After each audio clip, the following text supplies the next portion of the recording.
progress.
Welcome to the Truth Uncompromised Show.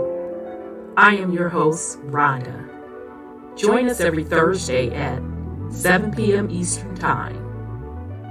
Truth is peace. Truth is freedom. To love, live, and be. We are Truth Uncompromised.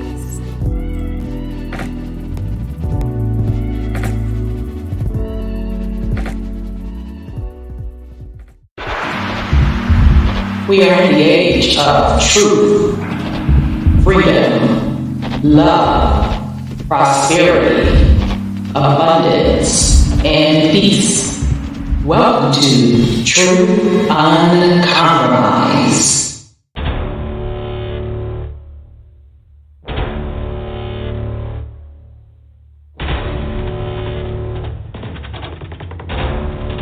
You have entered into a dimension of truth.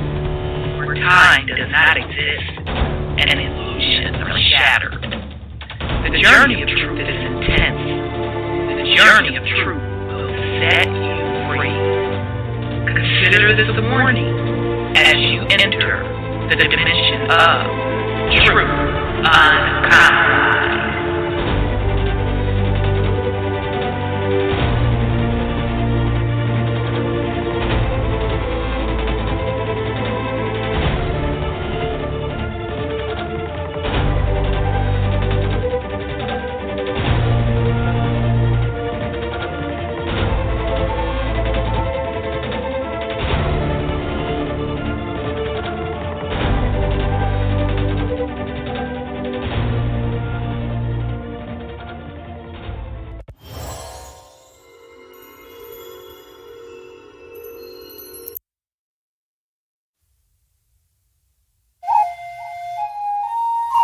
Still unamalgamated. Heartbeat the sound of the bass drum. Come with your best shot, I'll take one. Rumble in the jungle, I'm a lion. Stand up for your Muslim nation. Hey, for these generations, we the people lost but not forgotten. Tribal rivalry is the problem. One love the key for what we locked in. Don't call me a doctor, but I will be your medicine man.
family. Welcome to the Truth Uncompromised show. I am your host, Rhonda, and tonight is Thursday, March 24th. We have a great show planned for you. We are on episode, what are we on? Episode 12 of our series, The Black American Revolutionary Wars. So let me put out there real early for the fam because Brother Odel, he's scheduled to be here. Sorry, I'm not looking at y'all. I'm trying to get this YouTube screen up. He is scheduled to be here tonight to conclude the information he wanted to present to us. So tonight's topic, he's going to get into that astrological clock. So if you're here just for the Revolutionary War part, just go ahead on and click on off now, because I don't want y'all in my comment section whining, oh, I came on here for such and so, which I can understand that. So I'm telling you ahead of time. Okay, so Brother Odel is scheduled to come back tonight to conclude that up. If you haven't caught his drops, this will be his third time in a row. So go back the last two shows, and child, last week we did 7 hours. 7 hours, y'all. I was straight done the next day. But we got so much information in, and he still has to come back tonight to finish it up. So shout out to Brother Odel, brother from the UK, by the way, of St. Kitts. So, he's got that mixture heritage as well. So we really love and appreciate and respect him. Okay, but the main purpose of this particular series is to highlight American wars. We're going to do a few and point out the level of participation that melanated, aka Black folk, participated in, and also really tell the root reason why those wars were fought. Okay, because history, the official history narrative tells you one thing, and yeah, don't get me wrong, that's somewhat true, but there's also a hidden root agenda behind it as well. So that's the purpose of this series. We started out with the French and the British War, fighting over territory on the American soil. And we got into which tribe confederacies, or you could just say confederacies, which is really just a group of individual tribes that got together to form a confederate. So we talked about how the Confederates, which side they were on, and also how some of those Confederates played both ends of the side, both ends. So meaning played the side of the Brits and the Indians. So very, very interesting stuff. So we're going to get back into that. We're going to finish up the French and the Brit War. We don't have too much to go on that. I think we do need to touch a little bit more on the 7-Year War, which was really the first World War officially. And then we're going to get into the Civil War. Okay. But just to reiterate, this week, Brother Odel is scheduled to come back to conclude his information that he wanted to bring to the fam. So tonight we're going to go over that astrological clock. All right, so one last housekeeping item. Child, I'm trying to get it together. I had it in my head. Oh, a couple housekeeping items. First, I want to send a shout out to the Autonomous Party. You all go check them out. It's a great channel. They're up and coming. The music that we be rocking out with every week, either we open with it or close with it, and sometimes I'll do both, is Soul of a Warrior.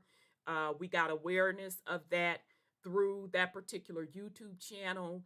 And the brother that did that song, Tavis Sanders, shout out to you, brother. I just absolutely love that song. Um, he was on the Autonomous show because they come on Sunday. Now, I haven't seen it. I'm behind. Okay. I just saw his name. He was either on this Sunday or the Sunday before, and I'm behind on a lot of stuff. So nonetheless, check out that particular channel. They have great guests on there. They had Lee Cummings on there, and I think Lee Cummings is coming back for some guest appearances to do a series with them as well. So shout out to the Autonomous Party. Appreciate that YouTube channel. They're pretty cool dudes. Shout out to Brother Caremio. He did a drop, y'all. Like I said, I'm so behind on everything because I just got a lot going on. But nonetheless, I said, let me check out this one video because I did listen to a video before I listened to the other one. And so I had to go back and listen to the other one. And I'm like, oh. So he was doing a video about, and I put it on the community wall, talking about this whole, who is white. And the man put so many gems in that. And I love the way he set the video up because number one, he was in there and out of there 15 minutes. I don't know how you did it, brother. With my talking ass, I'm like, oh, this is gonna be short family. And I look up, it's an hour and a half later because I ain't shut my damn mouth. But you got that shit in 15 or 20 minutes. And it was like, boom, boom, hard hitting. And he started off with the Black Law Dictionary. And baby, when I tell you I was here for it, I was here for it. So he went over who was really the original white people. And it's just brilliantly done. So go and check out that vid. I know everybody over here should be pretty familiar with Brother Kui Mayo. He laid that shit all the way out. I told him it's a classic for sure. Because a lot of these topics that keeps the DNA hoax. Thanks, Nisi Poo. Because I watched the DNA hoax first, which he laid that one out. And I'm like, yeah, we've been telling y'all ass that. So he laid that out, and like he threw up in there, Gates motherfucking funky stankin' ass, said that the shit is fake. So he laid that vid out. That's the one I watched before I watched the other one talking about the white status and all of that. Both of them were the bomb, but the way he did that white status situation, he just opened it up with the Black Law Dictionary, and I'm like, oh, I'm here for this. I'm like, okay, what he finna say? And the way he laid it all out and was showing you that all of these terms that folks are calling racist today were just, it was a status. And it was politically driven. Okay, so when you get an opportunity, please go check that out. It is so well worth it. So, anybody coming talking that bullshit when they acting like they don't enter and understand what you're talking about with black. They don't enter and understand what you're talking about any of these terms. Because the vid wasn't just about the black and white status. He literally gave you the receipts and the historical content from the origins of that shit.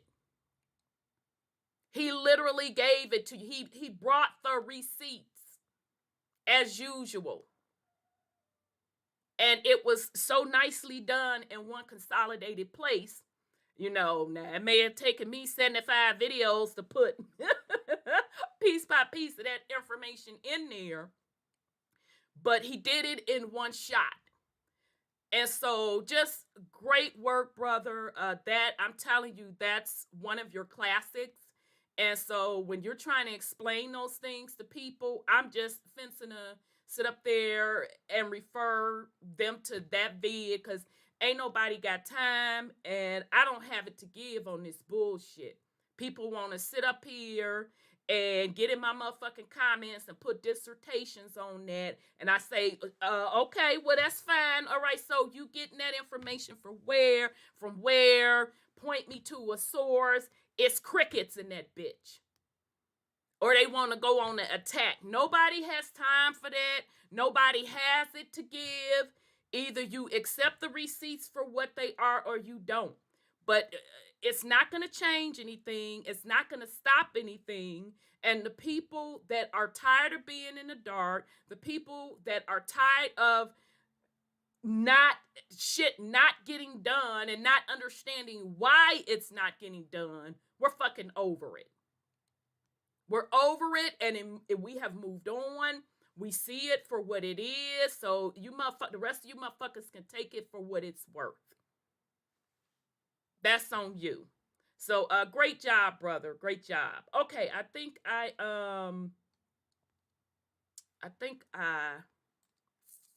got all the housekeeping out. But yeah, y'all check out that video, because all these people running around with this motherfucking paperwork. Although I done took and told y'all motherfuckers for years about it. Brother Sean done told you for years about it. I mean, at this point, just go on and miss me with the bullshit. Go on and miss me with it. And that's even more important why you have to pick up motherfucking books and read for your goddamn self. I didn't learn that shit through YouTube videos. I got a hint of it, but I had to spend money to go buy the books. I had to spend, more importantly, my time/energy to read the shit, cross-reference the shit, and when I didn't understand, take a break, come back and read it again to clearly understand it. And that's what you have to do when you're searching for truth. I can't rely on brother so-and-so with the motherfucking paperwork package to tell me some shit. I had to know it for myself. Actually, I literally took one of the motherfucking packages, went through that shit line item by line item, like, oh, no, nigga, you finna get locked up for that. Ooh, you finna get locked up for that. Oh, that's some bullshit right there. Okay, good points. And it literally took me probably 2 years. And I got a witness that was with me all along the way when I was going through that shit piece by piece. That's why you can't come on my motherfucking platform running that motherfucking paperwork game. You can't get in my inbox, none of that. I don't want to hear it because I've personally done my due diligence. So you're responsible for doing your due diligence. It's not anybody else's responsibility. Even the lowlives that's running around here selling the paperwork, it's not even their responsibility. You have to put in the work for yourself. Because the shit that they're running around selling is not what you think it is. It's just not. And it shows it because ain't nobody been successful at it. Because we still waiting on somebody to come on here and tell me you've been wrong. I'm still waiting. Yeah, that part. So, all right. So, let's bring on the fam. Let me bring on my co-host. All right, let me bring on Sis Sandra. There she is. Peace and love, sis. Peace and love to you, Sis Randa, and the family, Brother Sean and Brother Scotty. How you doing? I'm doing good. How are you, sis? I'm doing great. Great. Good. Thank you for asking. Good. Good to hear your voice. Thank you. Same to you. All right. Let me bring on. I'll bring on Brother Sean and we'll bring on son Scotty. Talk to you too much. Oh, daggone it. I think Brother Sean, you should be good now. There you are. Peace and love, brother. Wholeness and power. How are you? I'm good. How y'all? Good to hear your voice. Likewise. All right, cool thing. Let me bring on son Scotty. Yes, Nisi Poo, and it's a bunch of word salad on paper that gets folks no tangibles. I'm still waiting too, damn it. Right. Okay, let me bring on son Scotty. Peace and love. Peace and love, everybody. How are you? I'm great. How y'all doing? Love, Brother Sean, Sis Sandra. love to you, brother. Good to hear y'all. Yeah, good. Glad to be back. Yeah, for sure. Okay, so let's get into it. I actually do have a go ahead on with the fuckery, but I'll let the fam go first. And before I do, one last housekeeping item. Shout out to the people in the comments. Y'all are dropping some knowledge. I'll be like, what? Huh? Y'all drop books in there, drop hints. I be taking that shit, throwing it in my notes. Like, okay, I got to go back and look at that. Shout out to the people sending me messages and emails. I'm behind, but I'm getting there. Because at this point for the podcast, you all are driving that content. That's why I had to do a breaking podcast based on what Back for Mine sent. Just he was on a walking tour. So shout out to you all, fam. I'm just really just proud of y'all that you're dropping that knowledge in the comments. You're not coming in there with that fucking foolishness. It's truly about, hey, this is what happened. This is my experience. What do you think about that? So, in other words, you on your grown folks shit. And I respect that. Much love and much respect to you. Okay. So, with that said, we're going to start with Sis Sandra. Sis, you have any go ahead on with the fuckery this week? Yeah. This is an interesting time for the planet over here in the United States, I believe. And I've been listening to a lot of stuff that's getting my blood pressure up. Child, don't let them raise your blood pressure, girl. I'm just joking. But it really bothers me that the propaganda we're getting over here is ridiculous. But one of the things that is the issue for me is that justice that they're trying to confirm for the Supreme Court. Oh, swearing in the black lady or the melanated lady? Yeah. And I don't know if she's one of us or not, or, from overseas or something like that, but, but she's interracially married. Right. Do you know Representative Braun said that they shouldn't have allowed the Supreme Court to decide that people should be racially united? Well, who the fuck is Braun, first of all? I don't know which word, where he's Braun, I think it is. How you spell his name? I had my notes, but I was ready to put him Caucasian man or melanated? He's Caucasian. He said the state should have decided that. And I said, what? What the fuck that got to do with her what's the face? Hey, that's why I'm upset. See, that's why I could never be in office, because I'll be MFing at you. It's only so professional you can be, because when you hear bullshit like that, now I'm finna cuss you out. What that got to do? He just wanted to showboat at that point. And he was probably trying to bring the black woman, I'ma cuss your motherfucking ass out part of her now that I think about it.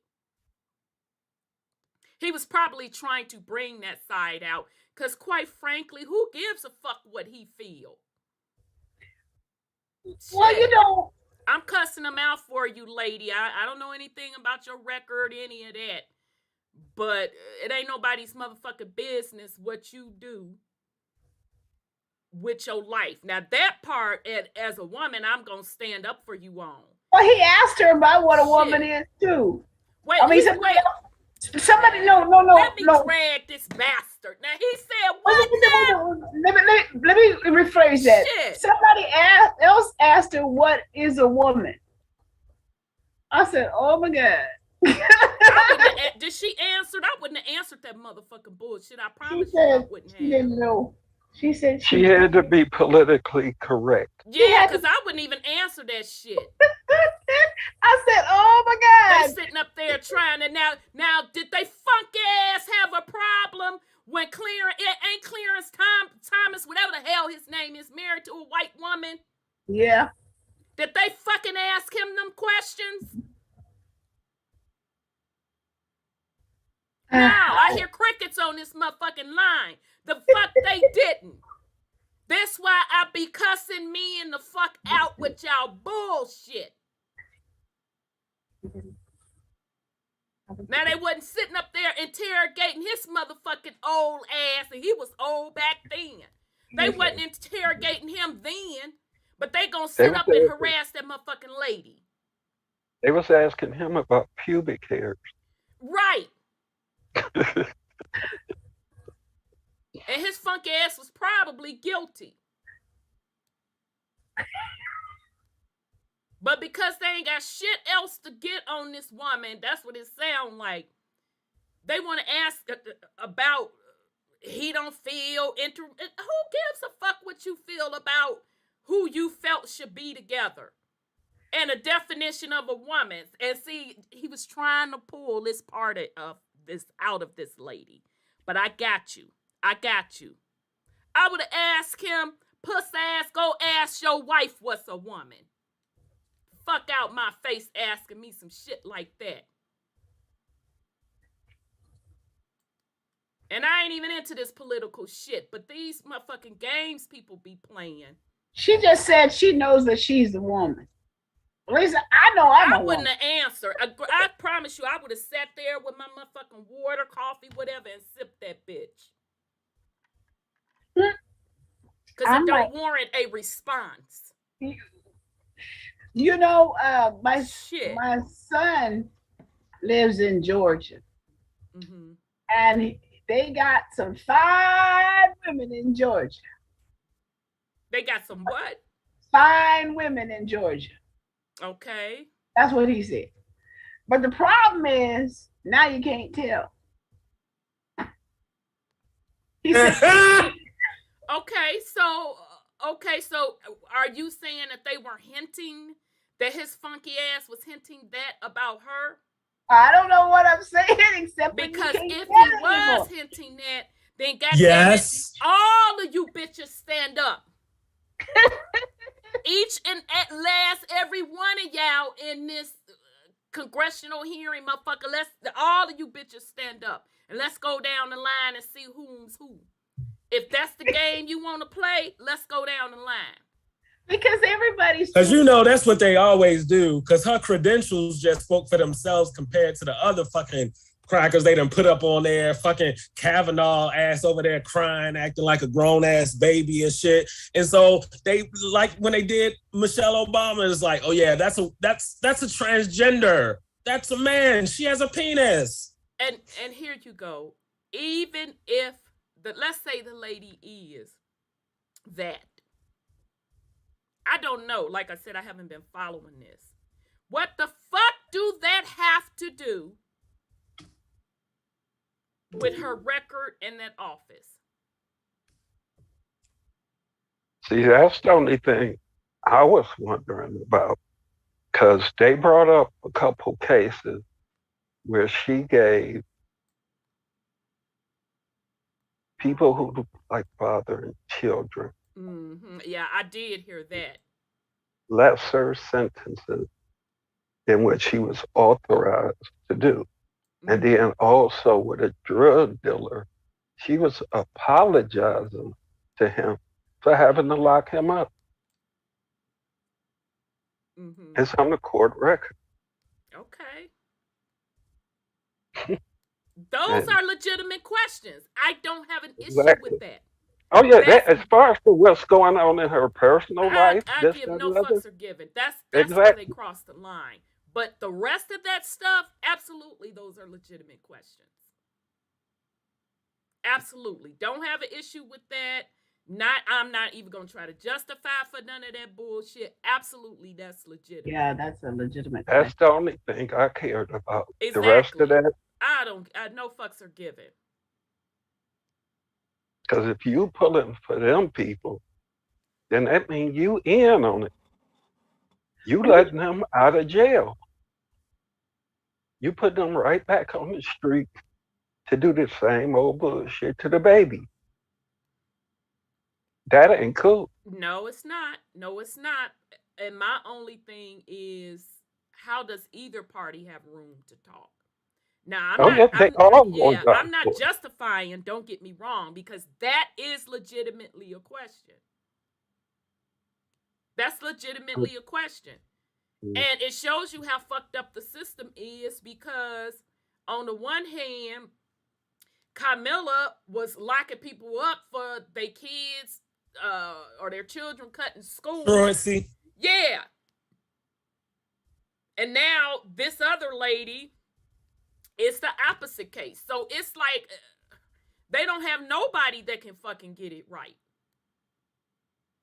And she Well, That's right. That's what they do. They haul out the black face and then they throw some crazy questions at them, like, like, oh, why would they ask them that to get you all riled up in your feelings? Meanwhile, they a whole degenerate too. They just happen to be black. So now they get a pass because they pulled the okie doke on you. They made you feel sympathy for this person just because they was black and was asking all kinds of outside questions when they really wasn't asking the real questions about their real character.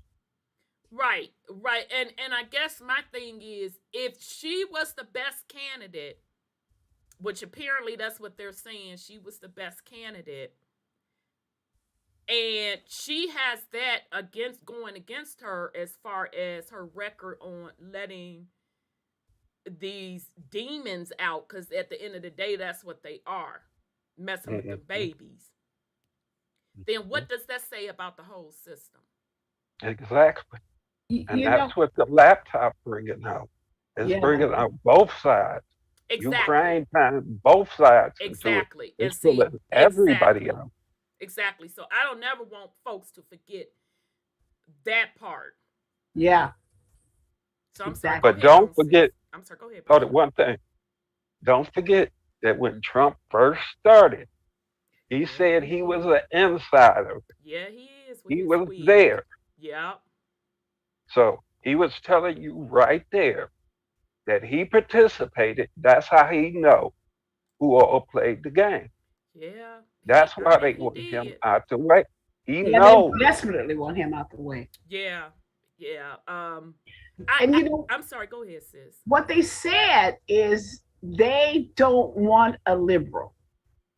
That's what I heard them say. Oh, who, the Republicans? Yeah, they don't want another liberal in there, and they didn't one liberal lady die?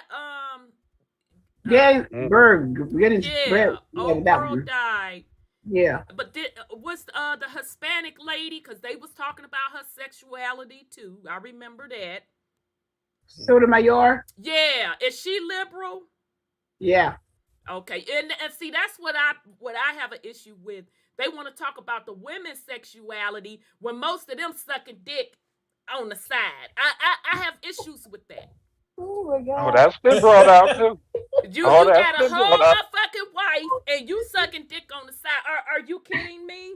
Oh my God. Let's get into it. I had to say it. Since they want to talk about somebody's sexuality. Shit. It's all coming up. Yeah, it's somebody's body count and who they laying down with, and they be the main ones. But it's all the same thing. It's the same exact thing. It's one system at the end of the day. They just be wanting their own little peeps in, or they're just putting up a show. Because quite frankly, that's just my lowly, humble opinion. They know who the fuck they gonna put in there anyway. They already know who they gonna seat in that seat, and they know they need to seat a black woman. And the only reason they're seating a black woman, it's because of the shift in the energy and the age.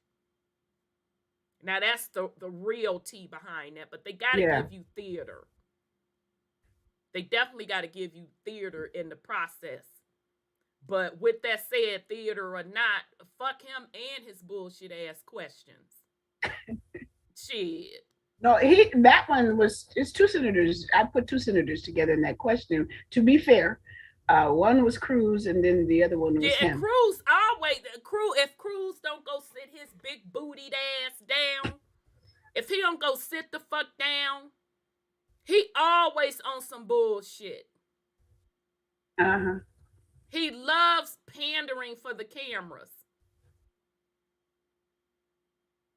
So I don't trust none of them sitting up there talking about somebody, and all of them probably, most of them are switch hitters. And that's old school, y'all, switch hitters. Go ask your mama and your grandma what switch hitters is. Get the fuck out my face. Sitting up there talking about, I'm like, nigga, wait a minute now.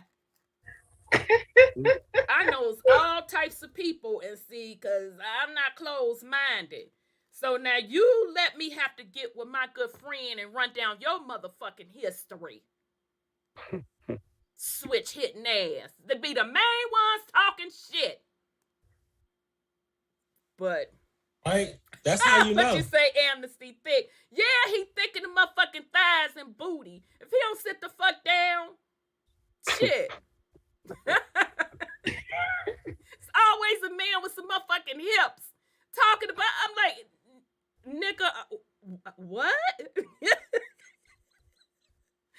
Anyhow, all right, sis. Did you have anything? You know, my other thing is this war that's about to jump off here in the United States.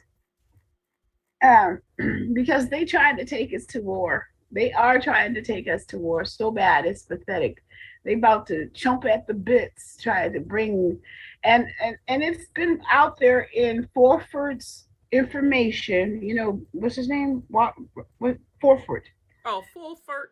Fulford, yeah. Benjamin Fulford. Yeah, his inaccurate ass. But continue. That they are sympathizing. Our country is sympathizing with the Nazis and giving them sensitive, operable information. So, and, yes, and which is why those generals are dropping dead. What general? Russian generals. Who said they dropping dead? Because they shoot them. Who said they were dropping dead? That's the propaganda I get in my news. No. They're shooting them. They're not dropping dead, like just dropping dead. They're killing them. Who is? The sharpshooters, the Azols, or whatever the name group is. It's a Nazi group that the United States is giving sensitive data to. That's what Fulford says. That's connected to this supposed to be this like underground Nazi group in the Ukraine. That's like the whole thing. Like, I mean, I get really it. like, it's hilarious to me. Right. It's all a fucking play. Like, it's all a fucking play. It is. You actually think Putin that dumb that he would leave his generals exposed? Well, I believe most of them were getting this propaganda anyway on the news. You know, he's losing, but he's still fighting.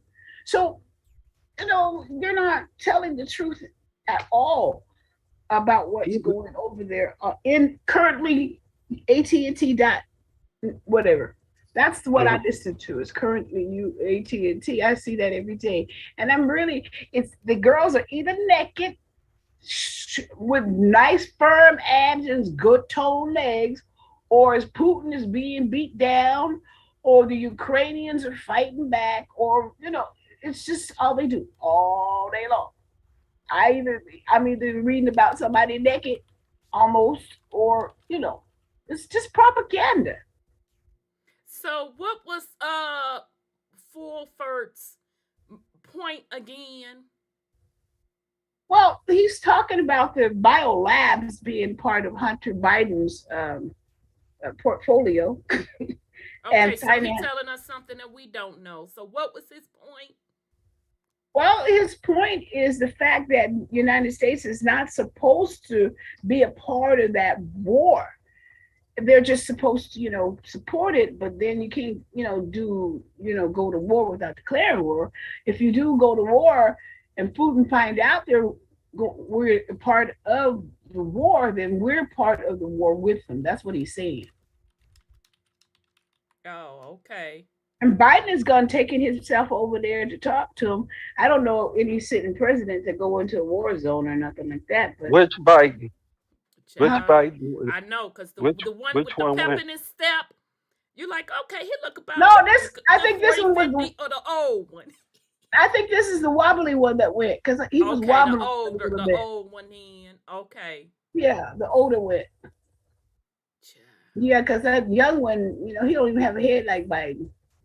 He got a hairline. He don't even have a hairline like Biden. Not the one I know. But this one was getting on Air Force One or whatever they call that thing, and he was going over there to talk to the NATO forces and stuff, and that was the one that wasn't walking right. It's just none of this Ukraine shit makes any sense to me. Now if people are losing their lives and stuff, of course I'm not down with that. Not at all, but this just smells of wag the dog propaganda-ish to me. Yeah. And I just Bolshevik revolution, Hegelian dialectics. Yeah, it just don't same make shit. sense. It don't make sense. That's like us jumping up, and I'm going to keep using this as an example because I actually have a drop I want to do on my Go Ahead On With the Fuckery tonight. Us waking up, Jamaica is smuggling weed into the U.S. We're declaring war on Jamaica. And Jamaica like, oh, it makes no sense. Yeah. But, they're just trying to protect their assets. The United States has assets that, it's a crime syndicate over there, right? And exactly. Because that's really what's going on. Exactly. It's a crime syndicate over there. And the United States is trying to protect that asset they have their money in. And then, if Russia is colonizing, but my thing is, what are they trying to protect it against? Because they've been kicking it all along over there, doing what the fuck they was doing. So Russia's supposed to be tearing up their little territory over there with the profit. But why is Russia doing that? Why would Putin wake up out of the bed exactly and say, "Today is the day I want to fuck with Ukraine"? They've been doing it for Ukraine. Has been the mafia league head for a long time. I done already told y'all. This brother showed in a book that I think it was Kissinger that said it. It was one of them officials that has served in several administrations. They literally said back in it was the late 90s or either early 2000s that Russia was going to invade Ukraine. 2012, that think groups. The think group got together and said that they're going to take Russia down in 2012. And so, it's all, cousins against cousins. But if you're talking about colonizing Ukraine, like that's what they're saying that Russia's doing, this is my point. How can they colonize something that was already a part of Russia? That would, that would be like one of the Bidens waking up out of bed saying, you know what? Jamaica has been they fucking up the weed market over here. Mm-hmm. We're going to invade them. We're going to colonize them. It makes no sense. Well, they colonized this country, didn't they?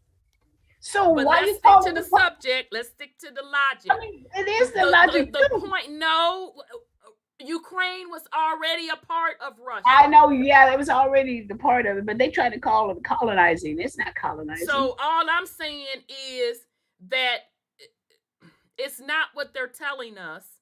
Of course, well, we all know that. We all know that it's not what they're telling us. And this shit is nothing but theater. This was planned.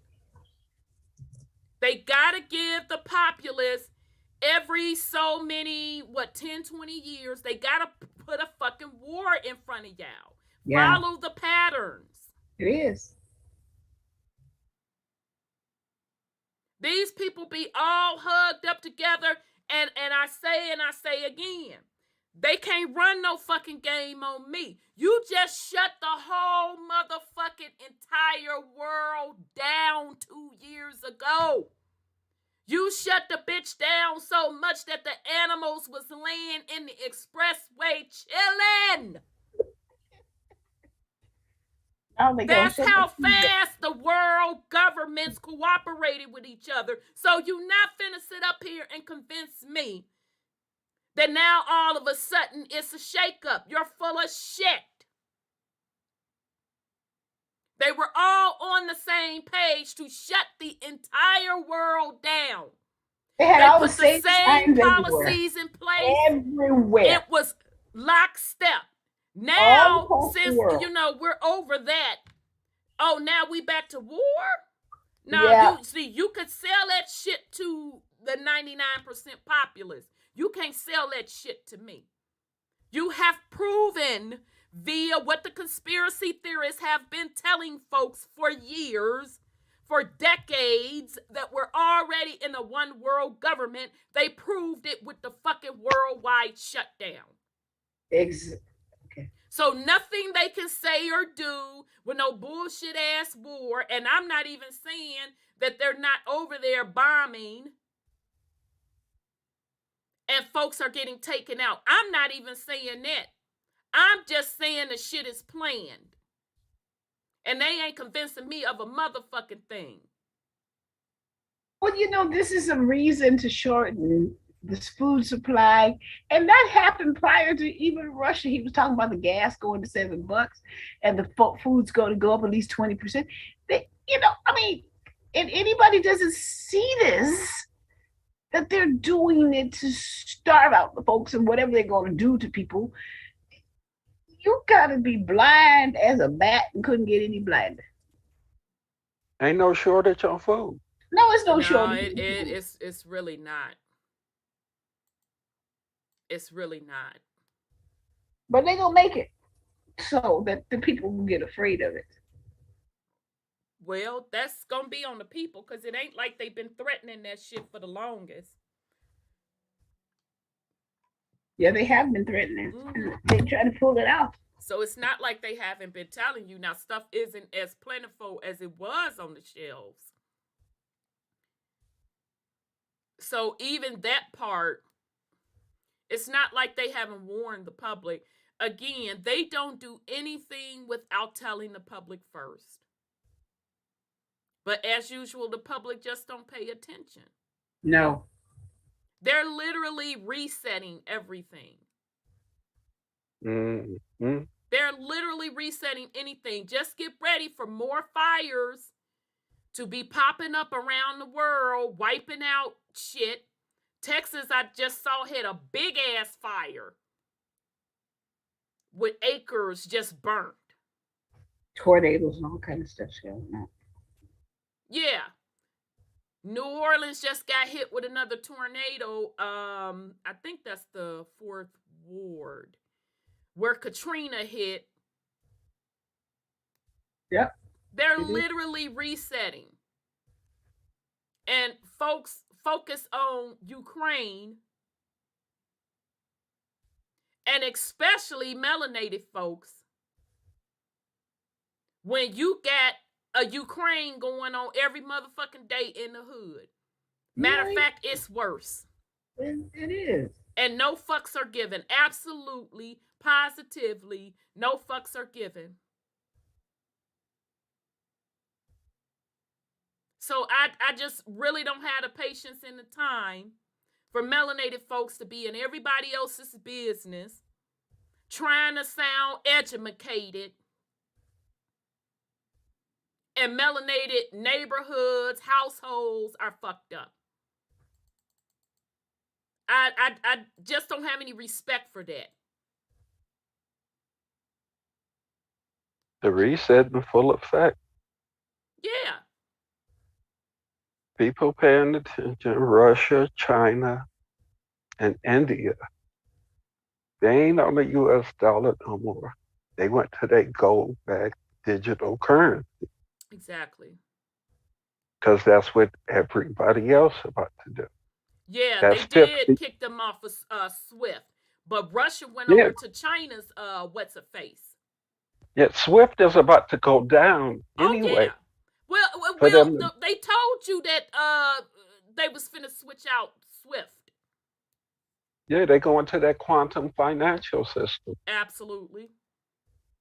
So that had to go. That's not no punishment to them. They didn't have no Rothschild bank over in Russia anyway. Yeah, rubber rubles is what Russia going to trade in for the gas. You got to buy Yeah. it with rubles, not dollars, rubles. So that's shifting the balance anyway, right there. Right. Just like they planned. Right. That's why you keep hearing about Russia and Ukraine. No matter how far we went back, we heard about Russia and Ukraine. Yeah. For a long time. But what people missing with this whole gold thing, who is it originally had motherfuckers working to get them gold? That's why they're giving you digital currency to keep you content. Yep. And they need gold in order to try and heal their planet and themselves. Because niggas still got to deal with them and signed another treaty with them. That new treaty was up. Right. It's a reset. So motherfuckers then cut another deal with the Galactic Federation. Right. New And they ain't going nowhere. New Orleans. Well, Yeah. well, according to what they say though, they taking all their little hybrids with them. So shit, get the whoever fuck don't on. belong here. Shit, what's taking you so long? Shit. I'm waiting on them to do it too. They keep saying they gonna take them. That's all I'm waiting on. Right. Shit, don't talk about it, be about it. You know, that brings up something. Remember when we go the theory that when we go through the Milky Way, that you'll be so close to Sirius that you'll be able to jump off this planet. That was Dr. Valentine that said that. And so when we were talking, when Brother Odel was talking about hybrids, why in the world would anybody want to jump off and go on to Sirius? That's one of the. If that's where they from, I guess so, huh? Yeah, that's why, people that be wanting to swing on you for their particular belief. That's why I don't argue with people, because obviously they feel so strong about it. That's their peeps.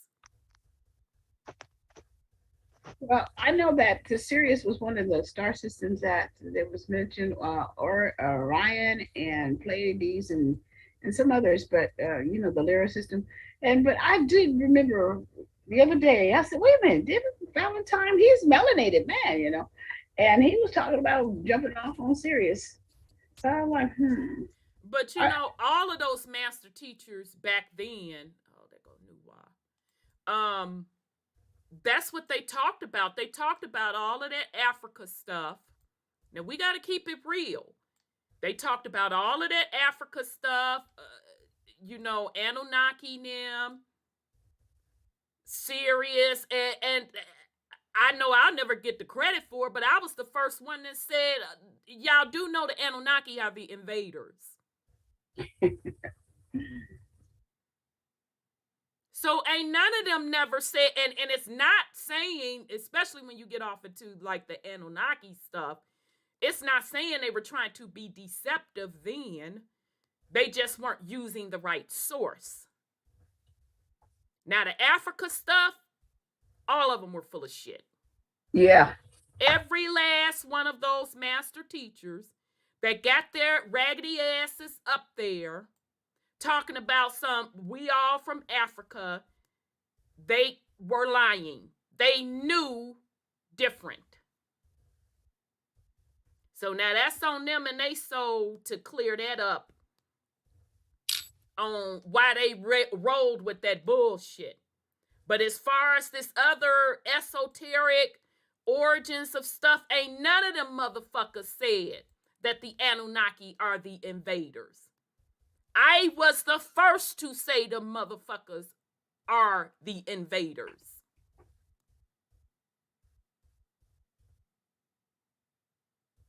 Yeah, that part.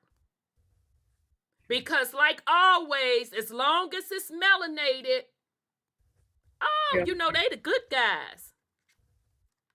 No, that's all folks needed to hear. Oh, they melanated. Just fuck the fact that they didn't invaded, robbed, stole, sexually exploited people. Fuck all of that. They're melanated. They're the good guys. On the esoteric shit, I am the only one. I am the first one to say they are the fucking invaders. I never heard of them myself until this show. Actually. So it is what the fuck it is. Yeah. So if that's the narrative that you were giving, of course you're saying, oh, well, you know, we get to go back to our homeland, this, and that. That's why they were saying that. Mm.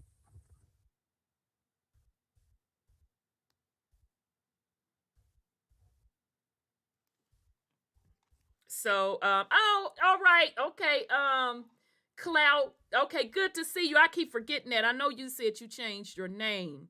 Child, his light beaming in my eyes is getting me, y'all. I wonder if I can turn this MF down. Yeah, I could turn it down. But yeah, so that's what part it is. I'm sorry, and I stand by what the fuck I say based on what I've researched and based on the way this shit is set up. And the sad part about it, if people still keep holding on to that, they're going to still get the same results because all they've done is jumped out of the religious pot into the alien pot. Mm-hmm. Just like, did y'all hear about Chow? Oh. Why young Pharaoh, baby? Why he was on this gentleman's platform as a guest, and I only saw the segment where this woman came on and read his motherfucking ass to the filth, and he hung up. And the woman said, well, young Pharaoh, if the aliens had abducted you, why they motherfucking ass just didn't keep you? With you coming back with all of this bullshit. They just might as well had gone on and kept you. Baby, I hollered. Well, you must wasn't listening. He said, no, they needed to motherfucking keep you. Because you came back with all of this bullshit. Honey, he got so pissed he hung up, and I was rolling. Yeah, I missed that one. Yeah, she showed it. It's out on YouTube. Somebody took a little snippet from that interview where she read, and it was only like 3-something minutes. She read his ass to the filth, and he got upset and hung the fuck up. All right. That's what I say. I see a question about the underwater cities. I think we talked about the underwater cities because most of these dams, even in the Middle East and stuff, is where our cities used to be. They put them underwater so that people don't know they're there. So that's where they build most of their dams. Yeah. Peace and love. Hey, peace and love, nephew. How are you? I'm pretty good, Aunties. I just want to touch on what Auntie Sandra was talking about there. Mindset came to me is that the world apparently is like 37% water, right? And they talk about a flood, which makes it seem that, hold on, there was less, there was more land before than there is today, because like I said, majority of it's underwater. And then too, if you go back, I can't remember who it was exactly, Inky or whoever it was, but the person who represents the fish that came out of the water. There's another thing you got to look at. These people that was Inky. Right. So exactly that. Inky is represented as the fish god. So then think to yourself, then these underwater cities may be more connected to their bloodline than it is our bloodline. Yeah, because that's what's running across my mind, to be honest. Yeah. Exactly that. And like I said, let's say these places, I'm just going to say like Mars and all these other places, are they really far galaxies away, or is really underwater? Because like, for example, when they shoot the rockets that they're going to space, we always say that they send them out to the sea. Yeah. And now think about it. How fast would it be to get to that point in destination if you were to be by a boat? It'll take you a while. But if you were to get there, if you had a rocket, you'll get there in seconds. So what happened if they're really sending, as they say, they're going to Mars, they're going to the moon, but what if they're sending people out to that area of the ocean, but realistically is to get to that area so they can go to their base per se? Because it seems odd why they'll keep sending rockets out there for no freaking reason. But then so we know that they have underground bases. We know Anki was underwater. So hold on, there's something to do with this water realm that we don't know about. We don't know anything about, we know more about space than we do about the ocean floor. So it was like, if I'm going to hide something, as they said, they'll hide it right in your face. So yeah, it's really. You may be right, because they train the astronauts underwater. Right. And they try to trick us with that whole, it's because it's the buoyancy in space is similar to water. But then exactly, what if Sandra's right? They're really training them, trying to get through portals. Exactly. And we know that type of material, the water, is actually the vehicle, the transportation a lot of times through the different dimensions, realms, portals, whatever you want to call it. Right. Stargates. In your SG, it's water. In your SG1, it's water. Yeah, absolutely. They show you. They show you in plain sight. But it's crossed my mind too that that's what those underground supposed cities are. And I think about Vibes of Cosmos, who said that the stars mapped above on that dome is really telling you the energy center pinpoints on Earth. Right. And that's what I'm saying. What if they're lying to us about, let's say, the shape and the construct of it? We know they are. Okay. So exactly that. So if that's the mirror that we're looking at is the dome, and we're seeing really the ground, but we're seeing it in the sky, then realistically, these places that they're saying are the moon spaces are really, as you said, energy centers on Earth. Right. That we just don't know about, or we're not being allowed to go to. Exactly. And just not to mention, again, there are other dimensions. There's more dimensions than this dimension. So yeah, I agree with all of that. But then when you say dimensions, Nancy, I think that's where we're getting a little distracted, because I'm almost feeling like it's more of like layers. So let's say the lower dimension, they say hell, for example, is fiery and all that stuff. We know closer to the core it gets warm. So what happened if they're just describing layers above the earth? Heaven is really above the dome, we know that. We know that they consider their heaven to be a portion in the zone. That's just one universe. Yeah, that's what I'm saying. Yeah, so they're making it seem as expansive. Universe, the above thing, the below thing, but you have multi ones, and it I got you. You see where I'm going? Yeah. We have varying universes that are similar but are not the same. I got you. Exactly. Okay. So. All right, so I did want to get into my drop, but before I do that, Son Scotty, you have any go ahead on with the fuckery?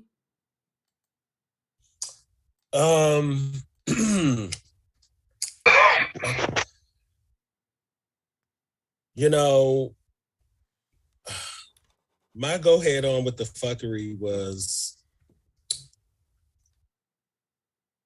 actually about the information a little bit that we were going into. We're going to go into with Brother Odel, and a little bit of what New I was just checking in on. and also about this war and stuff. Just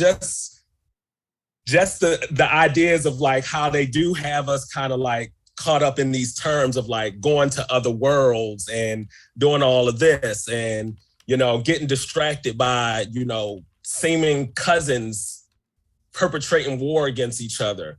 Mm-hmm. And my thing is that, again, we know that they not really going to space like they say they are. Right. We know that these energies these planets, so-called, are like energies, are portals, are realms. And we talk about like these underwater cities and in Greek mythology and Roman mythology and Egyptian mythology and all of this. And these entities that they were trying to invoke weren't, you know, like physical places. And so these code words for like war, going to war, launching rockets, trying to, it's code for trying to create these Merkabas, which with the whole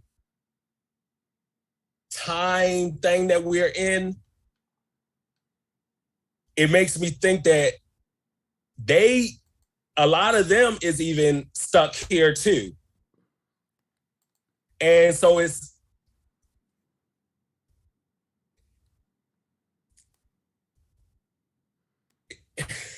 you trying to get it out.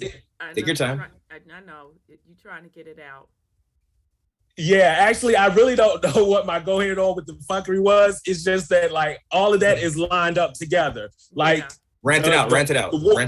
The wars that they perpetrating is trying to call into this realm, this entity of war. Like Mars is code word for the god of war. Yes. So when they're saying like we're trying to get to Mars and colonize Mars, and we look at these wars that are this so-called war that's happening with Russia and the Ukraine, is really the energy of trying to call on this god of war, to bring that war energy into our realm, to create an artificial Merkaba of war and bring that entity into this realm to keep the everlasting cycle of souls that keep us here. Mm-hmm, mm-hmm. So, full harvesting for that. Yeah. So like, yes. The soul harvesting is all connected to the time round thing, the cosmic wheel cycle that we're going to talk about, but also like the physical stuff that we're going through right now. Like, Brother Sean has sent me the video about the Anunnaki and them creating the dichotomy of Lucifer and Jesus to harness your soul on both ends. So if you want to give your soul to Inky Jesus as a way of your salvation, or if you want to say fuck that and go the most, you know, degenerate way, there's a channel both ways for your soul to be entrapped here. That is correct. Religion's hijacked on both sides, basically. Exactly. I agree. And the play was really to take you away from nature. But go ahead, continue.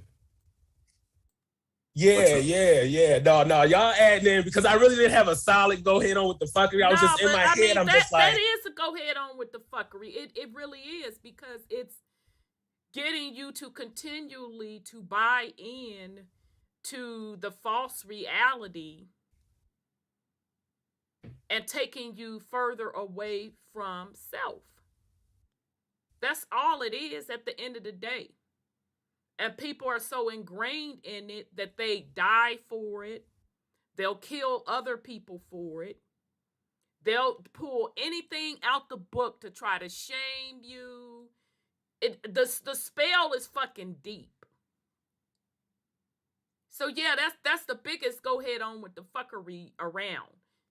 because everybody always concentrating on everything but self.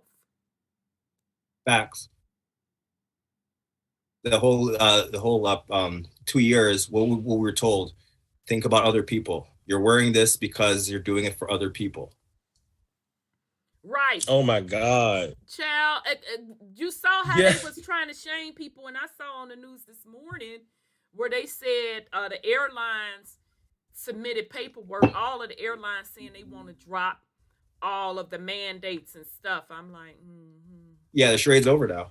yeah. We're on to war. Yeah, because they got a new distraction.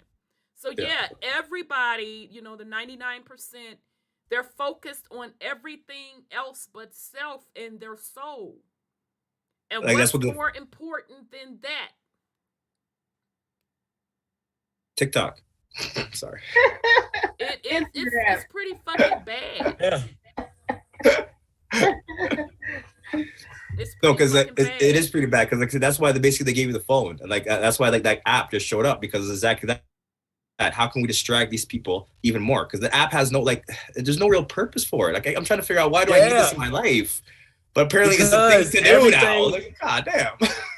Everything is harvesting your soul, your energy, your biometrics. And so that's specifically what that TikTok shit is for. Like everything is lined up.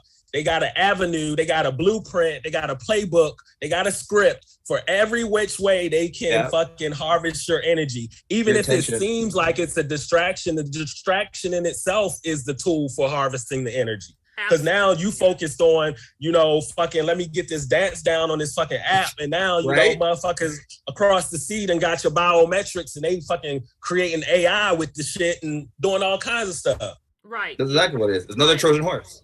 Yeah, getting you ready for the the AI stuff. And one of the news channels did a story, one of the world news channels did a story about how unsafe the metaverse shit is. And they sent their people undercover in there, and honey, like degenerates do, they were able to go into an actual sex club in the metaverse. Yeah, of course. Like that's. And they had people my hair, on the whatever. pole, shaking and shit, and the little news lady, somebody walked up to her. Now we talking in virtual reality, family. Somebody walked up to her and offered her a sexual act.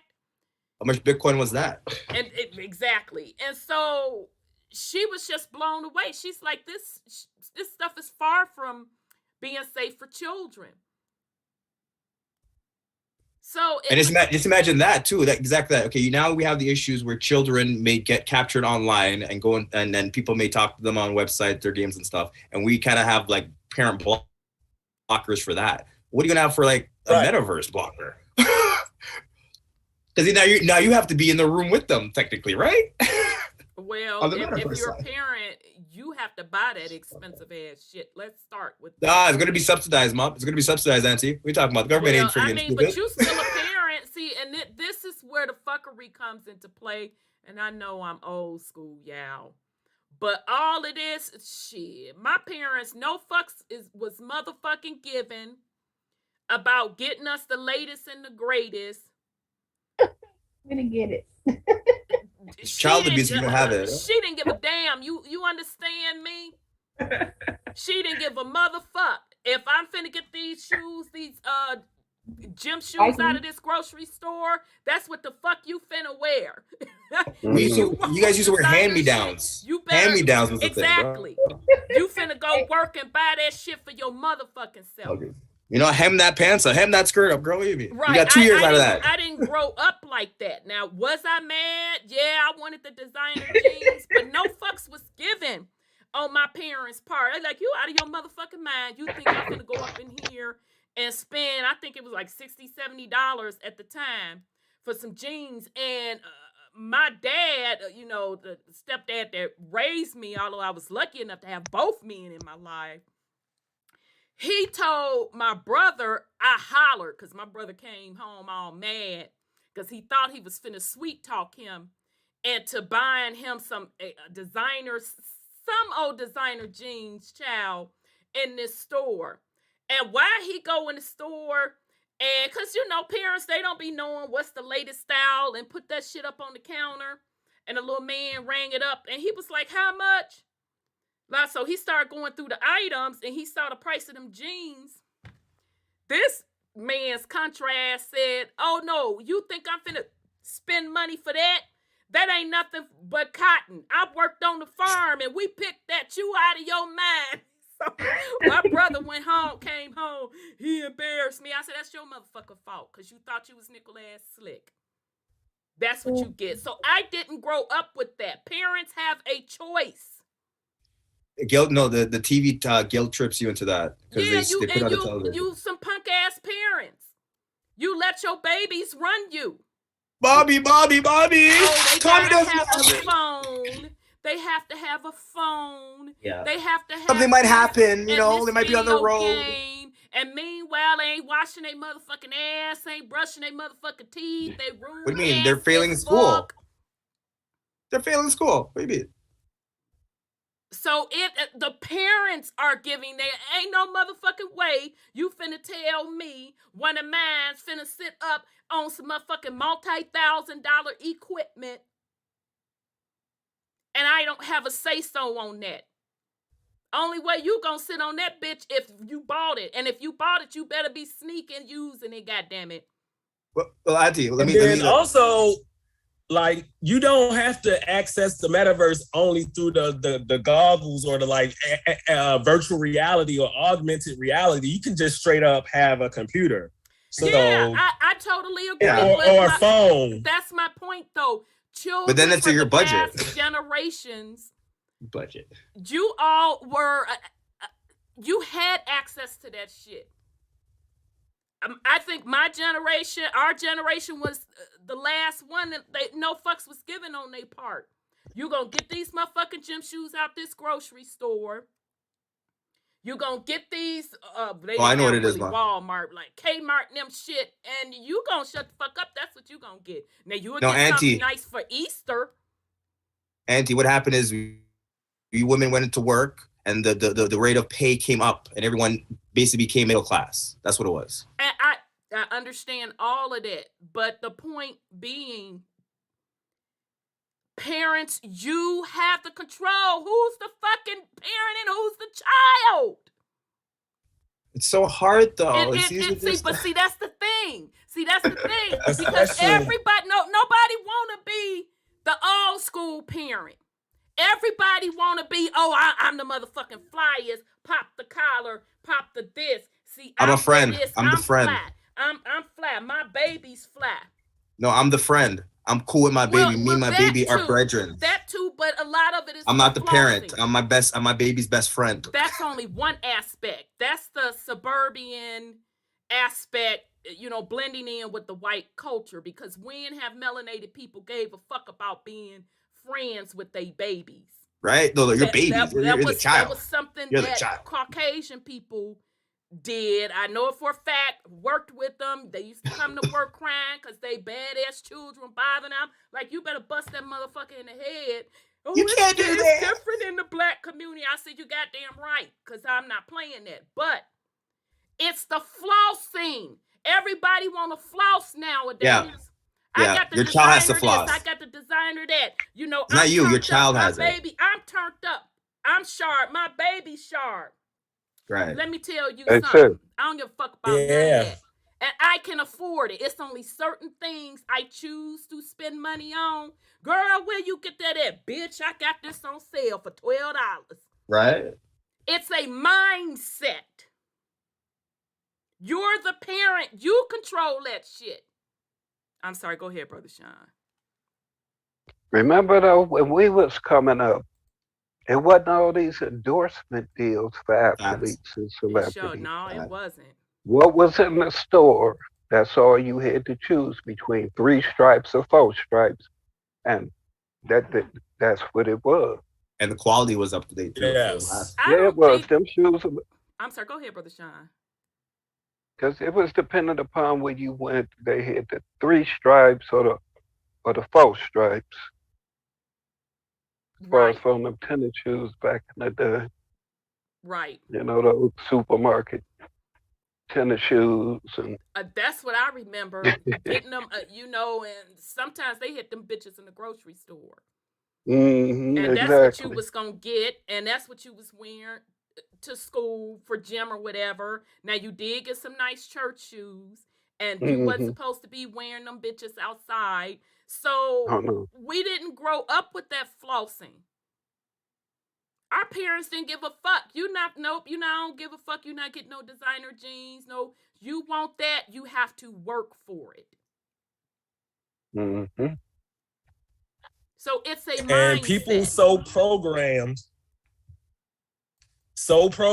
to keep up with the Joneses. They don't even get that comparison is the thief of joy. So they programmed by the fucking TV, celebrities, marketing campaigns, and all this shit. And they attach that programming to their esteem, their self-esteem. So if they don't have these things, if they don't look this certain way, they are going to be depressed. They can't live. They can't function. But think of the people that buy the iPhones. Now, you know, Brother Sean, Sis Sandra, correct me if I'm wrong. Didn't we not have that same peer pressure? Oh, sure. That all of the cool kids, they were all in the designer shit. We had, the game ain't changed. It was the same peer pressure. Only difference is our parents didn't give a fuck. No, but that's what I'm saying. But in our days now, the younger you get, you have money to yourself. But before, you needed your mother to get it. These kids can get it on themselves. Like the money's easier to. How they getting the money? They tricking. How they getting the money? Illegal ways, selling drugs, tricking. Not all of them babies are selling drugs. No, I know that. I know that. Yeah, I know. And you guys didn't grow up seeing social media influencers. I know that.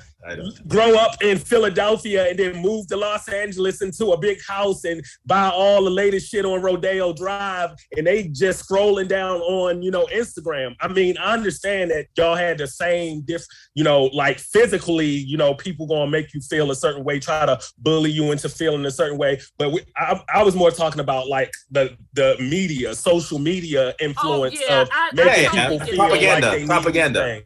Yeah. No. I totally. It's all the same. One and the same. Yeah, I totally get that. But even with that said, it's still the parents. I mean. Yeah, I know it is. It is. Yeah, because even in my generation, you could not dress a certain way. And even that, bringing it into the house. Well, whose house are you bringing that into? If you wanted to dress like fast, you had to sneak that shit and out of change. The house. Yeah, exactly. You wasn't finna be leaving the house with your eye and your booty and your tits. You couldn't bring that shit in the house, girl. Where you think you going? It was just a different time, but the parents have the control. You're right. The parents does have the control. It's their house to bring it into. It's their electricity bill they're paying. It's their phone bill or whatever they're paying. Yeah, it's them. What Essential Exmore said, as long as your clothes and shoes that did not have no holes, you were wearing that shit. Yeah, exactly. Exactly. And it was passing it down. Fact, when you came home from school, you get your motherfucking ass up out them school clothes. Correct. And put your play clothes on. So it's your school clothes would have been pressed in the morning. You would not have been going to school with no wrinkly outfit or anything. No, you would have a pressed uniform. And jumping up out the bed, not washing your ass and all of that. All that thing. That's what I'm saying. So it's just a different dynamic. But a lot of it is the parents. You have to control and regulate that. You really do. And if we really want to keep it real deep about it, you know, just in the quote Black community period, we have an issue with being huge retail consumers and putting all of this money into these brand names, and you're not getting shit from it. Well, no, like Scotty said, you're getting that the endorphins of saying, oh, I have this thing that apparently is worth value, so I'm this person now. That's what you get. Yeah, they done trained them like Pavlovian's dog. You like, I got these things. But I'm worthy. But If the parent, and although even if y'all may not be listening now, even if your baby's not listening to you now, at least they hear you. No, they feel you. You take away that shit, they may not respect you, they may hate you for the moment, but well, 5-10 years down the line, they'll be like, shit, mom took that shit away, but you know what? You ain't getting it in the first place. Let's start off with that. But wow. the point being is that it's parents' responsibility to instill these values in their children. Facts. You know what? But if I'm out making sure I get the most, and the things people spend their motherfucking money on, and I ain't trying to pocket watch, but I'm like, I know you a broke bitch, and I ain't finna spend that type of change on that because it's wasteful. It's a mindset. Yeah. Right. But the people that can afford it the less are doing it the most. Most, correct. You know, and we don't want to be honest with each other. They're really being used, the parents and the kids, because you go and get a bag that says Gucci or that Yves Saint Laurent or whatever, you're giving them free advertising so more people can get suckered into doing that kind of stuff because it becomes so popular. Oh, they have that. But these companies are making bank off of you. And the garments are worth pennies. Like, you guys forget, garments are Absolutely. worth pennies. Coming off the same assembly line as the Walmart stuff. Now, I'm not saying certain things you do just have to spend money on to get quality. You know, I don't want to be scratching in my drawers and my bra. It's just certain things you have to spend money on. But again, the people that you gotta know how to prioritize. Yeah, you gotta. I have literally seen women that be sharper than a motherfucker. But bitch, you got on a pent up bra? Where they do that at? Yeah.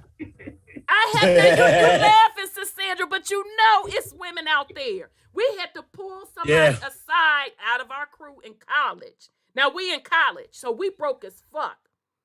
So we all trying to look halfway decent on the motherfucking, clearance racks or at the thrift store, picking out flash shit. This bitch spends money on leather suits, because that was the shit back then, leather suits. This bitch had to have one in purple. She had to have one in green. She had to have one in cream. I mean, just leather suit this, leather suit that, leather suit this. So we at this party, this raggedy bitch gets into the sexy leg contest. Hey! Y'all know that's old school. Why this whore up there gyrating and her motherfucking bra shows and that bitch was pent up? Or some of them are dirty. The whole crew, we looked at each other and we said, this ghetto bitch. Never watched them. Now, what's more important, bitch? That pent up bra? It's just a mentality. That's all I'm saying. It is. Well, it's a mentality.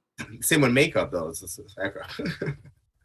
it's just a mentality. You will have women go into these Asian people's shit and steal hair. I'm like, bitch, you're willing to go to jail over some hair? Because it's a mentality. And we're not being honest with ourselves. So I don't even know how the hell we got onto that conversation. that's what I was trying to help Scotty out. Okay, yeah, shit, I forgot how we got on that conversation. But I guess it had to be done. But parents, you have the power. Whatever values you instill in your children, that's, their values. Well, can I add to that, Auntie? Because my one of the things I always wanted to touch on was Kanye West, for example. Mm-hmm. Because I don't like how people hate on that man when I feel he's trying to do the best for himself and his family. Because I'm hearing how he's trying to do best for his daughter, and yet still Kim is not wanting him to do best for his daughter. But no one's rating Kim for the 4 failed relationships that she's had. But they'll rate him for the father or his personality and how he doesn't fit the mold that they want to. When I look at him as no, he's trying to do the best for his daughters, but society would rather her be ratchet than him stand up for his fatherhood and have her be decent. So the same way how you're saying, why does parents stand up for their children? But society puts us in a position where it makes us look bad if we do that. We're not letting the child be free. We're being too judgmental. We're being too inclusive. We're too strong as parents. But Kanye is just trying to be himself. He's trying to be best for his daughter. But society will say, no, that your child be ratchet on the internet. It's better to do that. And I guess for me, with Kanye, because Kanye to me, he throws a lot of stuff out there that people don't get, and they'll get after the fact. Now, as far as his situation with Kim K, what he is saying, he don't want his baby on the internet, this, that, and the third. I'm in agreement with him on that. But here's where I have a problem. Now, what did she get famous on? Well, no, exactly. No, I agree with that. No. We not finna do that. Selling that body. Right. Making private videos. You got what you signed up for, buddy. So, No. But that's her though. That's her. What the fuck you whining for, blood? No, I'm not whining about her though. I'm saying I'm on Kanye West side. I'm saying, hey, leave the child out of it. You can be ratchet on your own. Go back to your ratchet ways. Go ahead. But don't bring the child into it. That's not the point I am making. Okay, sorry. I specifically asked, how did she get famous? No, she was ratchet. I wouldn't say it like that. Now, a melanated woman can't do that and get famous. And on the internet. And stay famous. And the shit was sold. So not only did she get famous for that, they had a whole motherfucking reality TV show based on the dick that she sucked. The entire family. The man got famous too. Like and now see, this is who he chose to have children with. That's fine. She's ratchet. But don't do that to the daughter though. Like leave your ratchet ways out. It does not matter. He knew what he was signing up for. Now, yeah, she's wrong as fuck, but that's what he chose. I understand that. Yeah, I understand. He chose that, so it ain't. It's not unexpected of her. Let's say like that. It's not unexpected of her. Exactly. To do that shit. Shouldn't be surprised. He shouldn't. And this is should be surprised. Of the humiliation ritual that they are putting him through, because of course. We want to root for this black man trying to take up for his children. Right. Nobody is saying anything against that, but you're not going to get the sympathy off of just that because you know what you signed up for. So it go hand in hand. Exactly. You married that family member in particular, knowing her whole freaking history, bro. Like, come on. Right. That's the only point that I was trying to make. How you going to expect a broad... You know, that's how she came into the game. And then not only that, you try to make a whore to a housewife. About bodies, you always talking about the amount of bodies a woman have, and she had plenty of those. That's who he chose to not only marry, but have children with. So he had a change of heart. Let's say like that. He's having a change of heart. No, bro. It ain't no motherfucking change of heart. It's called regret. What? And we call it change of heart. We call it change of heart. I know that's what you men want to call it. This is going back to what we were just talking about. I know that's what you men want to call it, but I'm calling it like it is. Now it's regret. Now you want to come back running, crying. And it was cute when she was doing it by herself. You know, whining to me to get the black woman's sympathy. And now, Kanye, I'm not staying. Yeah, that's the next thing too. Like you can't. You didn't even stick with one of your own. So I can't even. And I don't. To be honest, I don't even mind that of not sticking with one's own. No, but then we can call her out though. We can call her out on her culture and say, hey, it's not part of your culture. Do you? But when you make those choices, you have to own them. Yeah. And the black community as a collective are very, very extremely negligent on who they have children with. And that's what I'm upset about. Yeah. Like, so it don't matter right to stand up, but bro, and all of that. God we damn. just don't put any thought into who we're procreating with. Oh, you know, because that's where the thought should have been first. She pretty. She got a this. She got a that. Body parts. And most of the times you're not even intending to have children. But it's just a hot fucking mess. So I'm not repping for none of that. And Kanye, he made his bed. Now he has to fucking lie in it. I feel you. Let me add something to that. You know, we still see him as one of us, okay? Let me add something to this because it's connected to what we was just talking about with, you know, people wanting these things and not worrying about themselves, because that's why I brought it up. The greater thing in my head is about mental health, because we always talk about, you know, oh, he's spazzing out and he's saying this and he's doing this and doing that and all that. But he made that choice. Basically, he tell you in his music, like, he didn't love himself enough to choose a partner for himself that was going to work out in the long run. Yeah. So, like, you know, he wanting these things, you know, the white woman, the status symbol, this and that, you know, because he felt a lack in himself. Right. The Joneses. Right. It's a self-esteem issue for me, a lot of men. And Shay, shout out to Sis Shay Pink says, Kanye need him a beautiful black woman now after he healed. Child, bless her, because he can go fuck himself. Let me tell you one thing. He can go fuck he didn't himself. already skip to another little white woman publicity stunt. Of course. And let's say that he hasn't healed yet. He hasn't healed yet. He said after. I don't give a fuck if he jumped to Queen Zamunda. I think he's just doing that for Pat.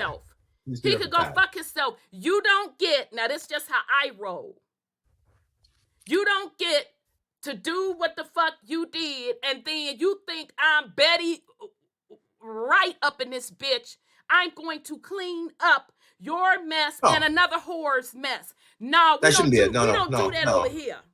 No, he has to show growth. I don't clean up men's shit. I don't clean up another woman's shit. Nah, bruh, you made He's not ready. Bed. He's not ready. I don't give a fuck if he's ready. I don't give a fuck if he met Jesus the Christ on the mountaintop and got his shit together. I'm not doing it. No. I'm not the black woman waiting in the corner, waiting for the black man to get his shit together. So in other words, he can't be asking for his daughter to be of a certain quality, yet still he has ratchetness all around him. And he continues to choose ratchetness all around him. And that's the example. Right. What example are they setting for her. Their daughter? And black men, y'all don't give a fuck. Well, no, we do. You don't give a fuck. Oh, I get to play it. You see, I get to play around. I get to do this. I get to do that. I get to go have all these side babies. And then I'm going to go get me a good girl. I'm going to go get me a good black girl. I'm going to settle down now. I'm going to have a change of heart and settle down. No, the fuck you won't, nigga. You ran through. You ran like settling y'all, down, like bro. y'all want to count our body count. Nigga, you are ran through. It's time for us to think of the future. Shit, what the fuck? What example are we setting? No, for you're right. young You're right. girls and for young men. No, he can't cry wolf and then still do ratchet. No, okay, I take that back. Fuck that shit. Yeah. Looking at it from a big. No, if he had gone from Kim to friggin' to you know, right? Then it would have been to say, okay, look, he's trying. We talked about this last week, black men. You see why I gotta keep my foot on their neck? And that's okay. It's gonna take time because this is been embedded in the culture.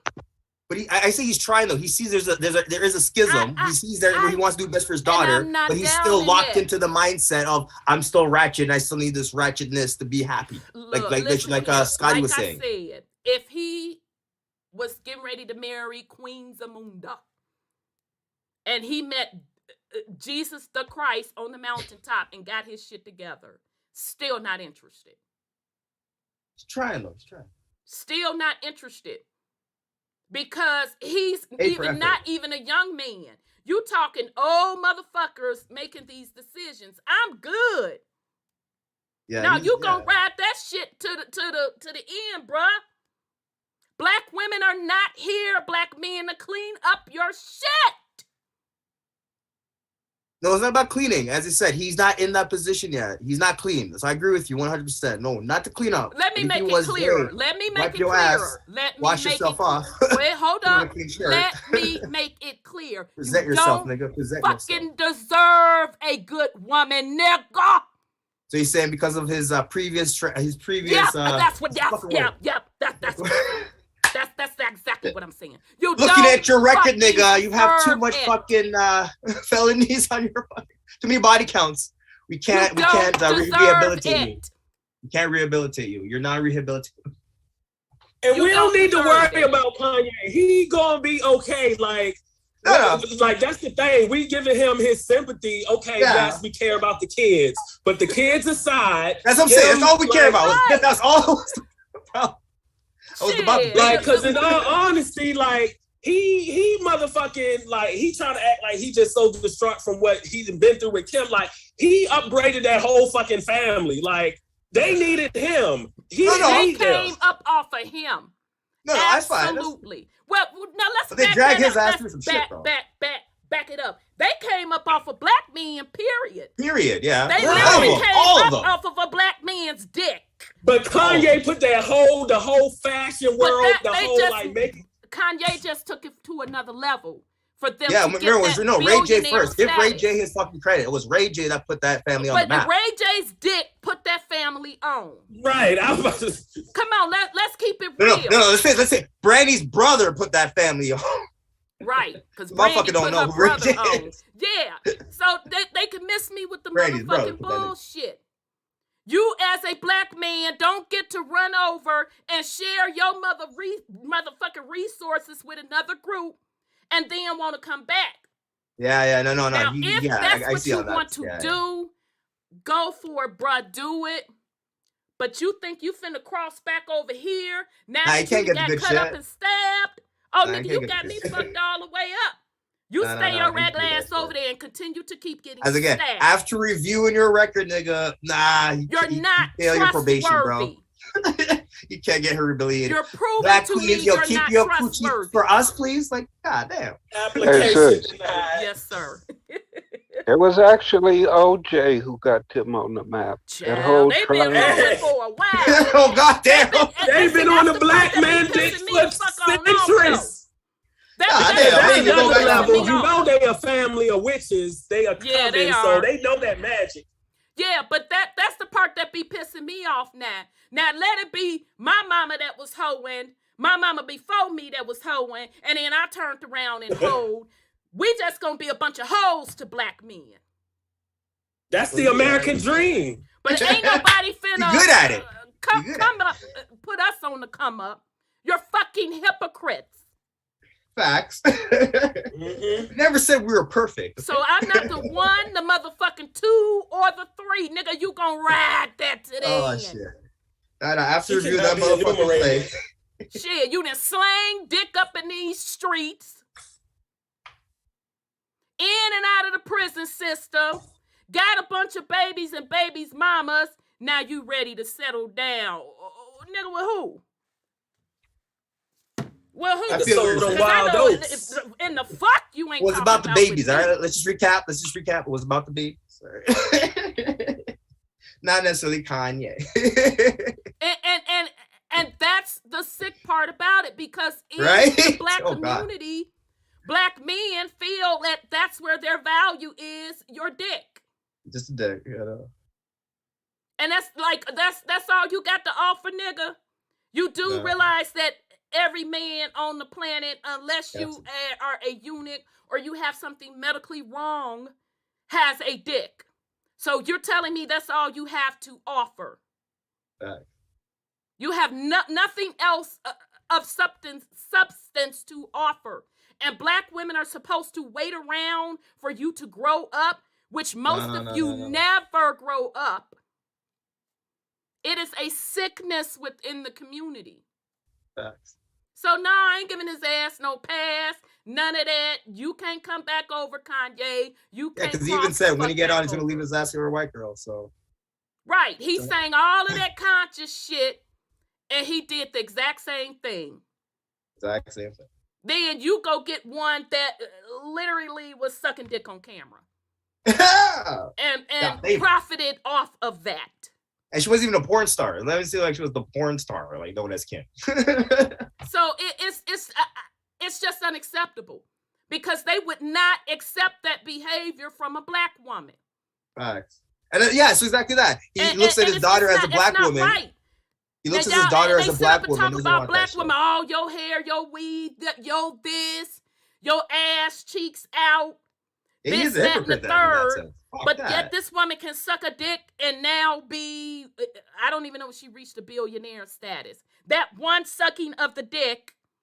She got status. She raised her entire family up off of black men. And you think you finna come back over on this side? Oh, nigga, no. Oh, no, you will not. Hey, sis. Yes, sir. There was a melanated sister, though, Superhead. And they all lined up for her. Yes, they did. But is Superhead a multimillionaire? Is Superhead a multimillionaire? Yeah. No, but she's respected as the porn star known as Superhead. We all respect her as the porn star. Oh, she's respected? As the porn star.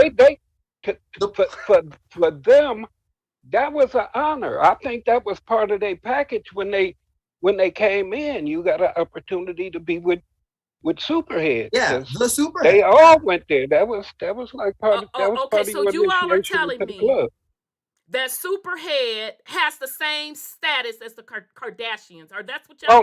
No, she's a celebrity. That's what I'm talking about. She's a celebrity within her own right. That's what we're trying to say. But her celebrityism is different.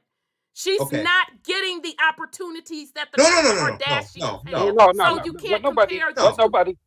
We're nobody comparing the $2 for dollar like that. I'm just saying that's how she made her fame, though, in that inner circle with the celebrities. Yeah, we know that. Oh, but to my knowledge, only one that married her was West's face, and he was already on a fucking decline. So she wasn't all of that much respected. Yeah, she ain't no motherfucking millionaire. I knew she ain't no millionaire. And not even that. She done sucked on camera, then put it in her motherfucking book. So miss me with the bullshit.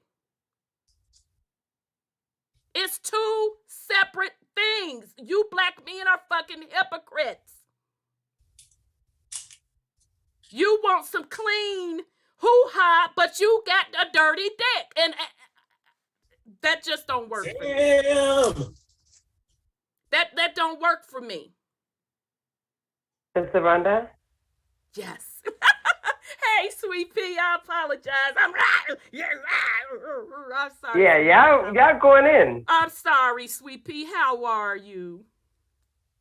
I'm good. So only thing I was just gonna jump on here to really thank y'all for your information.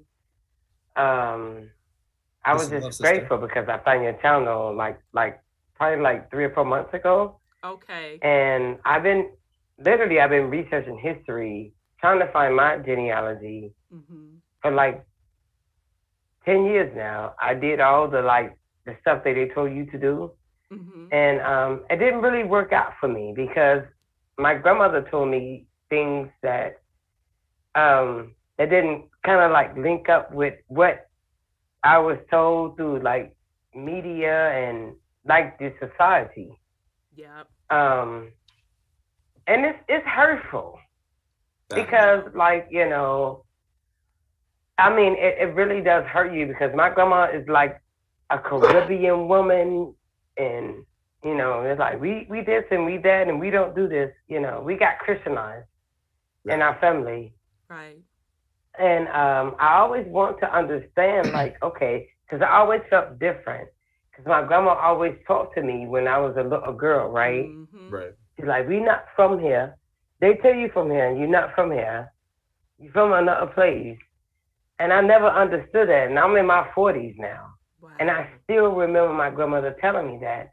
And the more that I'm learning from you guys and other people, we got kind of switched around a lot. Yeah. And my grandma told me we indigenous Haitian people, and I never understood that. And she spoke to me in different languages when I was like 5, 6 years old. Wow. I remember that now. Good. I'm 44 years old. You're resonating. And it's like weird because Big Mom and them, they left it. That's where those of us that were fortunate enough to sit at their foot, they surely told it. They definitely told it. They did. And she told me about how they came there, and my grandma said she always said they took our mothers. And I never understood what she meant. She said they took our mothers. And I was a little girl, and she would cry about it. I didn't understand what she was saying. Wow. I wish they took our mothers. How old was she when that happened? I didn't understand what she was talking about. I said, who took your mother? And she would cry about it. Oh, sure. And it made me feel sad. Yeah. And I was a little girl. I didn't understand that. She said, they took our mothers. They took us. They took us away. And I was like, what is she talking about? But then, the more I'm researching and understanding how all this thing works, I'm literally in amazement because I found your channel, and she's always sitting on my heart. No. Like, what happened to us here? I want to know what happened to us. And where did we come from? How are you coming along in your genealogy?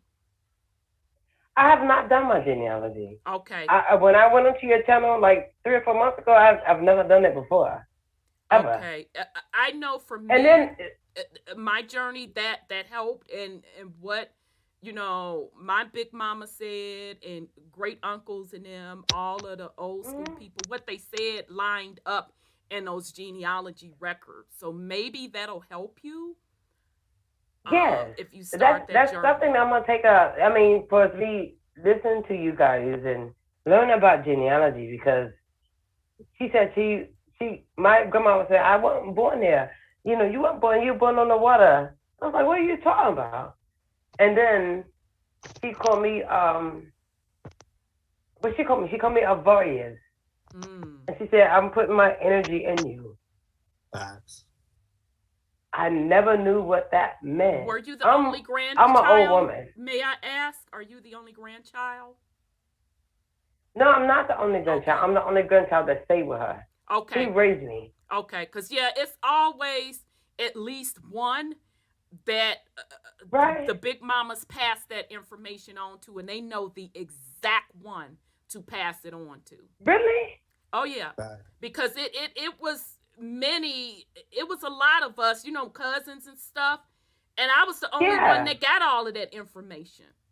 So I can repeat that from both of my grandmothers. Right. And people be like, how you know that? Well, grandma told me that. They that's the thing that I get, like, pick it out. And that's what I don't understand, because I'm like, why did she give that to me and then give it to everybody else? Because she saw something in you. She felt your energy. She saw the old soul in you, and she knew that you would carry that information forward. That's why she did it. I never understood that. Yeah, that's why she had to do it. She had to do it to give you at least those breadcrumbs to bring the information out even more. As an initiate, that's how they do. And that's the thing about it. I didn't understand what. She spoke different language to me. Yeah. And I can still speak it today. Wow. I remember it. And she said it took us from our land. She always. And I'm 44 years old. I was born in this country, and I still have an accent right now that I'm speaking to you. Yeah. It's good. Yeah, I can hear it. It's weird, I don't understand that, but she would talk to me like that. And I feel it's a beautiful to preserve thing. Your culture. Yeah, it's a beautiful. It's an honor for your big mom to pass that information down. You don't realize she it at told the me. time. You don't realize. I didn't realize it as a little girl, but that's an honor. I didn't either. It's an honor. And then she told me, she said, she said, you always have to correct, and she always made me correct my tongue. She said, you can't speak like me. She made me correct myself. She made me correct it. And now I'm getting older. It's coming out more. I didn't understand it before because, and like literally right now, it's like, it's weird because I don't understand, because she's like, where are you from? And I was born in America, right? But as I got older, it got stronger. And I didn't understand that, why. And I learned, my grandmother, I mean, she would sing to me in like this language that I didn't understand, but I can still sing it today to anybody. Because I remember when I was a child. Wow. And I was like, why did she do me like that? And I got really pissed. I'm like, why would you ostracize me from the world like that?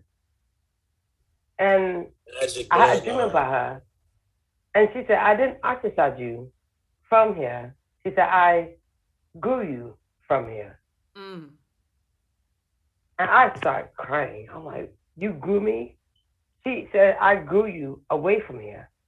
Why would you grow me away from here?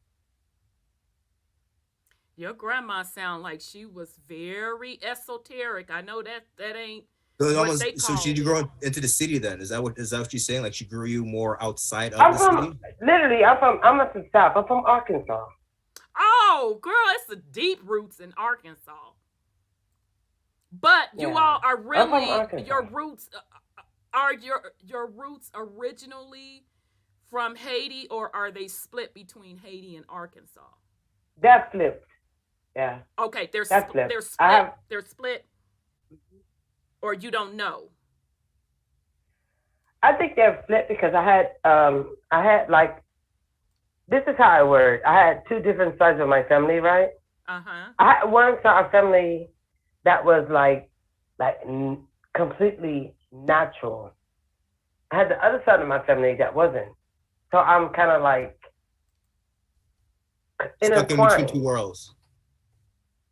Like, it's weird. That's why I wanted to come on here and ask you how it works, because I'm like, I have a side of my family that's like complete in nature. Like we grow. We are about growing. Then I have another side that's very monetized. They're very capitalistic people. Right. So which I have side those are you both. on? Are you on the growing side? I'm on the growing side. I'm on the natural side. Yeah. That's my grandmother's side. Yeah. And it's not on my mother's side. It's on my father's side. So it's just like I'm trying to understand it and trying to like put all these things together and try to understand like, how this thing works. Because I listen to like, we got European and we got indigenous people. And I'm thinking like, okay, maybe I'm like both. Yeah, you're only going to know that if, when you do your genealogy. And I could just that's what I know. My experience, it's very healing. Right. It's a lot of soul searching. And I know. Yeah. And that's why I guess that's why my spirit came to your channel. Yeah. Like I want to know where I come from, because I don't fit into this society. I don't recognize it. I'm not. The society was laid over your spirit. Yeah. When your grandmother's saying to you that she raised you outside, she's raising you outside of the society that you know of today. So when you're feeling that you're not part of this society, it's because your spirit was never raised in it. You was put, like, for example, I was raised in Trinidad and Tobago. I was raised in the South. So when I moved to Canada, I felt that shift. I felt the society put on top of me. I'm saying, hold on, this is nothing like me. And I do what I need to do to fit in. But I can go back to where I was because I had a clear view of it. Right. What you have is more of a disconnected connection of as to what happened, and you don't make sense of it. So you don't know what it really was fully, but you just know what it was put over you, which is society. And now you're tapping into it, or it's tapping back into you. You're resonating with it, and you're getting into it. Realistically, you just have to dive into it. Right. But you're on. Because it's not like we can't tell you. Go ahead. I mean, I think it's the most beautiful thing because my grandma's the most like natural person. She's the one taught me to put my hand in the earth. And, like feel the heartbeat of the earth. She taught me a lot of like things that people really don't know. Mm-hmm. She always said you feel magic. Exactly. I'm sorry? Oh, no, I was just saying it sounds like she was just transferring to you practical magic. Yeah. Like a lot of the things you're just talking about, it seems like she used the power of words heavily. Like she was speaking to you in different languages, different tongues. She was singing to you. She was telling you things. Like, so she was, actually transferring this magic, this bloodline, this being set apart from the physical world. That dimension, I feel like she was giving you some kind of tether to that. Yeah, it's twofold. What she told me, she said, you are Earth. She said, this is your, and she would put her hand down. I remember this when I was a child. She put her hand down and she put mine over it and she would cover with Earth. Said, we are Earth. This is our home. Right. And that's what I remember. Wow. I don't know what that means. No, but that's it. That's what it means right there. When you sing your Earth, you are this Earth. Where they tell you came from another planet. You were from this planet. This is us. Right. We are the people from the Earth. And I guess for me, I think that is something intimate between you and your grandmother. And as you continue through your spiritual journey, you're going to get it. Yeah. You're going to get it. And I already kind of get it. Yeah, I'm not sure if she's visiting you and having conversations with you or whatever, but that's something between you and her. It appears that she was passing down to you that matriarch title as well. I don't know that for sure. I definitely don't want to speak to your situation between you and your grandmother. Only you will know that. That's between you and her. But it sounds like she set you up just for this moment for you to set me up for what? Yeah, we can't answer that. Exactly. Yeah.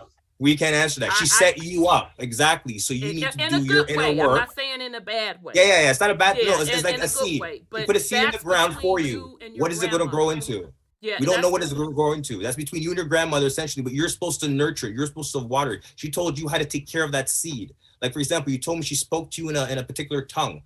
What is that tongue? You don't need to, I don't know what you don't need to tell us now, but I'm saying, go learn that language. Go dive into that, whatever that is, because there's something that is there for you to unlock. Yeah. That's what she left. All of the messages are for you to uncode. So we're talking about it, but as she said, we're all part and one of the same. And that's the thing about it. When y'all were talking, because I went on, I just started listening to. I'm like, okay, because she told me that already. She said they did something, and I didn't really understand. I don't really get it, a lot of it. But at the same time, I'm like, what happened to us? Right.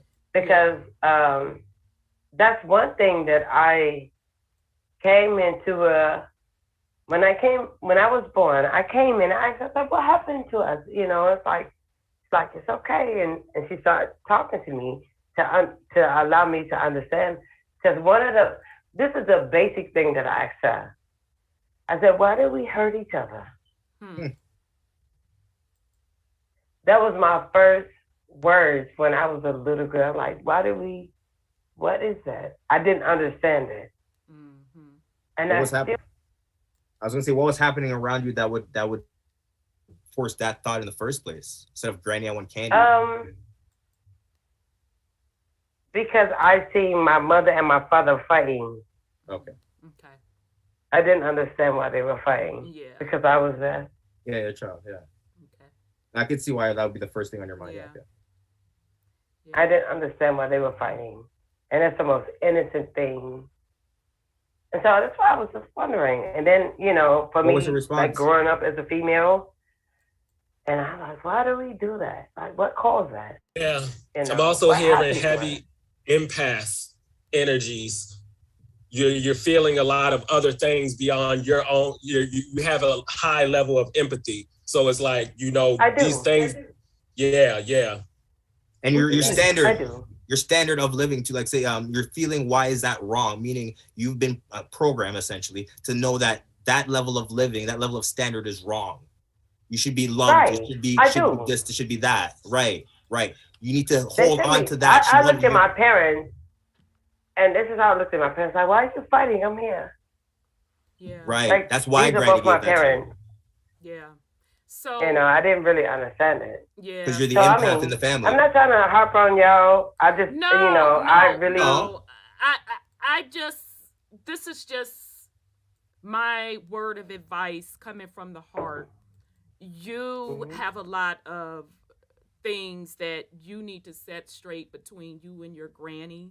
I can only offer the advice of do your genealogy. It is very much so soul cleansing, and your ancestors will literally help you through the journey. I literally would get stuck and would have to back away from it. And then I would get something out of the ordinary, a dream, whatever the case may be, to bring me back right to the spot to get me the information. It is definitely a healing journey, but all of the answers you're going to get, and that's between you and your grandmother. And it sounds like your grandmother is a very powerful woman.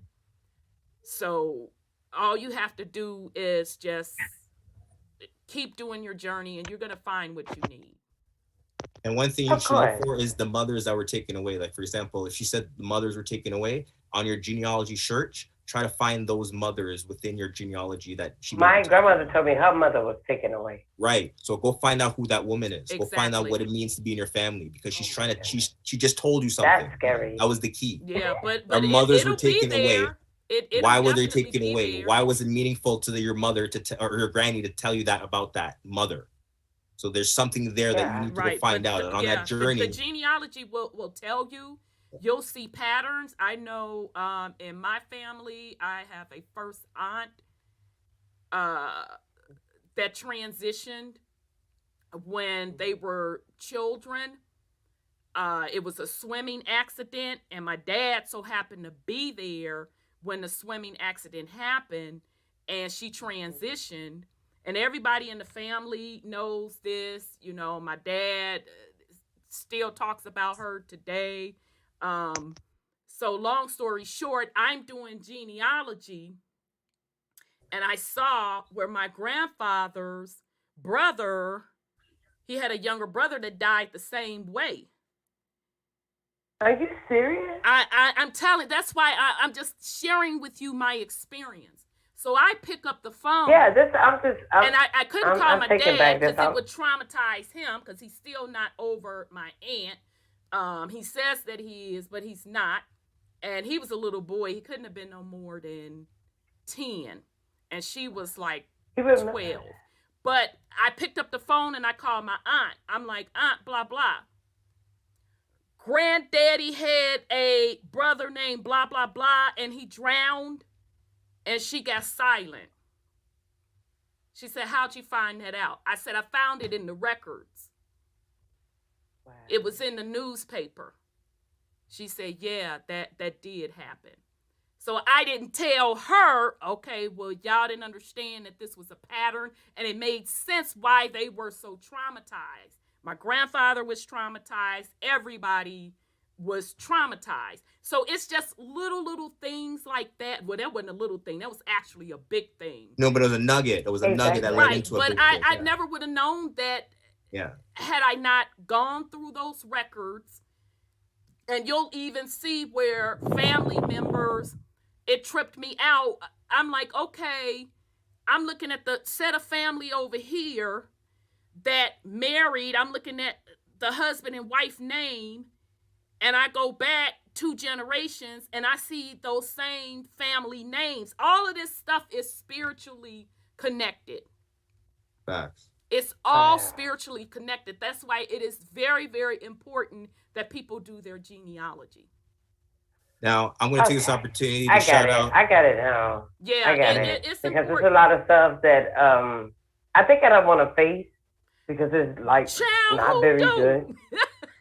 I know it's deep, girl. Who do? Yeah, it takes a lot of courage so and a lot of will. And not only that, you're breaking a generational curse.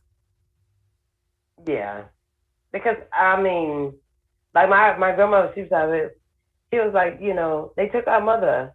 I was like, what? And I that's something that is stays on my mind. Yeah, if it's on your mind, that means you need to go find her. Stop ignoring it. You need to go find exactly what happened to your great grandmother. Right. Tell that story the same way how Auntie just told her story. You need to tell that story of your grandmother. Yeah, you'll be able to tell it to the rest of the family. It's literally gnawing at me because I'm kind of like trying to live in the world and just take care of myself, but that is gnawing at me. And then you know, my I mean, it's a lot of shit, man. It is, and it's a weird feeling. It's a very weird feeling. It is. And in the the fact beginning, that it is. But I know for me, when I get on the other side, it's cleansing. Yeah. So I want that. I want that. So, I mean, I have no problem doing it, but it's just like what I'm going to see on the other side. Don't worry about that. Don't worry about that. Well, if it's nagging and I'm thinking sis, you know what you got to do. If it's bothering you, you already know what you got to do. Now, come on. You got to hit up BCU, Big Chief Top Cat University, every Wednesday. If you need help, and they're going to be able to help you out with that stuff, girl. But beyond that, let's put that aside. The message I want to get across.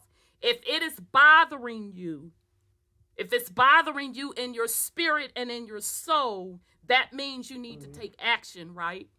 Immediately. It does. Yeah. And that's why I'm talking to you right now. Facts. Good. Thank you for... I mean, that's... Yeah. So you'll be taking the first step forward. You'll be fine, but if you need specific help on how to navigate through that genealogy, I'll drop a link in the chat. They do it every Wednesday for free. Shout out Big Chief Top Cat. Yep. Shout out to Chief Top Cats and his crew.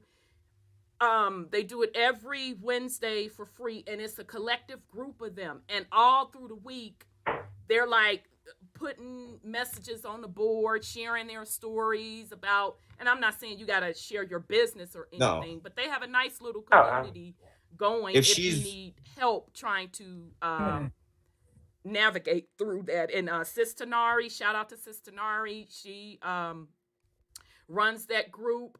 So I'll drop the link in the chat. But if it's bothering you in your spirit and soul, it's just something you need to do. Yeah, it is. Yeah. Because I mean, it's as I get older, it's bothering me. Like when I was like 34, that's when it started happening, and I'm 44 now. Yeah. It's like a ringing in your ear. It's getting louder and louder. Yeah, it gets I'm looking at it as you get older, it's getting louder. Yeah, and because your soul is like, come on now, you got to do this. Yeah, you know what you need to do. Go ahead on and do it. And it, I can't tell you how you're going to feel. I can just only tell you how it was for me. Now that's just one little example I found in the records, and I was like, so you means to tell me, had I not found this in the records? Y'all's just gonna take that to the grave. I wouldn't even known about this. Is basically what you're saying. You know, the thing about it for me, when my grandma told me that they took us, when she said they took us from our mother, that I didn't want to know anything about it. Yeah, you were scared. You were scared. Yeah. Like our mother, because my grandma was a pure spirit. Natural woman. Nice. So I'm thinking it's more than I want to know. Yeah, and you I could think of it what it is, but I'm not going to speculate. That's don't speculate. Yeah, you're right. Yeah, don't speculate. I'm not trying to. I just don't know to share my Don't tell the story. That is between her bloodline. Facts. Yeah. That's that. You have to go And, find that out, though. Yeah, You gotta and go- then- that's between her bloodline. you gotta go find that out. And then we got the essence of Esoteric? we have the essence of like I want to say the word grape in our family line. Yes, I know what you're saying. Yeah, now I'm not gonna We lie. have that. That sis, is like but you know that's what? one reason why I don't want to do it. I understand. You know, I get you. I got you loud and clear what you're saying. Now I'm gonna tell you. I don't want something. to go through that. I'm gonna tell you something, do and this not. goes out to the rest of the women.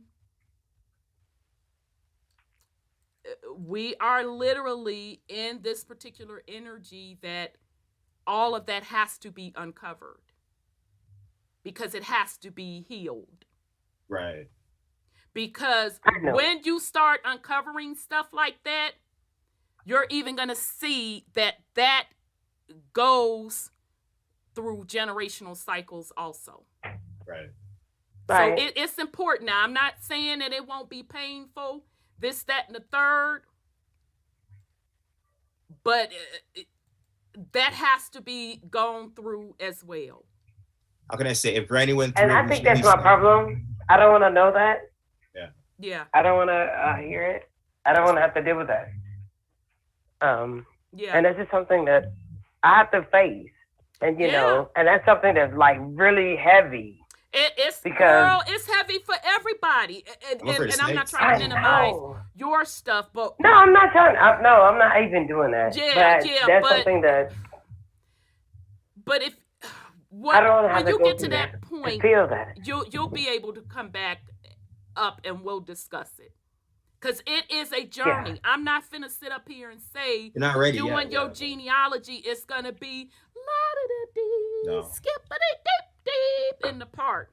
You're gonna find out some deep stuff that's gonna like boom Salt and punch you wound. in the stomach.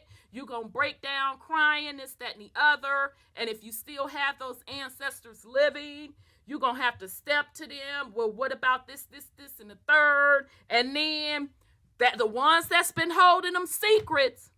Well, yeah, blah, Right. blah, blah, blah, blah. That's the problem I have. Nobody told. But that's the way they did it.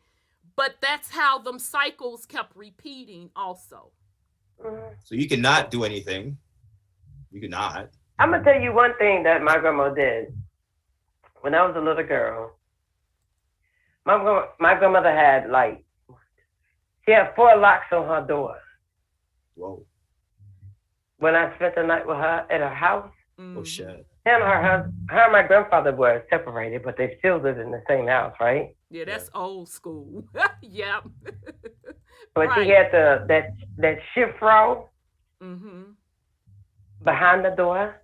She had the little thing, the lock where you open up a little bit and see who was at the door. Yeah. Sweet baby. Who you She had another light with a switch bolt. You get to turn it, you know. She had 4 of those. I never understood that when I was a child. And when I spent the night with her, she had a what you call that? A nightstand. But you didn't have to go out to your room. It was a bucket. So I wouldn't have to go out. Yeah. Yeah, you got a lot of stuff going on. So I don't I'm get that. I'm gonna conclude this because I don't want you going too much further into this. Too much onions. Only that's my only advice. Dig into your genealogy. Get grounded. If you are ready to have your grandmother come to you and speak to you. Actually, she already is. I figured she did. But I didn't want to not say something because that's your business. Yeah, she's like, she's with the energy. Come to you and tell you what you're ready for. Because Yeah, she's gonna tell you're not ready. basically- You're saying you're not ready, so she's not Yeah, ready. I mean, basically, she was protecting me. And I'm trying to figure out what from. Well, if you want to know, she'll tell you. Right, but you already saying you don't want to know. I know. She'll tell you. Matter of fact, she will bring you to that specific event and lay it right out for you what happened. But you have to say you want that information. Exactly. So you just Yeah, you consent. have a connection. You have to consent it. She's not going to give it to you. She was trying to protect you, as you said. That's why it's coded like that. You like, what does it mean? It's like it's meant to be that way. I didn't get it. You really want to know. She's talking to a child. When you're ready to be an adult, ask her, and she'll tell you what it means. Yeah. So sis, it was nice for you coming up. Yeah, I'm gonna get up here. Okay, I wish you well in your y'all. journey. I'll drop the link if you want help on the technical side, how to do your genealogy, and keep doing Yeah, what I you're really doing. want that because I would want to like learn where we come from because I mean she already told me about about a lot of stuff. Yeah. You know, I really didn't disclose it to anybody because I was a child. I didn't really get it. And like, oh, you know, you're a child. You just. But now I'm getting older. It's like all this information that she's putting me to as a child is coming up now, and it's weird. I don't get it. Yeah. So. All right, sis. So well, it was nice talking to you, y'all. beloved. Okay, then. You too. You take care. Thank you. Okay. Bye, love. Peace and love. Thank you for sharing. Yes. Yeah. It's some deep stuff. So let me drop the BCU link in the chat for her.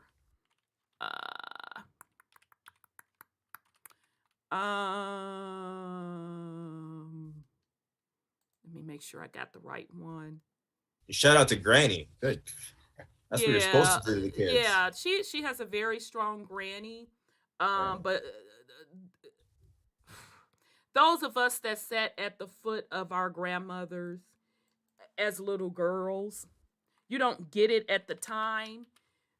She's just throwing all this, spitting all this wisdom to you, and you like, and it be so appealing.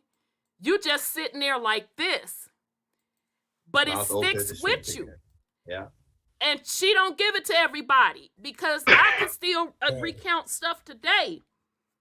And my other cousins be like, she talked to you about that, blah, blah, blah. And some stuff I'll still never tell them because I just knew it wasn't for them. It was for me.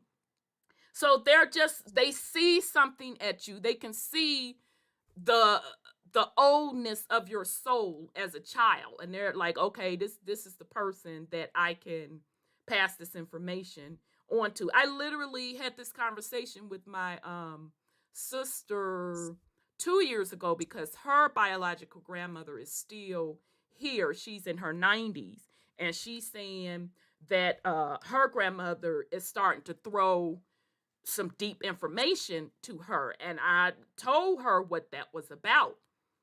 And she's like, oh, is that what it's about? I'm like, yeah, she's preparing you to carry this information forward.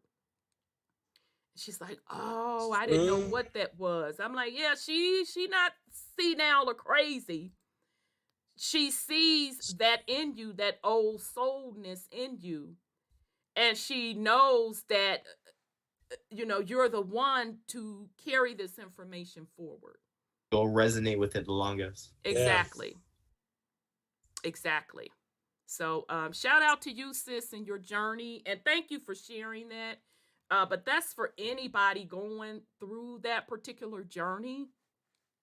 Yeah, it's a lot of family stuff that was hidden because it's traumatizing. And especially the old school folks, they didn't call them the silent generation for nothing. A lot of them held a lot of families had to go into hiding. Yeah. For real. Yeah. A lot of them hid a lot of stuff. So when you get into them records, you're gonna see a lot. Yeah, who is Granny? Go find that out. Lovecraft Country. Exactly.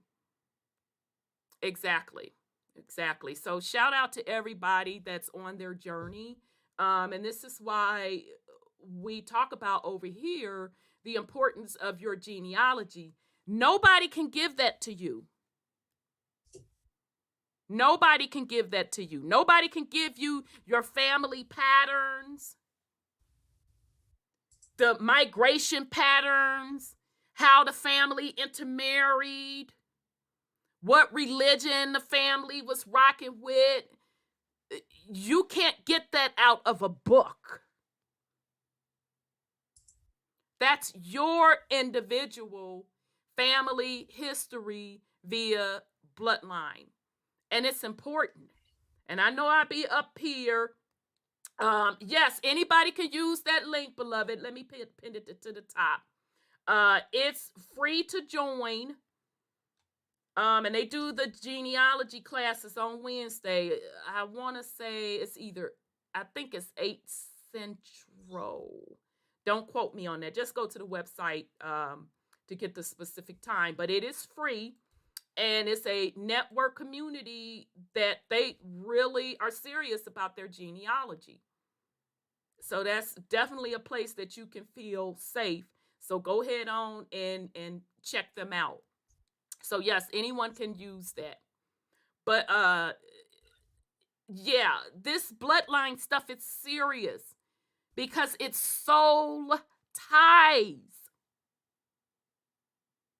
It's literally soul ties.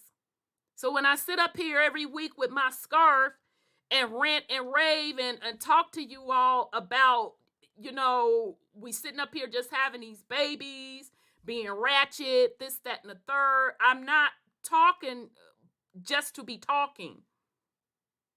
This is serious business. These are soul ties that you are creating for multiple lifetimes. It's serious business.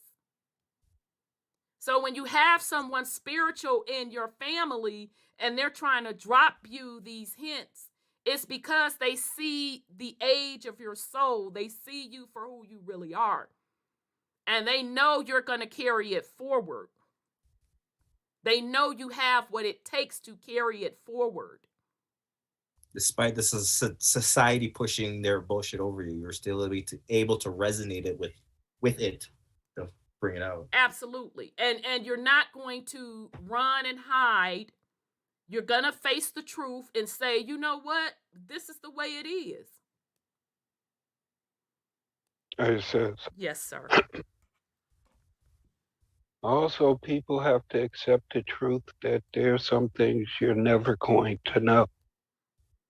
Facts. So you got to be willing to let that go. You can't keep carrying the weight of someone else's decision. We don't know why our ancestors done some of the things they did. Now that I agree on. We don't know if some of our ancestors didn't cut no deals, right. So they didn't get put none of the census or none of that stuff. It was like, fuck all this shit and just was off the grid, so to speak. Or people changed their name for many different reasons. Or the spelling of the name could be off by one letter. Right. Yeah. Anything. It could be the same name but spelled differently. Yep. But the most important thing is to focus on who you are right now at this moment, because it's really nothing about your ancestors that are going to save your soul. What did you do as an ancestor at one point in time to be in the predicament that you're in now? Mm-hmm. There's so many things that all begin with self. We keep giving our power and energy and placing things outside of self, including the ancestors. They're within you. They're in your DNA. You put in that work, you should be able to tap into any aspect of your DNA and talk to any of your ancestors that you choose. Yes. Facts. So we can't keep using the ancestors or not knowing this ancestor or knowing this or that for us not being who we're supposed to be at this very moment. That part. We keep getting caught up into tags and titles. But what does that actually mean? Like when people say I'm Iroquois, we know that was a confederation of many different tribes. Right. Where's the acknowledgement of those other tribes? And what does it actually mean to be Iroquois? Right. Or Cherokee or Chata, whatever you claim? What does that actually mean? Right. Because it's not manifesting in nobody's behavior. Facts. Facts. Ain't nobody decided to turn around and be like, oh yeah, I can tell by the way they acting. Yeah, them the real motherfucking Indians right there. Right there, Joe. Look at them. Look at the way they move. Look at their swagger. No paperwork. I don't hear nobody saying none of that. They still lying to us, denying shit right in our face. Right. Still arguing with us, lying with us. I mean, we're so caught up in what we're called instead of being who we are. I don't know how many times I have to say that. You can call yourself whatever the fuck you want to call yourself when you're being something that motherfuckers have to recognize. You can tell a motherfucker you whatever you want to fucking tell him you are once you got a motherfucker's attention. Yep. But people want to be part of the matrix and claim that they're ascending out of it, and everything that you're using is written within their documents and their script to be a certain way. And everything that you got is given by them. Show me an Indian chief name on the pad. Yeah. Or better yet, show me a clan mother signature on the land pad. On any of them documents. On a treaty. I was going to say on a treaty. I'm just saying. And it wouldn't be even a signature. It would be a fingerprint and blood because we were signing things. We didn't know English. Let me give him his explode. Give her one too for coming up. Yo. Yeah, big up to yourself for having the courage to even know what to do. You resonated to say, hey, let me go up there and have a conversation. That's big. Yeah, because that's why I said, and I still stand on, your genealogy, it is personal. And it is a spiritual thing.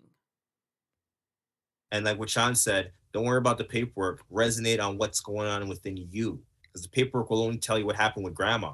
But what you should be focused on is what you're going through. As your grandma said, you're the earth. She didn't talk about herself. She talked about you. So as I said, focus on yourself. Exactly. But I'm going to say again, that for me, a part of that, my journey was also my genealogy. No, that's fine. So I want to make sure I'm clear with that because I do not want to give the message, well, fuck your genealogy, just be into yourself. No, but that's part of knowing yourself, though. As a soul, you know what your journey is. You don't need Rhonda or nobody else up here on this panel to tell you what your journey is as a soul. And for me, that genealogy was part of my journey. Right. I needed to prove for me, not for nobody else, for me, that was a part of my journey. That I'm able to have a discussion with my ancestors, living and dead.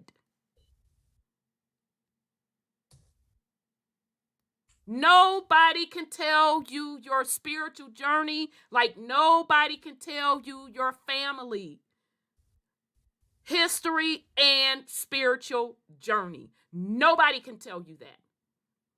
So I don't want you all ever to think on this platform that we're saying, well, fuck your journey, fuck your family. No, that is not what we're saying. No.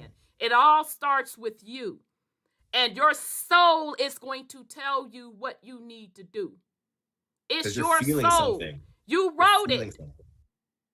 You wrote it. You wrote what you're supposed to do.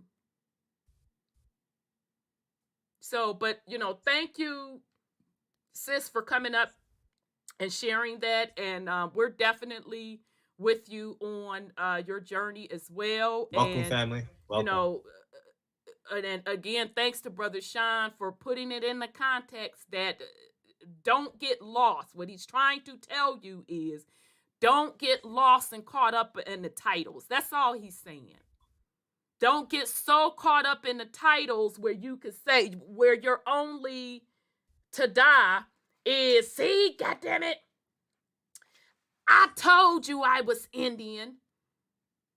It should be about more than that. About your bloodline. Exactly. That's all the elite talk about. Their bloodline. That's who everything goes to as far as the heirs and quote unquote birthright. It has to do with your bloodline, not what fraternity you joined or what club you joined. Right, or what gang sign you throwing up. Exactly. Because ain't nothing in your blood or in nobody's blood that's going to say Cherokee, Shatta, Iroquois, whatever you want to name, African American, ain't a goddamn thing that's going to come up in your blood and DNA that say any of that shit. It's just going to let you know what fucking family you belong to. Exactly. Now, your people will be on some records. Maybe not. So if you don't know who your family is, I mean, some of us, the records ain't there. But for those of you who actually had people that you could talk to, this, that, or the other, and you ain't listened to your grandparents or this, that, or the other, that's your dumb ass fault for not knowing who the fuck you are. Accepting and now you depending on somebody else to tell you who you are, because you don't know who the fuck you are. Well, you keep letting other motherfuckers tell you who you is and who you ain't. Yeah, that's true. Can I say something again? No, sis, that's it. Now, let me lock this down. No, that's it, sis. I'm going to mute you again. You literally didn't share it enough. No, yeah, no, it wasn't about you, sis. That's not at you at all. No, and it's not even. Yeah, it's not even about that. I just want her to digest what she's talked about so far, rewind this back, and take it from there. So, but your point is very well taken, Brother Sean. Your point is very well taken. It's just work that has to be done. And it's on an individual level. That's all. Okay. So we're going to have to move on. So with that said, I know Brother Odel is in the comment section. Let me bring on Brother Odel. Child, it's 9:45. Yeah, I'll save what I had for next week. It's going to be old by then, but that's okay. All right. No. Peace and love, Brother Odel. How are you? Peace and love, everybody. Peace and love. Unity and oneness. I'm gonna say, listen, where are we gonna drop? Please drop it in real time, sister. Let's roll with it. Let's roll with it, because you know you roll on here. Okay. This world works in real time. You know me about language. Disrespectful to your time, because you literally not getting no sleep to bring us this information. So I want to be respectful. So okay. No, you're fine. We live in real time. This is what this system works on. It works on futurism and pastism. That's what the Jesuits work on. This is where the esoteric stuff comes in with this black and white, with the dark and the black and the white. It's all about, obviously, with the words, because I do all the etymology. I do etymology of trace back and stuff like that. So with all these words that cut like swords, and the devil is lived, and the news is live and it's evil. Oh yeah. And it means north, west, east, south. Yeah, it's all cosmological in its origin. News north, east, west, south, which is the Church, the circle, the church, the circle. The programming the masses with the news north, east, west, south. Yeah, that's the church, the circle. Yeah, they got the news on at certain times, the clock, the wheel. Exactly. The news comes out 1 o'clock, 10 o'clock. And something new news comes at 10 o'clock, so new beginnings. They can't program with all this. I'm way up here. But so for me, there's nothing ever happens by chance. It always happens with purpose. Okay. So the thing with the Ukraine, I was killing that this week. My friend over here is an Englishman. He's married to a Ukrainian woman. He married her not long ago. He went over to Ukraine not long ago. So we getting first-hand knowledge over here. You know, what I mean, they're doing all right over there at the moment. So what I'm saying is that whole I call the Ukraine the new coronavirus. Exactly. That part. Mic check. Your mic is messing up, brother. Mic check. You there? Can you hear me, Sister Rhonda? Yeah, Check we can one, hear we you got now. you. You had got real scratchy. The Ukraine Russia thing is I refer to it as the new coronavirus. There's also some kind of MK. I covered this in a talk I did not long ago, a little while back. Where I was talking about the governments of this world and the MK Ultra, the experiments they've done for LSD and stuff like that, the mind control programming that they've put in place. So what you begin to see is that there's with the Tavistock Institute and stuff like that, that there's these programming. Right. There's these programs that they're operating in 3D Earth, and they're operating programs, and that's what they're doing to the masses. So Ukraine Russia thing is the new coronavirus, and this is what the thing. It's trauma-based MK Ultra style mind control program, and that's what they're doing. Right. And that's what they're using on the masses. So this is the thing that you're seeing. So what they're doing all the time is it's one thing to the next thing, Hegelian dialectic, problem, reaction, solution. It's the Jesuits' motto. You see the double-headed eagle. It's order abdo chaos, order out of chaos, order out of chaos. This is remember we're in the age of revelation right now, right? We're in the 7 years of revelation in terms of the cosmological clock, and I never get a chance to touch it because we never had a chance to get there yet. We'll have to go there at some point. But the age of revelation started cosmologically, and it's I can show you how they've done it. It's even in the book, and I can show the alignments using cosmological science. I've got it. So they're playing out the script of revelation, the age of revealing, which is this advent of Aquarius, which they knew was coming, and they also knew that it was going to be the divine feminine, and they knew that. And I've covered some aspects of this when we've had a chance to do that in the information that we've had, and they know that there's an aspect of this that's beyond the realm and beyond their control. And what they're doing with these MCulture style events that they're using at the moment is to keep the masses distracted, because there's a natural occurrence that's occurring right now during this advent of Aquarius. This divine, there's no Aquarius, but this divine feminine is coming in. There's an aspect of this that's coming in that is fixing up and changing the energies of this realm, regardless of what they're doing. If you know where to look, and you know what to, and you can observe. You can clearly see that that's going on, and this is why certain programs have been operated. You know, the crown or coronavirus, crown virus, crown high consciousness. They knew what was coming. They knew what was coming. Absolutely. You know, they knew that divine feminine was coming. So these people have got this traumatized fear going on, so that you don't tap in at that level. Even though most of us on this panel definitely are. So they know what they're doing. So for me, you're always dealing real-time jurisdiction. You're always dealing real time. So whatever you're gonna drop in tonight. Let's roll straight to it, because that's how it works. Roll to it. And I know you already know this, Brother Odel, because you keep up with this stuff. So doggone, are they gonna let me see this article? Damn it. Let me see if they're gonna let me see it. If I can sign back on, because I'm not subscribing to them. Okay. All right. Yep. Hold on, fam. Let me show this to you. We'll get into this real quick.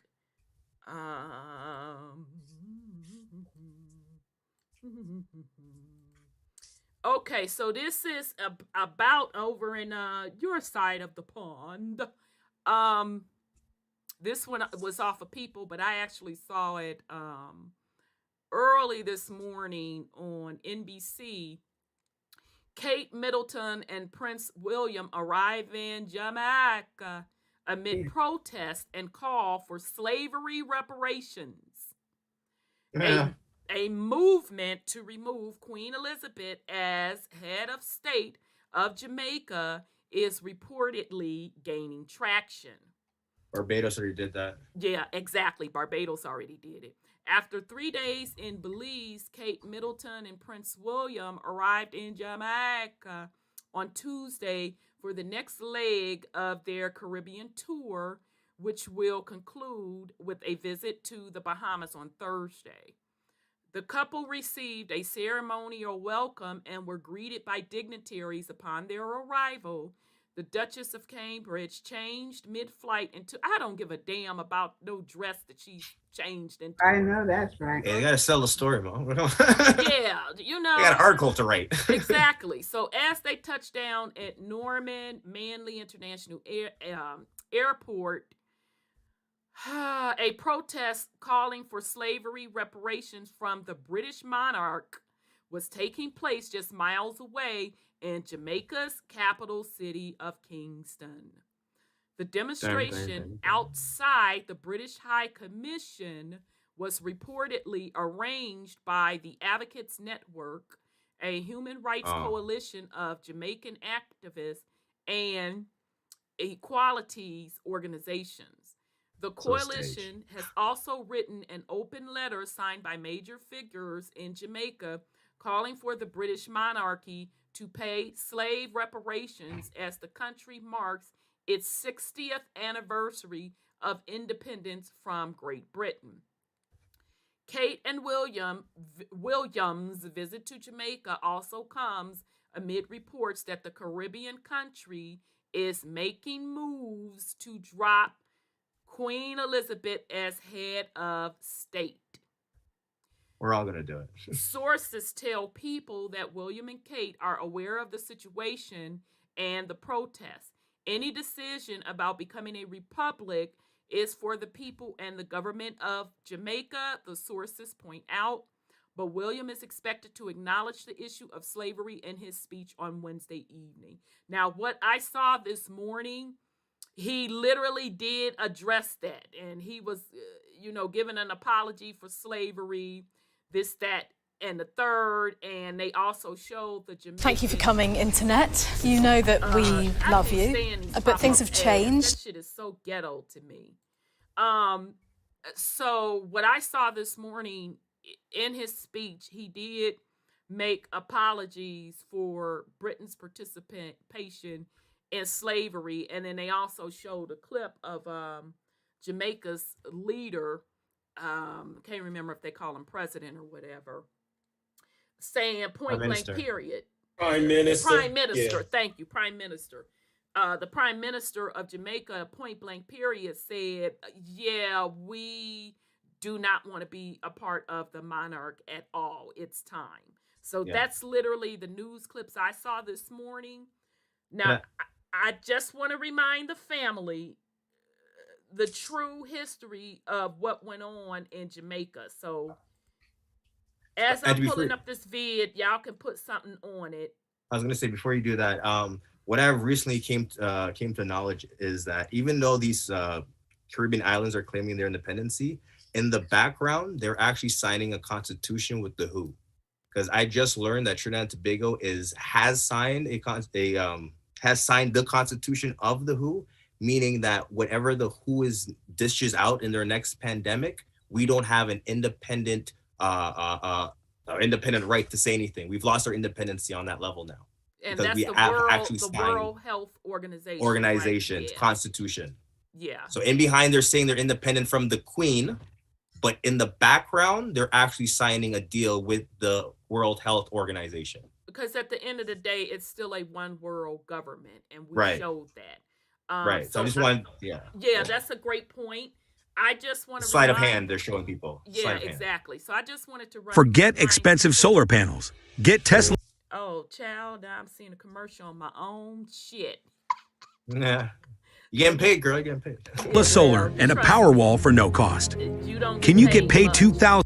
You are listening. It ain't all of that at all. Okay, so let me bring up, because I did a drop on this.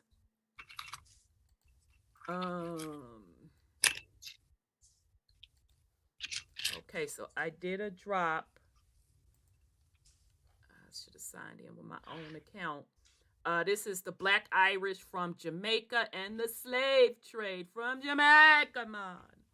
Okay, so let's see where we're at. Of the products. So today we are going to get into the slavery of Jamaica. So we're going to get into the Black Irish of Jamaica and slavery. So now I'm going to tell you something. Get ready. I know some of you, the source of material that I will use, the main source of material that I will use for this particular podcast, a lot of you are familiar with this book that comes across this information.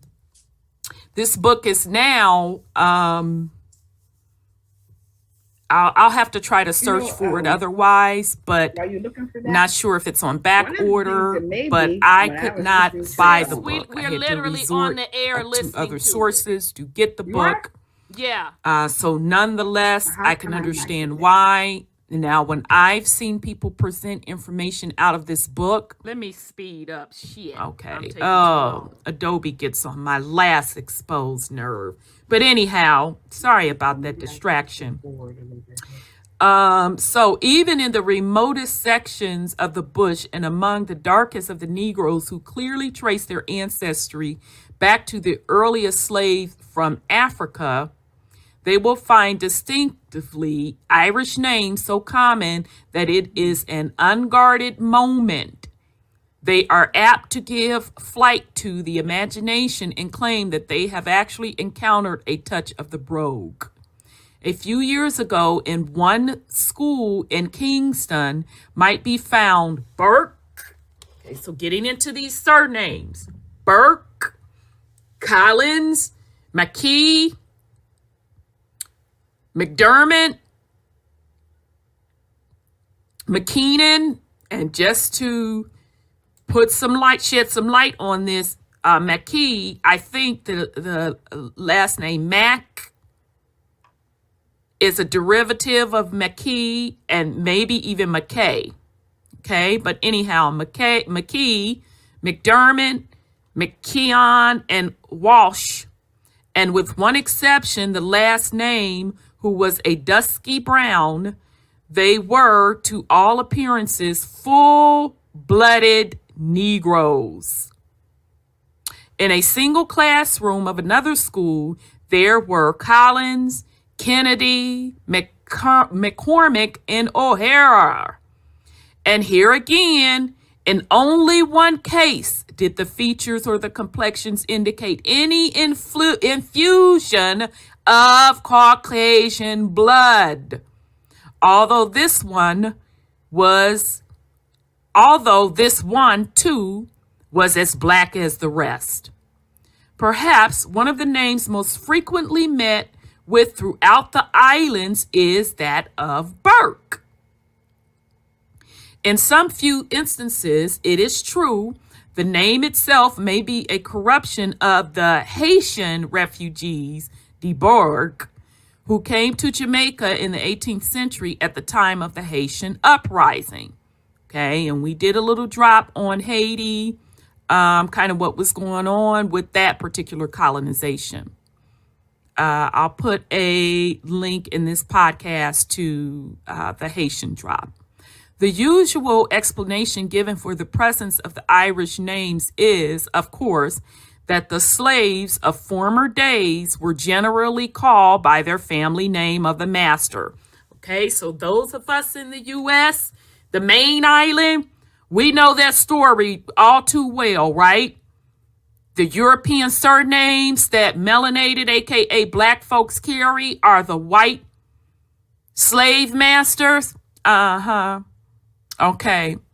But yet those of us that do our genealogy, we're not finding any slave records for our ancestry. And in some cases, we are finding Black European ancestry. But in the case of Burke, at least, we did not find a single planter of that name among the early records of Jamaica. Certainly, the survey of the year 1670 shows that at the time, not 1 acre of land was owned by anyone named Burke. Okay, so in other words, if these melanated / black Jamaicans with the last name Burke was taking on the surname of the white slave masters. How come they can't find any planters with that last name? And the same may be said in the case of most of the other Irish names we encounter today among the Negroes of the island. The purpose, then, of the present writer is to find a solution to the riddle. Whence the Black Irish of Jamaica? And the answer, briefly summarized, lends itself to a threefold division. From Ireland through Barbados to Jamaica. Okay, so I just wanted, and again, you can find that drop on the website on YouTube. I'll drop it in the chat, where we literally went through and told you the true story of the quote slave trade of Jamaica. And it got so deep, they even told you specifically when white people hit the island of Jamaica. And it was at a later date than the original Black Irish coming over to Jamaica. Okay, so the title of this particular podcast is The Black Irish from Jamaica and the Slave Trade. So I'll drop that link in the chat. But my purpose for bringing that up, because you have folks over here in the States talking about, oh, child, Whitehead, see, that wasn't nothing but the spirit. I ain't mean to bring her ass up. I promise. I promise I didn't, family. I promise I didn't mean to bring her ass up. I was trying to get back to my little original picture. But you have folks over in the States having these conversations about reparations, and I keep telling you that, do you know what you're asking for? Can you prove what you're asking for? Can you prove that your ancestors were slaves via Africa? Because based on the research, and we're sticking to Jamaica right now, those blacks on that island from Jamaica fall into two categories, three, and the third one is going to be a very slight maybe. But you have the indigenous original people of the island. You have the Black Irish that came to the island because they were exiled out of Europe. Okay? So they came over on prison sentences. So they were convicted with prison sentences and banned from returning back to Europe and giving the sentence of going to a prison penal colony, i.e. indentured servitude. That is the bulk of the slavery that occurred in Jamaica. They have records on it.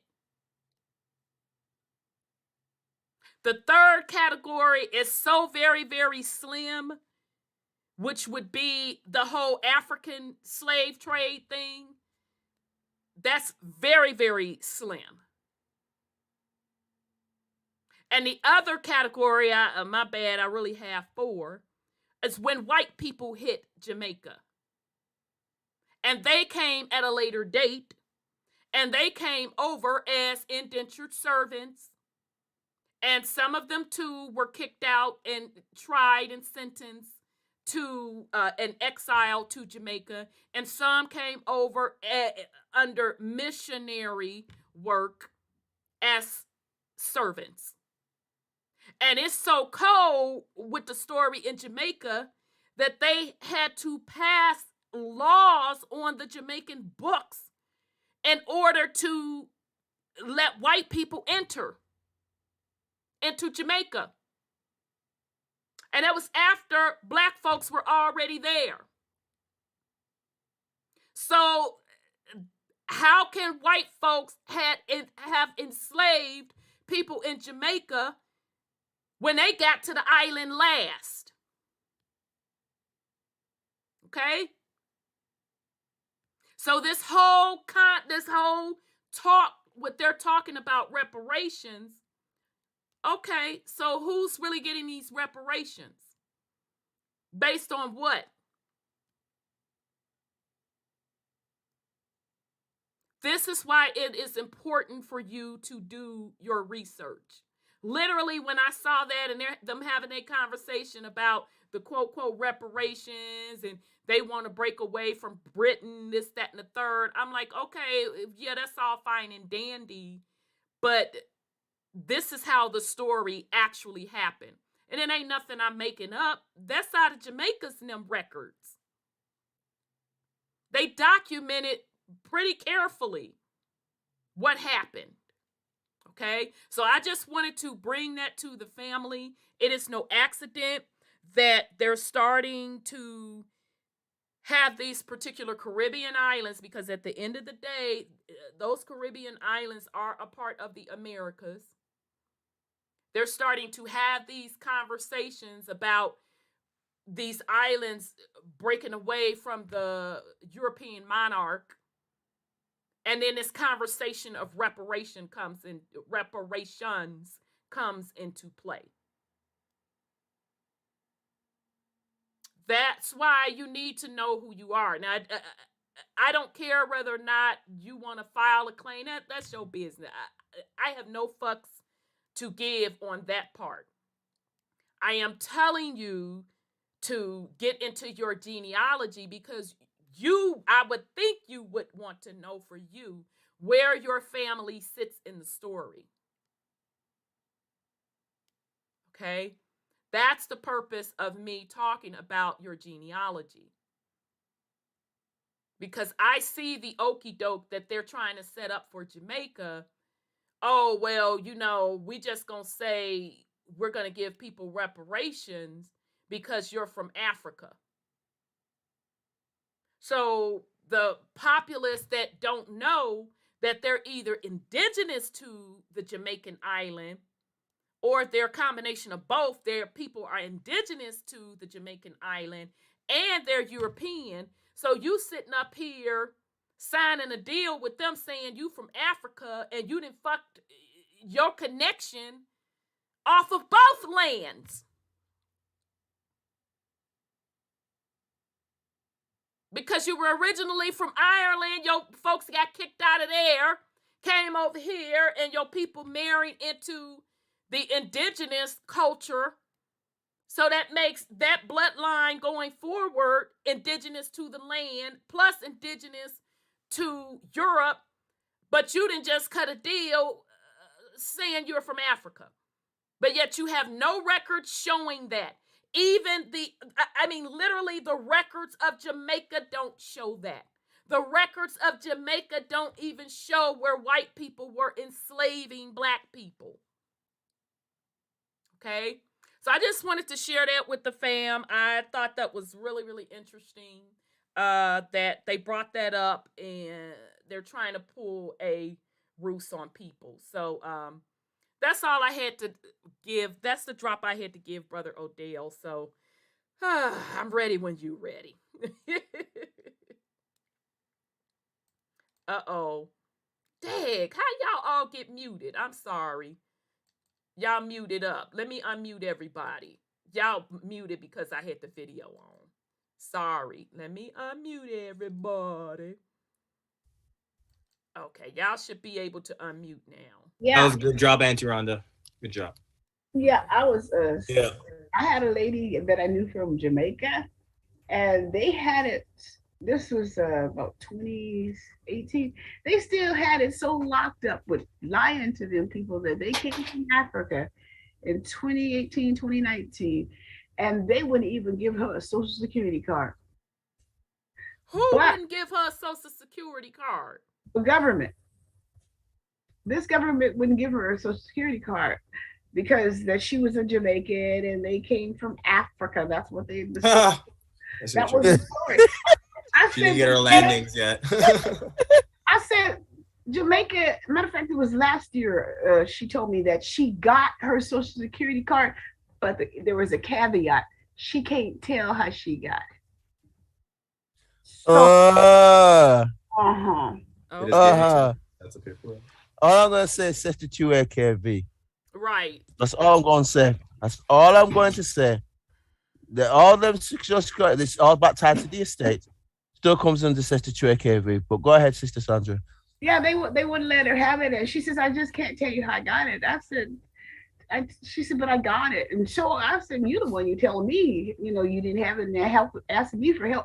But she got really, really, really, conservative and drawn because the government, I guess, worked out a deal with her. That's all I have to say. A deal, you say? Yeah. Yeah, that's. Child, they be making my scarf straight up itch. I mean, if it's going to be so secretive, she can't discuss it. A Social Security card? Seriously? Says something just don't sound right. I'm not trying to, lie upon the lady because they be lining up to give you a Social Security card. So. Yeah, they're desperate because puts it back under said. Yeah. You've got Social Security over there. We have national insurance over here. I keep telling everybody, still comes under statutory KV. Yeah. Still tied to the birth certificate and this. All the stuff I've covered, it ties right back into all of that. Go ahead, sister. Yeah, I just don't see them denying her if she was born on Jamaican soil.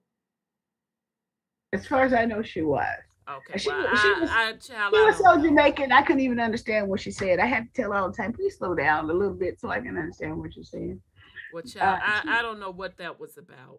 Yeah, it was really weird. She I don't know, but she finally got it, but she said she couldn't tell nobody about it. Oh, but she wound up telling you about it. Oh, okay. No, she didn't tell me how she got it. She said, I can't tell you. Oh, she got it. Oh, child, okay. Yeah, it was secretive. I met her. She wasn't my close friend or nothing like that. That's somebody I met. Yeah. I met her at the Moors. Thing. Child, will say no more. So yeah, it ain't no telling how much paperwork she put in and told them people to do XYZ, and they probably like, well, you said you was from Morocco. You said you was from Morocco. Mm-hmm. You filled out form on such and such so date with this amount of proof. So we struck away your citizenship. So now you coming back and telling us otherwise. Now that's what it sounds like to me. And that's what it sounds like to me. Yeah. Now don't that sound more accurate? No, I'll tell you why. Because she didn't even graduate that day. That period of time. Her class was coming up, but she hadn't finished. Oh, okay then. No, she hadn't finished. Okay. She hadn't done the paperwork with them yet. But she was messing around with the Moors, and she was fighting to get a Social Security number. Not with them. She was fighting to get into their program. You know how they say that you become a citizen and you could do this and you could do that. And that's what I am saying to you. She went to the Social Security people office. Yep. And said she want a card, and you saying that they told her no. And she had to do some things to get the card, although she was born on Jamaican soil. Yeah. And they told her, well, we're going to give it to you, but don't say nothing about it. That's pretty much what she said. But she was studying with the Moors now. Yeah, she was. But that didn't have nothing to do with why when she went up to that Social Security's office, she had those issues. Exactly. They just normally give them out. They want to make your 14th Amendment standard, fam.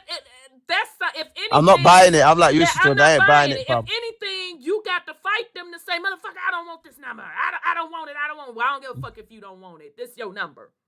Well, yeah, they're keen to put that on this my distrust of them people. So I don't want to get, because it's public. And I kind of said, I wasn't trusting. Right, I understand, but that's the point I'm making. I'm just saying, and this is in my opinion, I don't know the lady. I could be wrong, but in my opinion, she did some paperwork somewhere.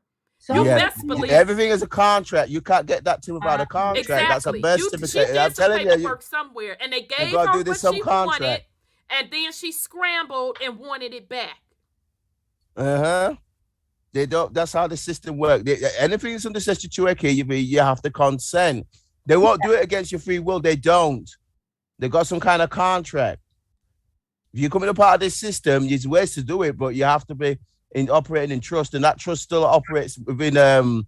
Even if it's got a TIN number, better trust the best ones that I found out to use. But what I'm saying is that if they'll acknowledge stuff, if you're completely off grid and you're totally out of their system entirely, you can't interface with that system in that same way that they're making those claims on. Exactly. If you're interfacing with that system, then whatever, even if it's using trust, the trust, you won't have an obligation, but the trust will, and the trust will, even with bare trust, you've got minimum amounts of certain obligations to fence up with, right? That's the best way we've operated, and you don't have to. The trust operates under its own thing. It still operates in their system, but it's not under its Section 2 AKB because it's not using national insurance numbers and it doesn't pay tax like that. But if you're talking about a social security number or national insurance number, they operate completely under Section 2 AKB, and they you can't get nothing out of this system unless you operate under Section 2 AKB. So I'm not here. I'm with Sister Rhonda on this one. If they're saying that they're not offering her one, then whatever she said to them, she's done something in some kind of way where she's saying to them that she's this or she's that. And they say, well, we're going to say to, that's fine. You could be this, that, and the other, but you can't come up in our thing unless you contract with us in this way. So you got to compromise. Exactly. And this is the main reason why I will not go over any of that information on my show. That's a prime example. Because people, they're not going to do the work to truly understand it. And they're going to, no matter how much you lay it out for them, give them examples and tell them, okay, if you do this, you know, you have to keep doing this consistently and you can't do that. Exactly. As soon as something get inconvenient, they're going to run back and do exactly what you said you can't do. And that's going to be all over. That's why I don't want to be bothered with that shit. No, I do not want to be responsible for that stuff publicly because people do it all the time. Yes, sir. Yeah. You know what that sound like to me? What? Considering she can't tell how she got the Social Security card. There's some fraudulent shit going on. There's some fuckery. Somebody done cut her Social Security card off somebody else's goddamn information. I agree with that one. I agree with. They got some bogus shit jumping off. Because I mean, if you can't tell how you got it, if you went and filed out the paperwork, this, that, or the other, and got the Social Security card, that's not a big secret. That's what every fucking body else on the planet doing. So other than that, it's some fuckery. Yeah, involved. Exactly. And why is she sitting up in the Moore meeting? You hit it on the head, I came with that bullshit. It's that bullshit right there. People like in that this PPP paperwork. shit. That PPP sound like some PPP shit. Like she was trying to get an ID set up to get some goddamn money or something. Probably. We know that paperwork was the original PPP that got people locked up still. So exactly. I'm not trying to get yeah, she's a hustler. I agree. That's the personality she came across as. Right. So, child. Okay, Brother Odel, we ready when you ready. Yeah, I just find it. That's I'm with you, Sister Rhonda. It's just interesting. When I've realized how they can operate this system privately, they can operate properly. You can have TIN numbers, you can have EIR numbers with your trust, and they can operate totally in the public. But they still got certain obligations. Now you don't have that obligation, which is fine. You can operate through that's not an issue. But if as soon as you want something, but then you still have to set up your own private healthcare. You still have to operate a certain way that you know. But you can't. But if you want to go under Section 2 AKB, they make that clear, fam. You got to compromise. If you're going to be on the private side entirely, and you're going to operate, there's certain way you have to operate. Absolutely. But you can't mix the both of them. You can't come in and say, well, I want to have of this on this side, but then I still want to come and use a birth certificate. and people do it all the time. They do it all the time, and then want to scramble. I don't want to be bothered with that fuckery.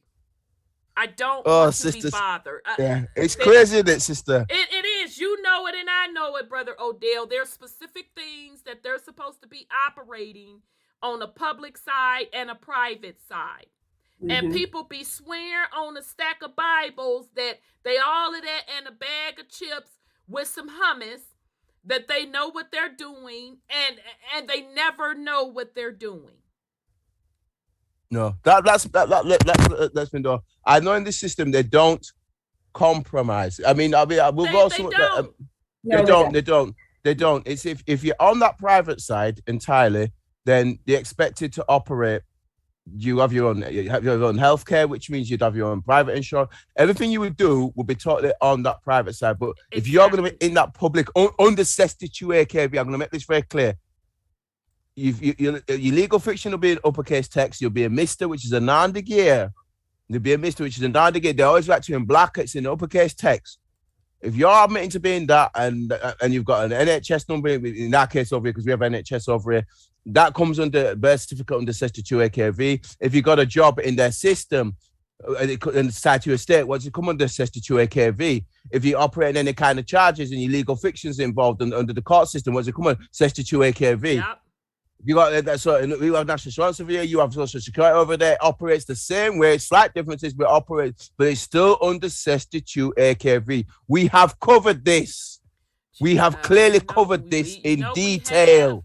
We have, but people still want to be sitting up here talking about some paperwork, and my nerves get bad because I have asked people to come up here and prove to me that it works, and they never do. They never do. That's why I'm never going to promote it on my channel. And just because people you may be new to my particular platform, you ain't telling me nothing that I don't know. Mm-hmm. You're not telling me nothing that I don't know. I'm not interested for a reason.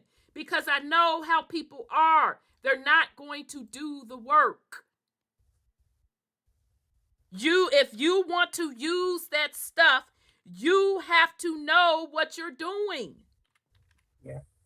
Can't nobody just draw up no paperwork for you. And you think that you're going to be able to operate that way. You literally have to know how to navigate in that system. Exactly. So I'm straight ready when you ready, brother. Yeah. We've got to leave that. I'm at you, sister. I just find it hilarious when you hear all this, like you say, all the jiggery, all the nonsense. It's just ridiculous. When these people are saying this, that, and the other, and I'm like, no. From what I've learned, it says to AKV, you're either in or you're out. You cannot be in and out. Nope.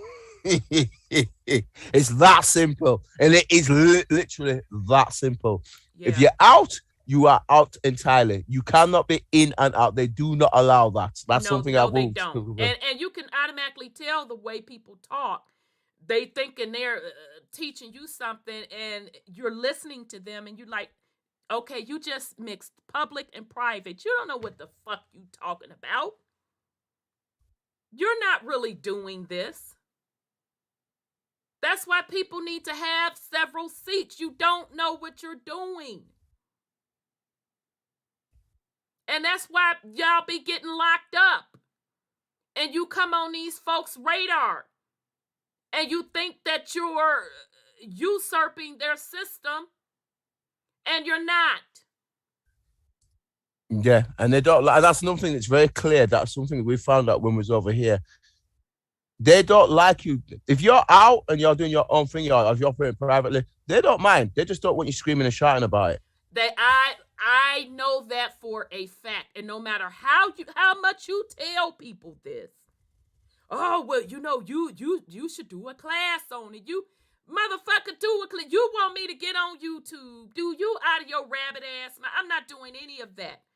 What part of operating in private don't you fucking understand?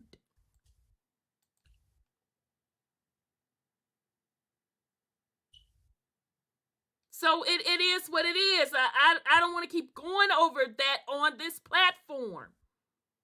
Those that know how to do it, they're doing it. They're moving in silent. Those that want to learn, you better pick up some motherfucking books. And if you want to pay for a package, pay for a motherfucking package, and you better take that information and comb through it and learn it yourself. But anybody that's true to that life, they're not finna fucking get on YouTube and break shit down for you. Correct. It's private, not public. Exactly. That's why they have two different names, they have two different operations. It's clear. So I agree with you, sister. So they need to stop all this nonsense about, oh, well, you can put it out there like that. No, it doesn't quite work like that. And it's big over here on the main land. And it seems like every 10 years or so, it starts back up. And people that's new to it want to come to start recruiting other people to it. And those of us that have seen that, like, it doesn't work that way. Oh, you don't know what you're talking about until they start getting locked up or have them agencies knocking on their door. Then they crooks in panic. action. Exactly. Yeah, crooks in action. Exactly. I don't want any parts of it. Exactly. Crooks in action go turn on your ass, fam, because you do something you ain't supposed to be doing. I want no parts of it. Because I get you. Operating them folks' system. Yeah, exactly. So, you know, people need to put the work in. If it's private, you stay private. So that's what we learned over here. That's how we do it. We keep it on that other side, you get me? But and it's effective to some degree. If as long as you're not in their face with it, like winding them up, then they can pretty much leave you alone. But it's got to stay. It's got to stay that way, and you have to make sure that you're doing your stuff on the financial side and on properly as well, because they will. I've noticed this one. If you have got a publicly registered trust, because you can have a publicly registered trust, or they do that over here, that you still have to send in a certain amount of filings. I think it's twice a year they do it over here when we're doing it. That you send in filings twice a year, and they make sure that that's running properly. Because I tell you something, if they ain't operating properly, they'll shut that down. Oh, so, absolutely. I literally know of someone that was doing it. I think they were doing it quarterly. I think over here you could do it either yearly or quarterly. Yeah, every 3 months. That's to do with the astrological clock as well, by the way, when it's quarterly. But keep going. Oh, that makes sense. That makes a lot of sense. Yeah, over here they can do it quarterly or once a year, and they have been operating fine that way for years. But then they got caught up in some fuckery, listening to somebody else telling them that they can go write bonds. This, that, and the third. And so the person had sent me the paperwork, and I took my time. I read through that shit, and I'm like, I told the person, do not go fucking up submitting them bonds. Why? I said, because, number one, you're double dipping. Yep. And do you understand what side of the house you're on? Do you understand if you're on that public or private side? Well, such and so told, okay, well, you do what the fuck you want to do. I'm just telling you what I read, and based on how you're telling me you're operating, I'm telling you there's a conflict. And sure enough, they went to submitting that shit and turned that person's motherfucking world totally upside down.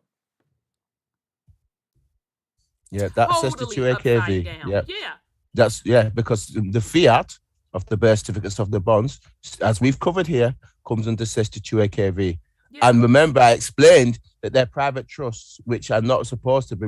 In fact, we went a bit deep when we went in it on ours, because we touched the aspects of it that they're not heavily in the public. Right. And we made very clear that fiat, that's their currency, that fix it again tomorrow, that fiat is run by them. So if you're creating that fiat, you're trying to operate like a private bank in the public. Exactly. They won't have it, fam. They won't have it. You're going to get locked up. it's They won't not have it, fam. it's not gonna happen. They It's won't not have gonna it, fam. happen. I'm Either telling you're you. gonna be because they can lock you up over banking fraud for trying to write them bonds. And you Or ain't got a they're banking gonna- license in Yeah, their they're public gonna- pseudo they had to offer you. Exactly. Or they're gonna come at you on the other side and say, okay, I'm looking at your financial records. And to this day, I don't think the person got this. Okay, you're Exactly. trying to write a bond for XYZ, but on your financial records, what you're writing said bond for, you had already navigated with that on the financial records. So you're double dipping. What are you doing? And they don't allow that. This again, the books, because they're operating in the States, the books have to be balanced, Libra. It's got to be balanced. If it ain't balanced, it ain't right. They see the discrepancy there, they're going to shut your ass down. Exactly. I mean, totally turned fuck that person's world up all the way. Until this day, I still don't think the person got it. And that's why I'm so strong. No, I don't fuck with y'all in that paperwork. Because 99.9999999% they don't get it. Nope, not doing it. And people run their motherfucking mouth too much. You run your mouth too much. You ain't supposed to be running your mouth, but you run your mouth too much. That's what I'm saying. The only people I know operating properly, I've got one or two of my friends that we're doing over here operating properly, and they ain't greedy. They just do all the filings properly. It stays on the private side. And keep it moving. And keep it moving. But you can not with folks over here in the Americas.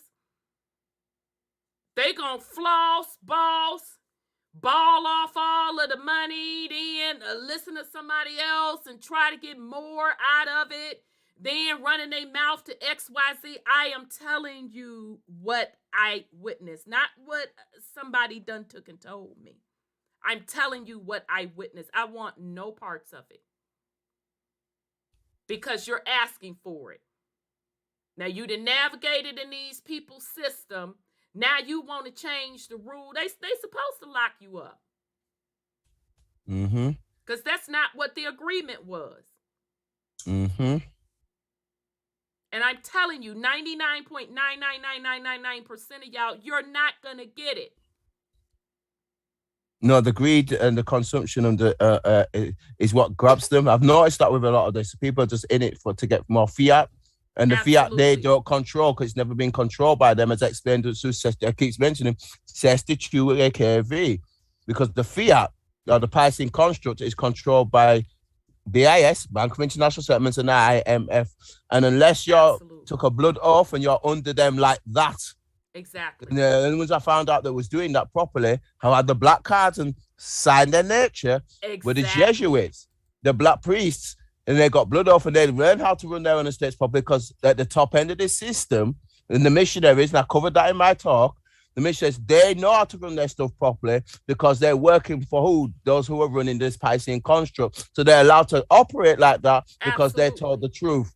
And that's why they understand the Monsignors. Yeah, the Monsignors. They were trained how to operate in it.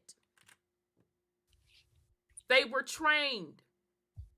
So I'm not going to keep having these conversations with people.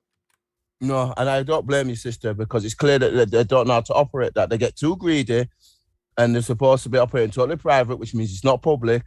And therefore, you can't operate bonds and be taking bonds and creating more fiat into their system when you don't have a license. Because remember that fiat, that energy, remember, has to be operating in their system because you're going to be using it to do X, Y, Z. Well, if it don't add up mathematically, they have to shut that down because they know they can't have that. You're running rogue in their system. They can't have that. You know this as well as I do, sister. No, you're right. You're absolutely right. So it's frustrating as a content creator just because I know it. I don't have a responsibility to any of you to go into that information. I'm not going to go into that information. Hell, most of y'all don't even know how to operate within a basic trust. Exactly. And I'm just talking a basic trust. But you talking about the big boys game? Yeah, okay then. Okay. Exactly. Exactly, sister. So even if you operate on a basic level, and it does work because we use them, but the point is you still have to be competent. And it's clear. Obviously, when we had this last time when somebody was asking about it, and I'm like, yeah, I don't mind giving you the wise, concise handbook on trust flow. I'm going through the basics and explaining, but you have to be competent. And like you were saying, sister, most people over there, you're saying they can't operate, they won't do it. Up. Well, you know why don't you want Brother Odel to teach us that? Because you're dumb. You're dumb. You're not responsible.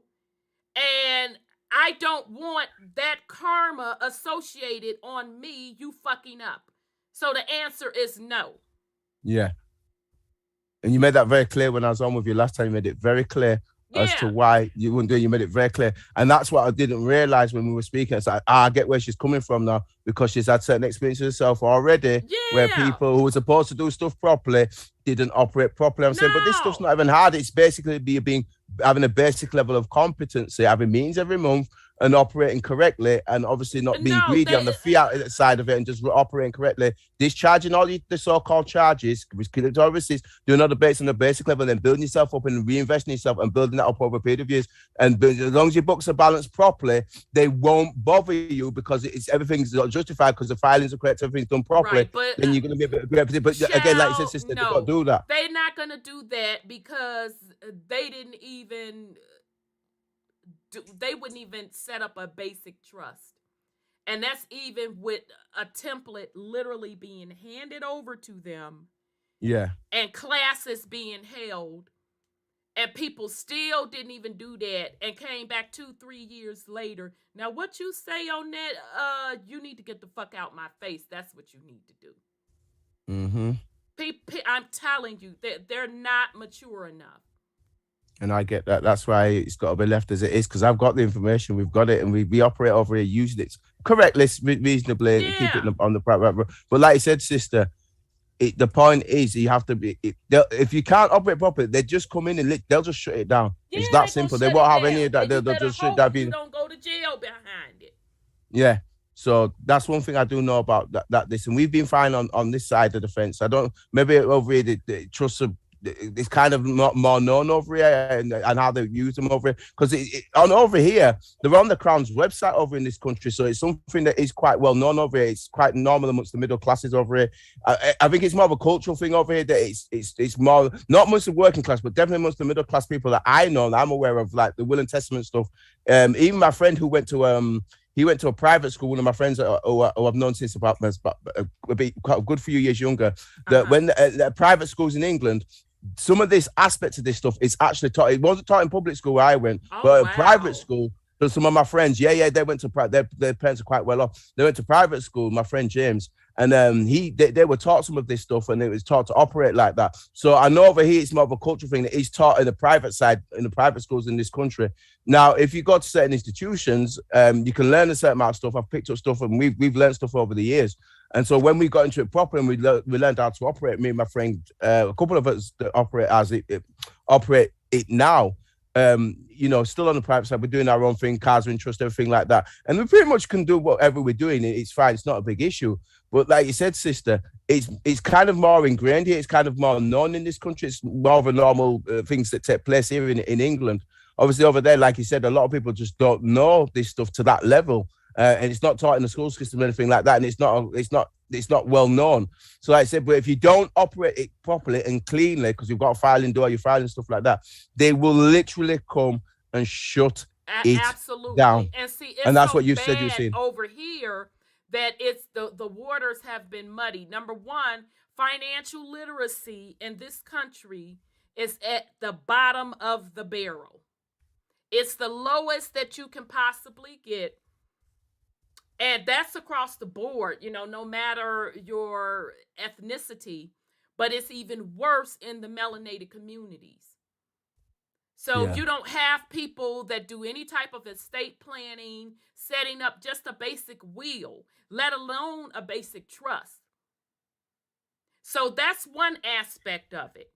The second aspect of it is you have these groups that have been out scamming so much that they have landed themselves on the alphabet boys list.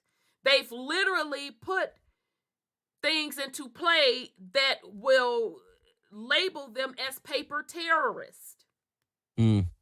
So that's why over here, you have to really, really know what you're doing and not be messing around in a particular group, in these groups.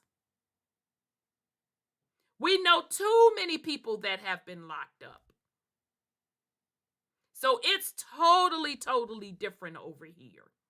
Yeah, it's I said the culture's very different, and that's something it's that's totally a different culture. And I'm sorry if you don't have basic estate planning for yourself and your family. How the hell you supposed to be operating in the trust on the private side? You don't even have basic financial literacy. So ain't nobody got time for that bull crap. Yeah, and you've made that very clear, sister. So you've made it clear. I agree with you, and it has to be left where it is. Those who want to study it need to put the work in and study it themselves and be competent. That's what I'm going to say. I agree with your sister, and we'll leave that there. But you've been very clear on this platform about that issue because you've been through stuff before. So that's how it is. That's how that's what you're making very clear. I respect you for it. That's cool with me. That's good with me as well. And we'll end that there. Totally with you on that front. You've made it very clear. Yeah. So there should be no more discussions about that side of things. Like you said, because you made it very clear on this platform. You've made it very clear the position, and even the stuff that I've given you in terms of the stuff that we went through in some of the previous stuff, particularly about the Sector 2 AKV, it makes it quite obvious about how things are done because we kind of covered it quite in depth. We went through bonds and everything and how they work. Yeah, we've covered all kinds of different stuff. I take what people say with a grain of salt. I'm like, I know you're not ready because you haven't even gone through the information literally that the man dropped in the video. So because you literally gave them enough in that video to do some quite extensive, heavy research. But they're not going to do it as usual. They want a quick, rich scheme, basically. Right. And I like I said, I don't want the karma associated with it. Yeah. So on this platform, none of that stuff's going to be, particularly how to use trust, it's not going to be operated on this platform. And that's how you've said it clear as day. Exactly. All right, Brother Odel. So we ready whenever you're ready. Yeah, okay, good. No, I'm ready. Right, so just a quick thing, just to kind of back up something you were saying. Let me just put up in I'm going to just share one. Sister, can you allow me to do some screen sharing, please? Sorry about that. No, you're fine. All righty. Not that one. Where are... Brother Odel, you dropped a video about bonds? Yeah, we were talking about how that you administrative banking. Remember, I showed you last time at the end of that Sector 2 AKV. Yeah, and I showed you how the bonds work, the pink, the yellow, the white, and the blue, how they're operating in their system through the Sector 2 AKV on your estate. So basically, it's all the bonds. So basically, any purpose is black and white is general executive position. That's why that's why they're operating again. This is all to do tied to the realm again, black and white. It's all to do the energies of the realm and stuff like that. This is why your financial week starts on a moon day. On a moon day, you see what I'm saying? It's all tied to the 7 bodies of the realm. So you've obviously got moon day meaning moon. You've got Tuesday, I think it's Mercury. I think Venus is Wednesday. Mars is Thursday today. Today's Thursday, the male energy of Thursday. Then Friday is Jupiter, Saturn's day, and Sun is Sunday. It's all tied to the realm and stuff like that. They operate on this kind of level. It's what people don't realize, it's all tied to the realm. So when they're doing the financial stuff, it's tied to the realm. Now they operate through, I would have to explain this last time, through Sector 2 AKV, and which comes to the legally deed. Now the bonds are operated through the color system that I told you about. So obviously you've got the pink bond. You don't have to go through that. He went over that very extensively In that video, he told you what the pink copy was, the yellow copy was, the original copy. It's there. Duplicate. He literally went through that stuff. Yeah, and that's how and anyone's an employee or employer. Yeah, again, that's how it operates, and that's how they create all this fear. Don't go through it again. See, that be the very stuff I be talking about. No, don't yeah, because we still gotta get to this clock. Exactly. You done went through that. Go through the video archives. Let's finish this one. Okay, so we ready when you ready, brother Odel. Yeah. All right. Yeah. Just want to share one little brief thing. It's something you mentioned earlier. It had me giggling away about the slave issue and then the Jamaica thing. I'm just gonna just share this one image before we get started. Okay. You should be able to do it. Just brief. I'll, flip the screen when I see you. All right. Let me get ready. Turn off this camera. Okay. Yep. So let me. Right. So I'm just saying. The Slavs, or the first slaves, were so-called Europeans, and you can see here, people want to get information on this.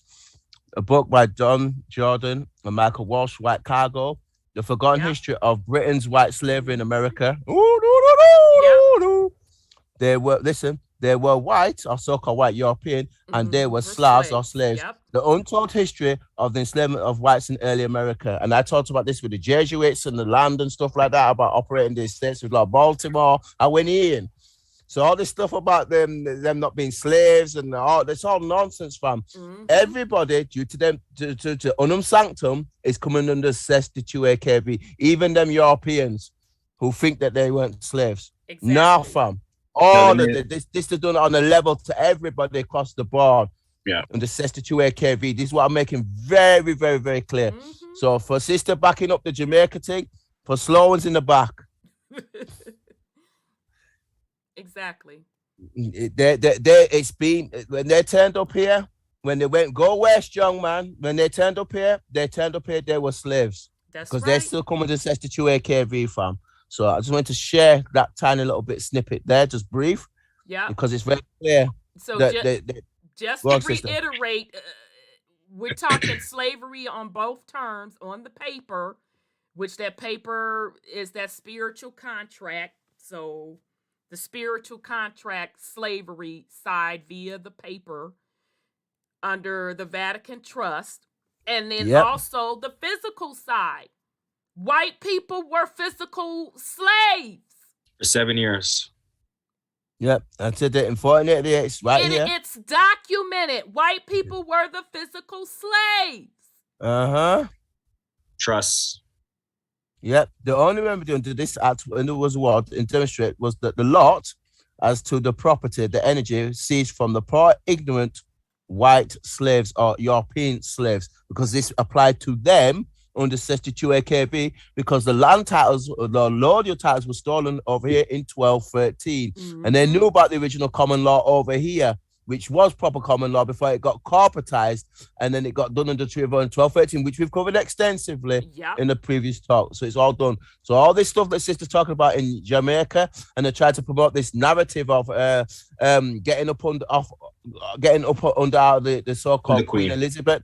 Yeah, getting under. It's all nonsense, fam. Exactly. And that narrative, you were from Africa. That narrative, you're slaves. Yeah. Listen, Sestitue KV is across the board, fam. So all this stuff about they're promoting this reparations, it's all nonsense, fam. Exactly. It's all nonsense. Makes no sense. So just to be clear, even let's say if they give out reparations, that still has nothing to do with that Pope trust, that main trust, and that still has nothing to do with that ultimate kingdom still owning everything. Yeah, exactly. And even if they do give out the reparations, you have to sign up again in uppercase text with a new contract. You have to sign a new contract. A Mr. and Mrs. Cutting a new contract? Am I missing something? No, you're not. A Mr. A Norman Roman title with your Sestitue KB shorty bond name or surname in uppercase text, and all they're going to do is claim the fiat of your estate and hand it back to you. Exactly. And that's just going to be another mini reset. So exactly. I side when they talk about reparations. I don't trust you. How can you give me something that's already mine just by a divine being? How can you give me something? Nah, bruh, you trying to cut a deal with me. You're gonna pay me in what now? You're gonna pay me in fiat currency? What? Fix it again tomorrow. What? Fix it again tomorrow.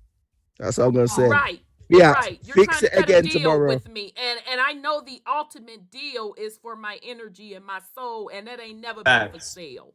Exactly. That's not for sale. What man going left the earth but lose his soul? Exactly. So I'm sorry. Go ahead on, Brother Odel. Brother Sean, are you unmuted? Yeah. Okay, I just making sure. I couldn't remember if I unmuted you. Okay.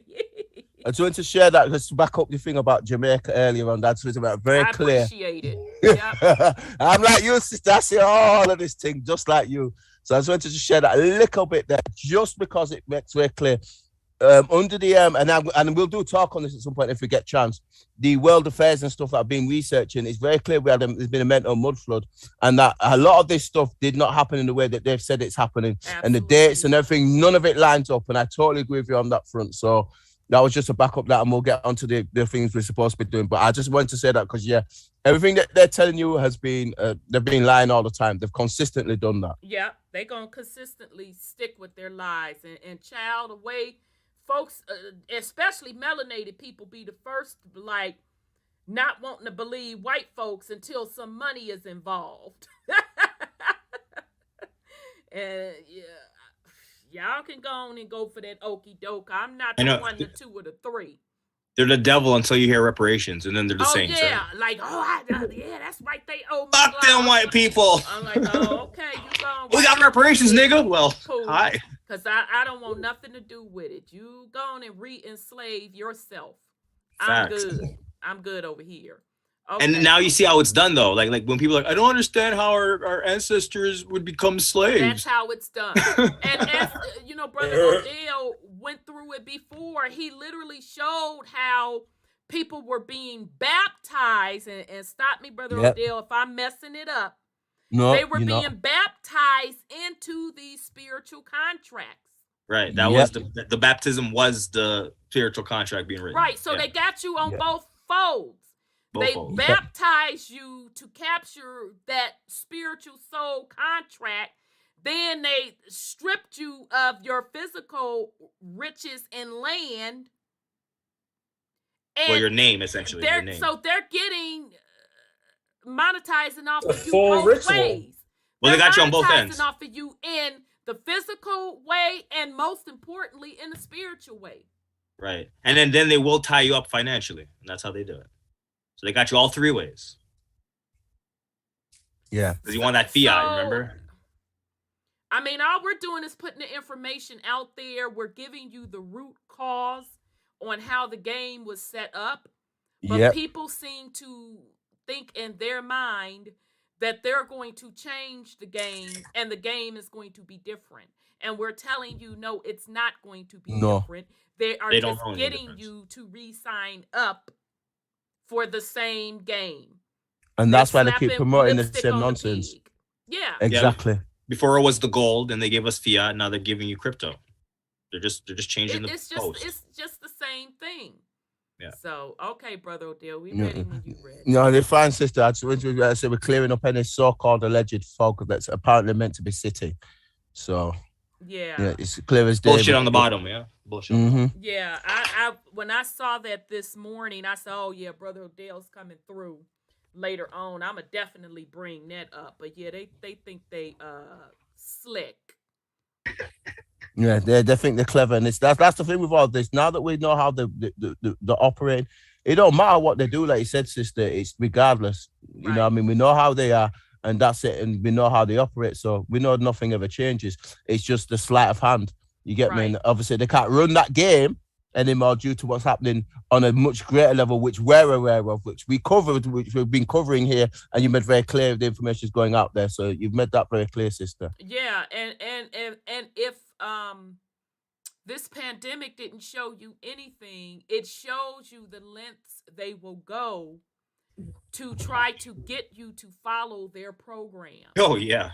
Yes. And then once that program has run its course, they will drop it like on the drop of a dime, like, oh yeah, it never happened. Everything's fine. And I'm like, okay. What pandemic? Exactly. Why y'all wearing masks? Why y'all wearing masks? Exactly. And all they was doing was trying to do whatever they could to coerce people into following their program. That should have proved to people that anytime they are putting something before you, you better take a step back, do a little research, and go within to get the hidden hand, see the sleight of hand. And look at that. I understand their tool of operation is fear. They only know fear. So false evidence appearing as real. False evidence appearing as real. That's it. Go ahead. Exactly, and people keep falling for it. So if you remove that we call it the reptile response of fight or flight, you'll be able to see their bullshit. That's what they want you to stay in, that reptile fight or flight, because then you can't see what's happening. You're responding. You're not thinking. But then most people, they operate under peer pressure also, and that's where the shame. Yes. Well, it's the fear. The fear of not fitting in, the fear of not being accepted. That's a great point. It's still fear. Yeah. Yeah. It's peer pressure. Sat back and watched the behavior of people during this particular pandemic. I just watched it. And now at the drop of a dime, they changed. Russia. And because the Supreme Court came out and told them over here in the States, you cannot tell people that's what they need to do and tie it to their employment, all of that. 2 years later? Fuck. And it was dropped.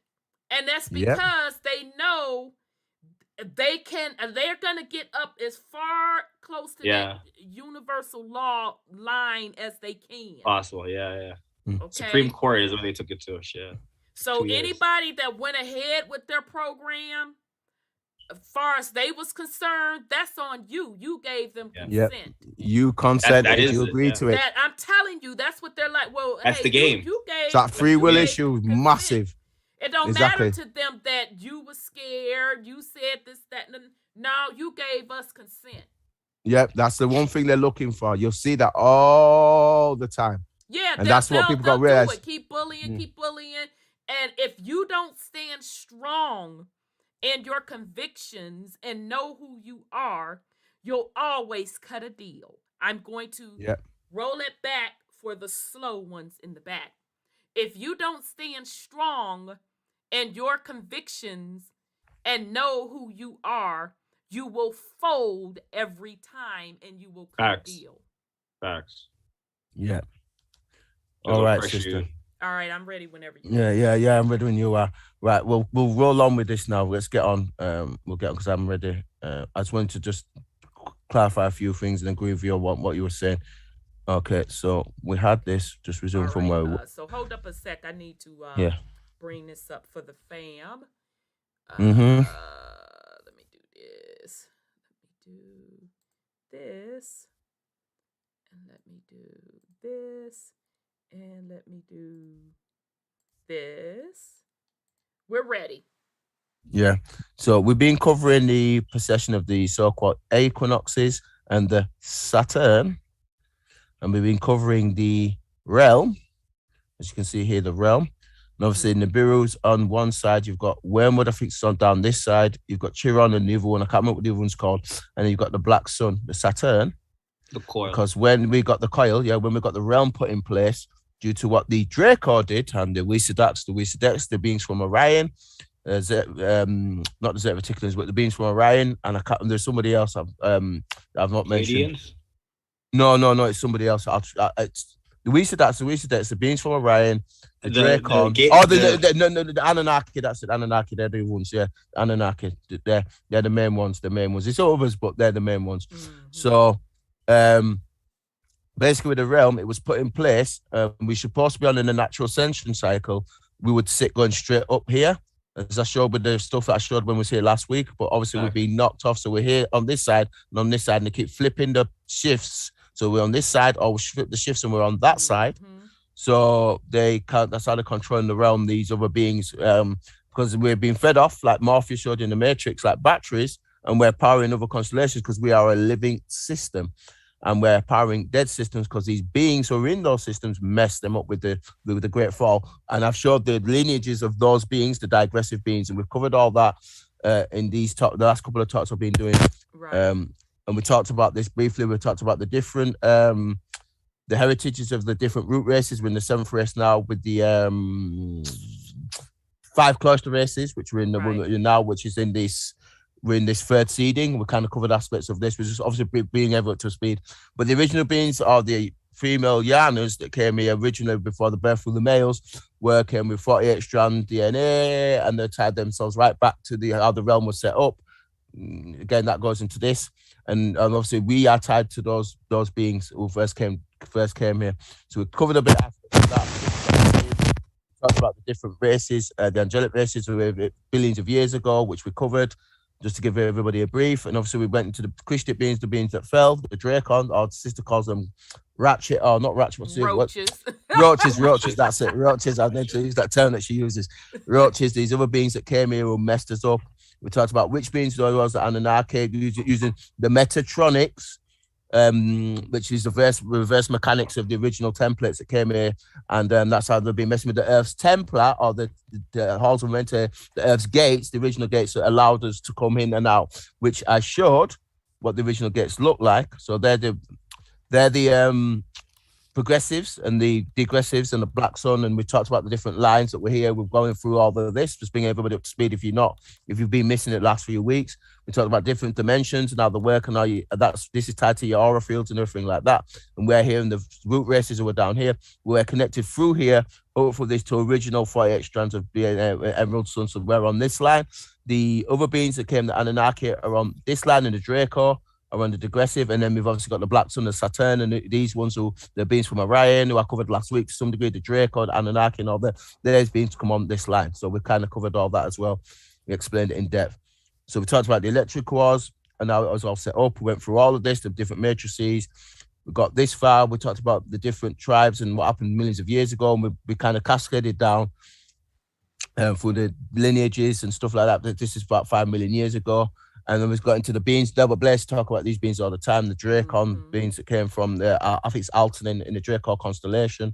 And they came here and they messed us up. And this is why I'm showing these graphics here, because when we was in a natural ascension cycle, this would have been straight and this would have been tied to the original realm, which would have been here, but they've knocked it off. So we either sit here or here, these 25,000 year cycles on the Great Sine Wave, because they've messed everything up.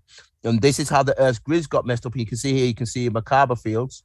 There's original fields, and you can see how they've offsetted them. You can see the ones where it is now, and where the original one would have been, where they've been offsetting them.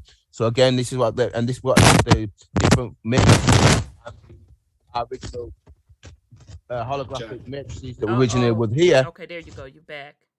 I'll just slow down to get the original holographic matrices that would have been here, and we got into that how we originally were being affected, and how how they've messed it up now. And we kind of talked about that. We covered it here, and this is obviously tied back to the original realm, H5, which is the higher realms, H4, 3, and obviously some of us are sitting around here. Some of us are still sitting in 3D, because some of us are, and then you've got the higher Mashiach beings that sit in here. This gets back to the original multiverses, and the great omniverses were are part of the original soul matrices are tied back to.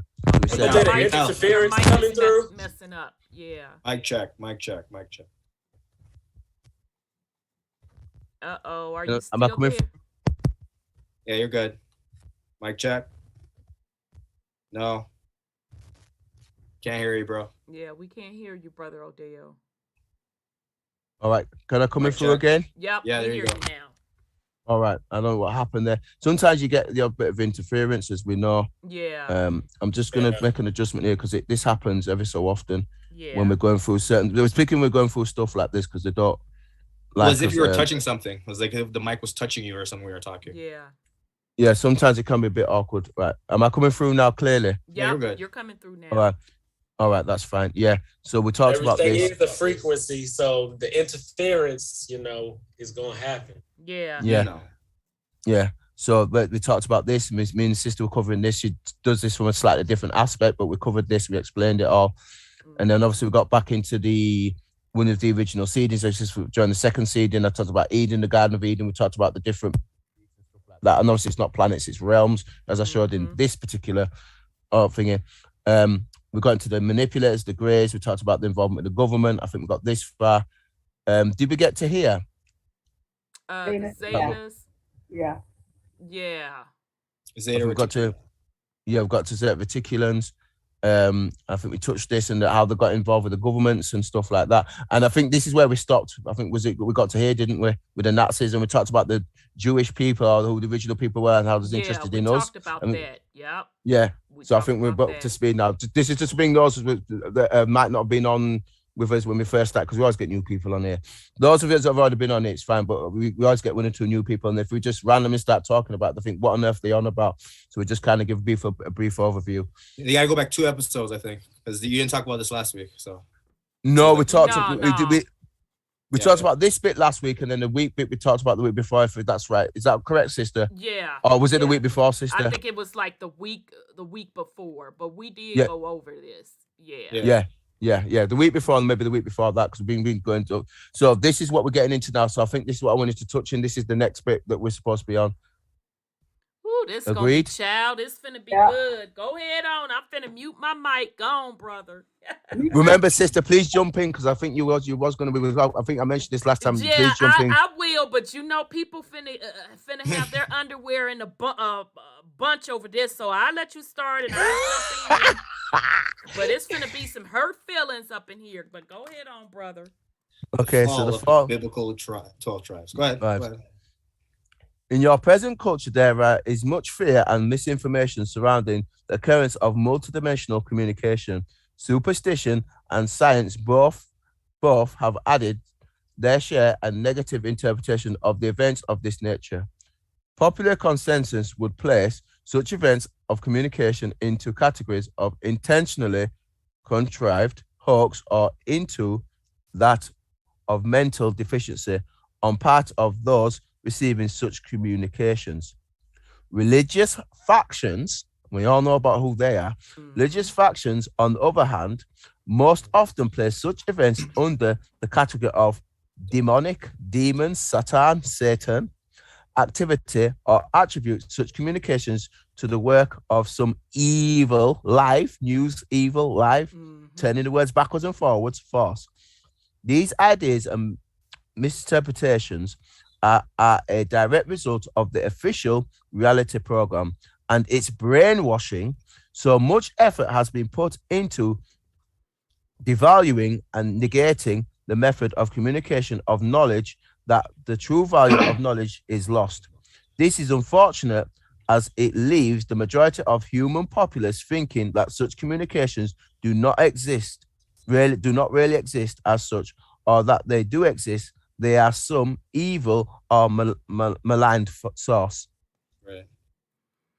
So, in other words, it's interesting because Brother Sean has sent a video pretty much going into this exact same thing, talking about the stuff that they're calling demonic and evil, the esoteric side of things that they're telling you is wrong and is spookism, is exactly what they're using and have hijacked. So this fell right in line, brother, to a video I was looking at earlier today. So that's all I wanted to say on that. The power could be used for good and evil. It's the same power. They're just using it negatively. Yes. Yep. We'll leave it right there. Yeah. Yep. I'm ready when you're ready, brother Odel. All right, that's fine. Okay, so this is what Sean's on about. So this is when I'm referring to the 3DF and Guy Lady Tara, Mars Donaldson talks about this, Don't Blaze to talk about it, and obviously we've got Guy at 7D level. Now, if you remember, if I showed earlier, when I was fixing up on this is tied to that when the Earth was much higher up. So I'm just briefly going over that just so when I get to this, it makes sense. So we're going to talk about the Tranaceum. This is what Sean had an interest in before. We've got 3D Earth, 5D Earth, and 7D. And this is, again, when they call about the fall of the 12 tribes and the fall. It's all to do with this. Anyway, the original human prototype contained genetic materials gathered throughout the galaxy. Again, the original human prototype contained genetic materials gathered throughout the galaxy. Right, so all tied to this whole realm. This entire realm we're tied to. Or back to the young lady that said her grandmother said she was Earth. You're the whole galaxy in your hand. Mm-hmm. The human prototype was not of Earth at its original construction. Humans originated on Earth's fifth-dimensional counterpart, Tara. So again, that suggests there's much higher times when we've been much higher when we're before the fall. So again, that covers this. The Xenites were one of the star groups whose genetic material was supplied to create the original human prototype. The race of humans of which we speak is called Tyrannosaurus. Their biologies emerged about 560 million years ago, from combining various species of animal-like forms indigenous to Tara during those times with other more advanced genetic strains from other planetary and other dimensional systems. Tara was viewed as a nursery of sorts where the new human hybrid could develop and gain sovereignty over the life forms upon Tara. Human prototype was intended to become a custodian. Remember what you lot talk about? Custodian and guardian of Tara. Remember what you lot talk about? Custodian and guardian of Tara, and enjoy the open intergalactic and interdimensional exchange with many other civilizations. I'll stop there and let you make comment. Wow. So I guess for me, I just want to make it clear because it kind of gets confusing when we talk about these different they're different creations, to be honest. And I think people get confused and they're going to start thinking that everybody was a part of these biological experiments and these different species from these different galaxies per se. That's what their bloodline is from. So in other words, they were seeded. Right. And that's not going to be everybody's story. No. Okay, so that's the only thing I want to point out here, because you will have people that will run through this and automatically, oh, well, you know, the aliens seeded me, and you know, therefore all of us are of this alien bloodline, and they create another sky daddy. Yeah, and it's not about that. No, I'm not talking about that, because when I get back to the female yards that came billions years ago, it's that's that. When I'm talking about seeding, I'm talking about that seeding. I've made that very clear when I did my when I've showed when I showed the original lines, as you know, pointing that out, because I'm telling you, people are gonna hit me up behind the scenes and say that, oh, so you saying that, you know, we were seeded from the aliens, so I have to put that. When I blatantly have covered, covered it don't here, matter, brother. They still gonna hit because they have blatantly covered here. Yeah. When I covered it here, the line, the lineages come back to first. It comes back from, and I'm talking billions of years ago, and we've covered it here. We covered it very clearly about the billions of years ago. Yeah. Billions of years ago. If it's not clear, we're not part of the antiquistic lines. No, I just wanted to make it clear for everybody. Everybody's at different levels. So I just I've covered it, but you know, if they don't listen, Sister Rhonda, what can we do? Yeah, well, I know how it is, because some people are literally babies to this, and if I don't put those disclaimers in, they'll get confused. So I'm ready when you're ready. So one question I have, though. So the original human, so is that a generic name for the creations? Human? They have multiple names. You've got star groups and everything. Okay, but the original. You've got multiple names. Yeah, they just use multiple names. There's multiple. This is just part of the chart that I went to cover that Brother Shah mentioned. But I just want to get back into some of the higher realms that were what was really happening there and the beings that were there. But this still comes back to those lines that I've been talking about, the original bloodlines. Still come out of that from that point. That's what I'm going to show. That's why I've been showing the lineages all the time. That's why I keep showing lineage for that purpose. Because then there's no mistakes that need to be made. Because I've showed the numbers and the math and explained how it works. So therefore it's Trudeau of Canada, he was very adamant about the word human. And because people were trying to call them man and man, and he said human. And he wouldn't go forward with the question from this woman because she had to tell him that they were humans. Yeah. So I just, that was... Say it, bitch. Huh? No, I'm just thinking of him saying, like, in his head, say it, bitch. Say human, bitch. Yeah, that's what he was doing pretty much, is if you don't say what I tell you to say that you are, we're not going to go forward with it. Yeah. So that was just interesting. Yeah. I mean, I'm shut up. I'll yield. No, I mean, I get your point, and people spend too much time / energy letting somebody else tell them who they are. Yeah, he was. So that's why I just try to clear things up, and you'll hear me being repetitive because I've done this for too long, and I know how people are, and they'll take it and run with something instead of still not focusing on what they need to be focused on, which is self. Nobody should be able to tell you who you are. Okay, so Brother Odel, we're ready.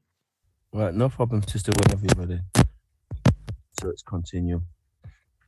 The Tyrannosaurus had originally possessed great power and knowledge. As the genetic digression continued, distortions, remember I covered this from previous issues, the continued distortions in their knowledge began to manifest in instinctual behaviors, within which abuse and misuse of power was prevalent. Tara's resources and other life forms were more and more abused and misused. The creators of the Tyrannosaurus, after a millennium, attempted re-education, finally decided to allow the species to continue its digression into its natural end, the self-termination of the species, which nearly occurred during an event 550 million years ago. The prototype was preserved through those Tyrannosaurus who had retreated underground, again, Shagafa and Shambhala retreated underground or resettled in other systems. I remember I covered this last time, I did cover aspects of it, within the three-dimensional universe. The legends now common in your culture involving Atlantis and Lemuria, and again, those continents were sunk due to what happened here. I've got a picture. I can show you a picture of those the two continents where they are. I've got pictures of them because I've researched this stuff. But those two continents sunk due to what happened here with the Draco and Anunnaki and the Weesadex and these beings from Orion. But they were involved with that. But anyway, don't want to digress too much. Yeah, Atlantis and Lemuria have, through genetic memory, into your times from the prehistoric reality. Though Atlantis was not actually its name of this civilization, the drama or legends associated with it are actual translations of some of the events that occurred during this period of original human creation. So which dimension did they say this was? Was this the five? Yeah, Tara, Lady Tara, yeah, that's right. And then they had another fall to where we are in 3D. Okay, so the question I had for you, no, they may not. I'll ask the question. During that time frame, I don't think it was. Was this where the Galactic War took place and Terra was hit? Yes. Okay. Yeah. That's what I was covering. Again, this is aspects of it showing electric wars. You've had multiple seedings here. Like I said, we've had the original seeding, which I showed 950 being, which the female Yanas came through. We had the original seedings, and then we've had the second and third seedings. We're currently in the third seeding at the moment. So we've had 3 seedings where we've had, and at the end of every single seeding, there's been a mass issue that's gone wrong, something significant's happened where, again, with the Dracon or whichever beings they were, that's Anunnaki, again, poking holes in the frequency fence, and that meant that they did things where they began to mess up what was going on here, and that's how they got in. And obviously, we know about that because we've been covering it. So yeah, we've had multiple interferences, an invasion, and yes, a form of colonization, basically. Yes. Okay. Question: wasn't there a time where the Anunnaki were fighting on some higher realm, and then eventually they lost and kept falling down of some sort? I remember. Well, that's what we're talking about. We're covering an aspect of it here. That's what I was saying. But I said I covered aspects of the fall when I used the timeline when I was talking about it here in the original seedings here. I've talked about the first fall, and you've got the first fall, the beings, and you've got the different Christian beings when they're fallen, and it's given the timelines there. So again, it's got the timelines where the certain beings have fallen. So yeah, and that's when these events were taking place. Yeah, that's why I covered it when I did the way I did. So it's covering it. Makes sense. Okay. All right, so it's we're here. with you. Yeah, 12 tribes. So it's getting to the more recent. Child, this can get interesting. Yeah, you can see that guys. So several thousand years again passed, during which time there were periods of relative stability and instability as Tara rebalanced and realigned its magnetic grid.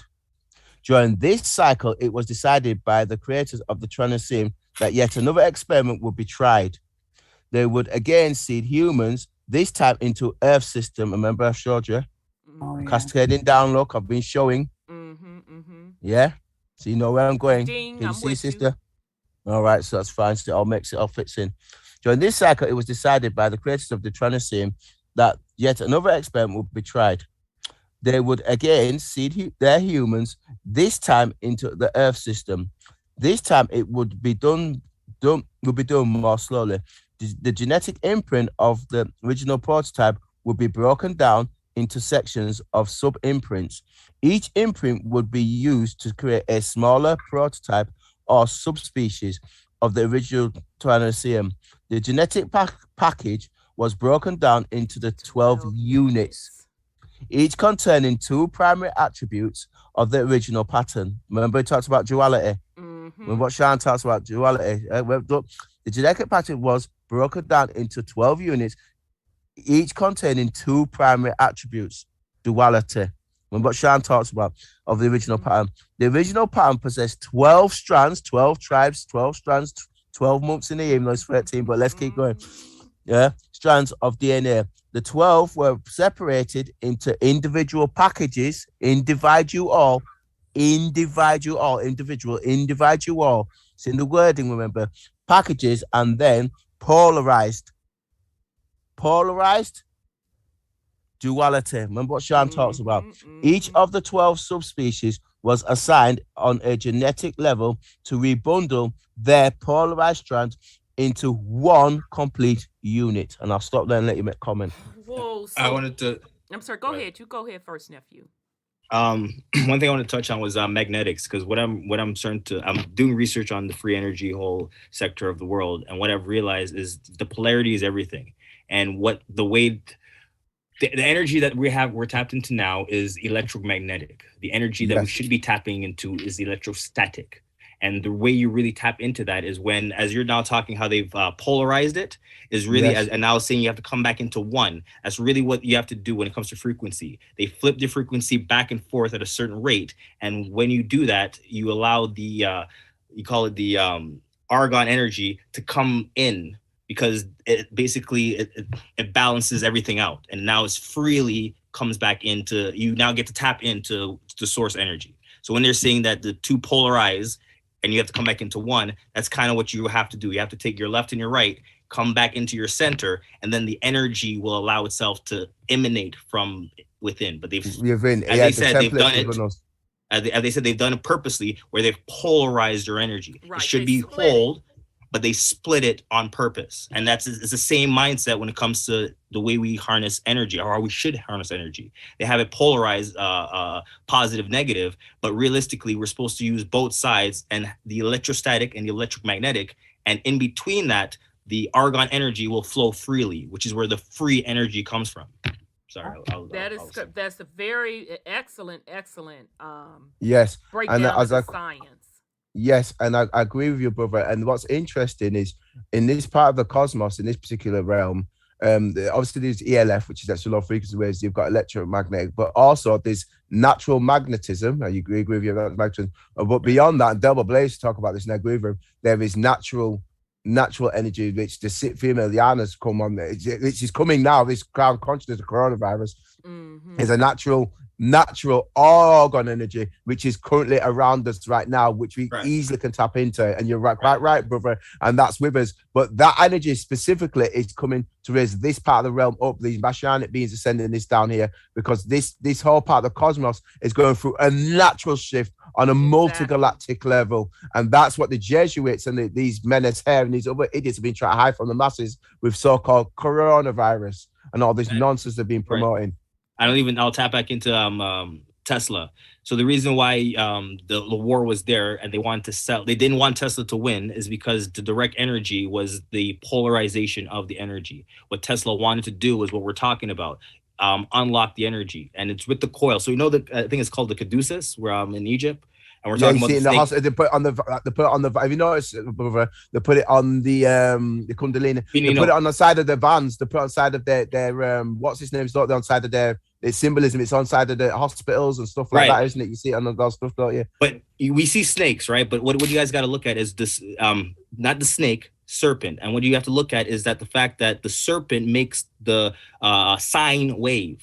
And that's really what I'm believing why they're representing it as a snake, because it's a sine wave. And the reason why it's two snakes and it's coiled together is because one snake is what we call wrapped in the right-handed rule. It's meaning it's coiled in a clockwise position, and the other snake or the other coil is coiled in an anti-clockwise position. Right. And as they are coiled together and they're pulsed in a certain frequency, that's how they're harnessing that organic energy. That's right, and it's Mayot, it's balance. We talked about this. Right, it's balance. 48 laws of Mayot. You've got the 48 laws of Mayot, the balance, and then obviously you've got the, Brother Shan talked about this as well, he mentioned it, and I agree with him.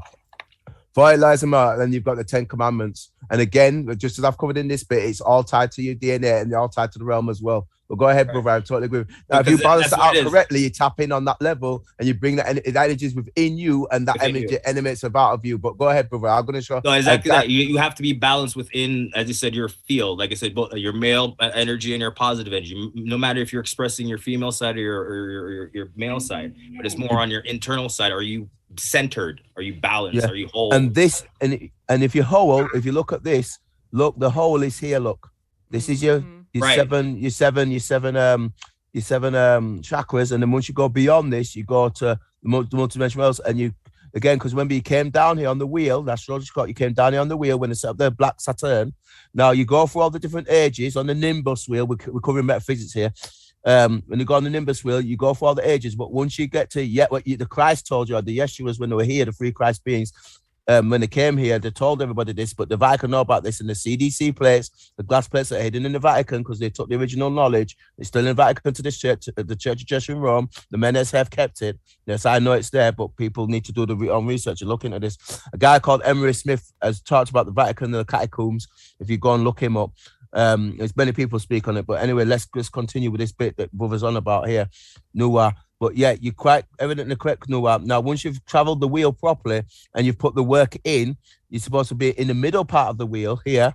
And once you go into the middle part, which is your balance, which is your coils together, then you graduate and you transfer all your DNA and you transform yourself into your Merkaba fields, into your next state of being. That's what it represents. So you've left the wheel of Saturn and you've graduated. You've gone to the next state of being. That's what it's tied to. But go ahead, brother, and continue. No, we're on the same point. I was just trying to emulate that because I remember we were talking about electricity before, and like even with your coil that you had shown before, I was looking at it from the perspective of you guys had numbers, and we were talking about 22 means this means that. But I'm realizing, no, it's not numbers, it's frequency. So I would ask you if you could reapply that same coil, but put the musical notes. So start at major C and work that guy all the way up to whatever it ends to. And you'll start to, you'll see a different pattern. And like I said, it's on harmonics because it's frequency, right? So like I said, harmony. These chakra, not chakras, these realms are on their harmonic realm. Like I said, you have to reach a certain harmonic and then you can get to that certain realm. It's the same with a tuning fork. You can hit a tuning fork in a C, and no matter where you put that tuning fork, it'll resonate. So as long as we resonate with Mother Nature, it doesn't matter where you are, you will resonate to her frequency. You're supposed to do your inner work to get to that frequency, get to be able to resonate like that. She will ring. You should ring like her. And that's basically how you're able to maintain your life source essentially on her frequency. Okay, so I'm just going to add to it to break it down so family, you can enter and understand this slide. Digest that. So just to make it clear, what he is showing you, he is giving you the origins of the whole concept of 12 tribes via religion. He is showing you how the concept of the 12 ties all the way to a genetic level, to the DNA level. He's also giving you the correlation of the 12 religious tribes on how it is astrology. Right. It's tied to astrology. It's tied to the ages. And each particular age is associated with a certain energy frequency. That's why those of you that are really, really well versed in the Bible, I'm not. And I admit that. I'm okay with that. But when you hear them talk about like the ram, then you'll hear them talk about the bull, then you'll hear them talk about the wheat. I got something for that too. So what they are telling you in that Bible are, it is the movement from one age. Yes, sister. To another on the astrological clock. Yes, so sister. This is what this slide represents. It represents three things. It's telling you the religious correlation of the 12 tribes in the Bible, the astrological clock, and the DNA. But what's really driving this is, of course, the DNA, how DNA strands were set up, but that's in close correlation with this astrological clock because that's driving the frequency. Yes. So the Bible don't drive these things. Nope. It is the opposite. The Bible is a symbolism of the astrological / metaphysics / science things that are really happening in the realm.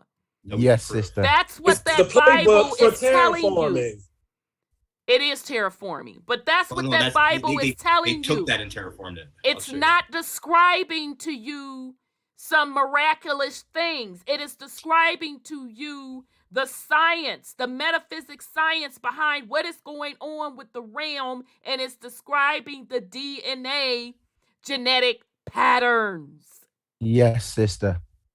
Okay, sorry. And as you know, sister, we know it talks about being experiments here and it going digressing down. So we know that somebody's been intervening, and that's why I talked about the Draco. And this is when they start to implement this clock in place, because I had to do that during this period when the Atlantis period happened and Lemuria was taken off. That's when they instituted the realm as it is to how we know it now. And then when it was rebirthed again, that's when they put the realm. You can see the realm was put in place with the astrological clock. This is when they put the realm in place.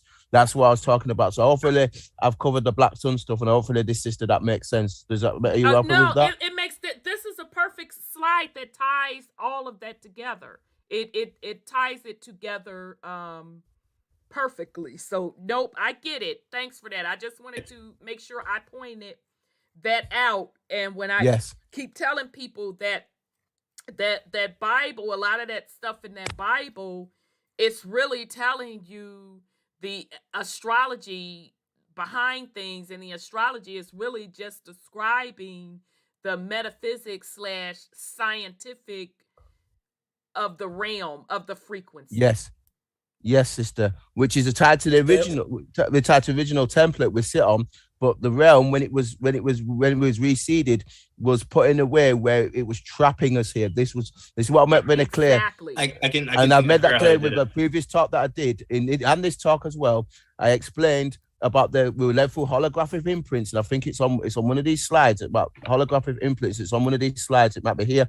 Holographic imprints. The Draco did it. It might be here. It's one of these here. The holographic imprints is on one of these slides here, and the packages and the leakages from the original source. I talk about the holographic imprints being here, and that was interfered with, and that ties back to all this. So it's all interlinked to this. But it's not finished yet, but there's more of it. But keep going anyway. I'll let you finish up. So I want to tie it in because I wanted. The sister said the reason why I'm here is to talk about the black sun, which is this realm, and how we're tied into this realm originally from the original fall when we wasn't part of the realm. So I've covered when we weren't part of the realm, and how we are covered to this part of the realm now as it's up as a black sun. Because the sister's very clear about this. She wants it very clear that the black sun stuff was when the Draco, the Anunnaki, the Reset, that's the weakest of decks, the beings from Orion, and other beings as well. We can cover that if you want them at some other point. Was when they originally accept this last seeding, and this is when we got mainly messed up into the trap we're in right now, which we can free ourselves from during this natural age because of this divine feminine that's coming in. They know about that, and that is in Revelation, which is why it ends where it does. I've got a talk on that, but I'm not covering that today.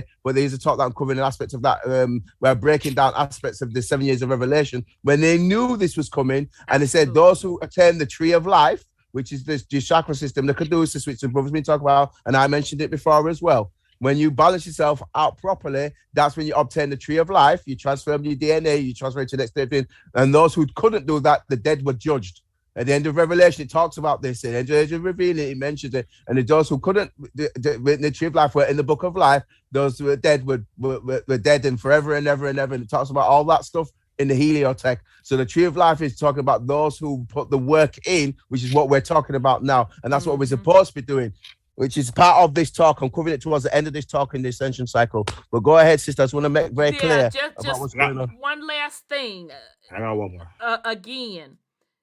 And I'm going to keep saying this so you all can get it. This clock puts the concept of time in place. Correct. Linear perspective. Yes. Exactly. Yeah. This puts the concept of time in place. So I'm gonna stop right there. Go ahead on that. I got one more. So go ahead, Sean. I mean, Scotty. I just wanted to tie back with this 12 tribes thing to a slide that you had showed previously, Brother Odell, that one where you showed where they came into the realm at that 12 layer. They locked it in at that 12. Which one? That's the coil. That's the coil. You the mean, portals. With the ladder, son Scotty? Yeah, the ladder. Yeah, the ladder that came into the portals that ascended beyond. And that's where I'll pull up. I know what you mean. I'll pull up. That was last week's talk. Yeah. We'll come back to that slide when you're done, though. Give me a second. Give me a second. I'll find it for you. Give me a sec. Go ahead. I'm speaking now. Go ahead on. I'm gonna need the slide. I'm gonna need a visual for that. I'm gonna have to explain that. Okay. Yeah, just give me a second. Just give me a second. Originally, or did you have something else you was gonna explain why he's bringing up that other? I needed the slide to do it. I have to go with you guys. I'm gonna say I want to fix to break that. I kind of did break it to some degree last week and explain it all, but I'm gonna put it up in a second. Just give me a sec. I'll find it. Do your thing, bro. Do your thing. We'll rock with you. Go ahead. It's interesting that you brought that up, son Scotty, because I thought about that slide all week. Isn't that something? I said that slide is a bad mother. Yeah, that's what I'm telling you. Change that. Brother Odell know how bad that slide is. I'm like, that's because it's one thing to talk about the coil. It's the next thing to see how the coil actually interacts with the realm. Well, we know how it acts with the realm. We already know. No, but from how he brought it down to the 54th parallel, how we see how it's. That's what I mean. Yeah. And the image of it just stayed in my mind because it looked like. It looked like a bad mofo, baby. Like a bacteria, like a phage lambda. It looked like something like a virus infecting. Right. Yeah, If you because know what I that was looks- even counting the spokes on the invasion or the ladder steps on it. I said, that's a bad mofo slide. That's what I was he asking put if it was just together a slide he put together, or if it had meat into it, because it was real. It was real. What you getting confused about, Anasty? That's why I'm trying to stop and make it clear, because I know people keep going over stuff. What are you confused about? While we waiting on Brother Odell to bring up the little slide, that's the perfect time for you to drop it in. This is a question and answer period. What y'all clarify. They're like parasites. All right, let me know when you're ready, because I've got two representations. Yeah, when you're ready. We're ready. We're ready. All right, so I'm going to show this. I'm going to just show first. I'm going to show off this first one first, and then I'll put it in a second. Okay. So when I was showing about, I'm going to pull this one up first. So obviously you've got the when I talk about the tree of life. Bring the screen up. Oh, sorry, sister. Don't let me say anything until you're ready. Sorry, sister. Just let me know when you're ready. I don't want to go too quick. Okay, I'm ready. All right. So here you got the tree of life. It talks about in the heliotech, the tree of life. The tree of life is this. This is your tree of life. This is to do with your chakras. You can see obviously the red. The red is here. You've got the orange. You've got your solar plexus, your heart chakra, your fourth. Remember, I tied this into the other slide where I talk about the different realms. This is all tied up, and this is part of the dimensional structure. This is our whole realms. This is all tied into our part of our Eka and our Akasha. That's all part of this part of the particular cosmos that we're functioning. And these are different fields that operate in. Now, the other slide that I want to share with you, the other thing is the one that I was also sharing with you, which is not that one. That's another one. That's a different thing I wanted to throw. This is the one you're on about. Yeah, that's a bad mofo. And this is how they did the hijack. We like, that's a bad mofo. Yeah, this is the this is the one where they tried it. This is the black coil. This is where they tied in, which I was talking about with the clock. This is where they tied that in. This is the Saturnalian stuff that I talk about. The menace head. This gets back into what the Draco did, and you can see it here. Look, this is what the Draco did. This is our time match, original Eka, and then obviously what they did to tap it into the realm when they put the holes in the fences, and eventually they got in and they took us off. When I showed you that thing where I show you the different dimension, where I show you the equinox being on different processions, this is when they switch 1% to this side, or it switches to this side. The natural one is here. Then you're on this side, or they can switch it to this side. No, that's the polarization. That's them switching from positive to negative. That's the switch. And as I was telling you, for them. Pause. Because hey. I want to clarify. You have to be patient. So pause. I want to clarify. No worries. We got you. We got you. So what you're looking at, again, this ladder represents different realms. So yes, sister. what he's saying is the ladder that goes 1 through 14. Yes, sister. That's the natural physical realm. Okay. Yes. That's what we have now. That's what you're experiencing in the physical now. That's what we're supposed to be on. The gate, the red gate to the side, or ladder, however you want to call that. That's the invasion. That's the hijack. That's the Draco, that's the Wisedex and Anunnaki put in. That's correct, yes. So and the recycling the souls here. That's right, sister. They tapped into the natural realm and is ciphering energy from the natural realm and using the energy not only from the physical realm, so Mother Earth, but also using our natural soul energy. Correct, sister. That's right. And that's where the that's where they're taking it, they're using the energy to power. This is what Delbert Blair's talking about, and I'm familiar with this. This is how they're set up so that the dead systems where Eltonin, with the Draco come from, and the other systems where these other beings come from, the energy using hyperdimension. It's rough how they've done it, reverse the Metatronics and reverse the templates. And what they're doing is they've hijacked that and then sending that energy, that quantum energy of our living system to their dead system, to power their dead systems. This is happening on a much bigger level than what people realize, sister. So just to add that in and let you, not to cut you, but to let you finish up. Okay, so before I go on, sis, do you at least get that part before I go to up this chart? Who, me? No, I'm talking to the chat. We're in the crowd now, Auntie. Unless you don't get it. You understand, Auntie? So, Anasty, a 1 if you get it, or 2 if you don't. Because if you don't put it down there, I'm just gonna continue to explain. She's gonna let us go. She's gonna let us go. We'll go. We're just gonna go at this point. It's kind of that song that says "You are the universe." What?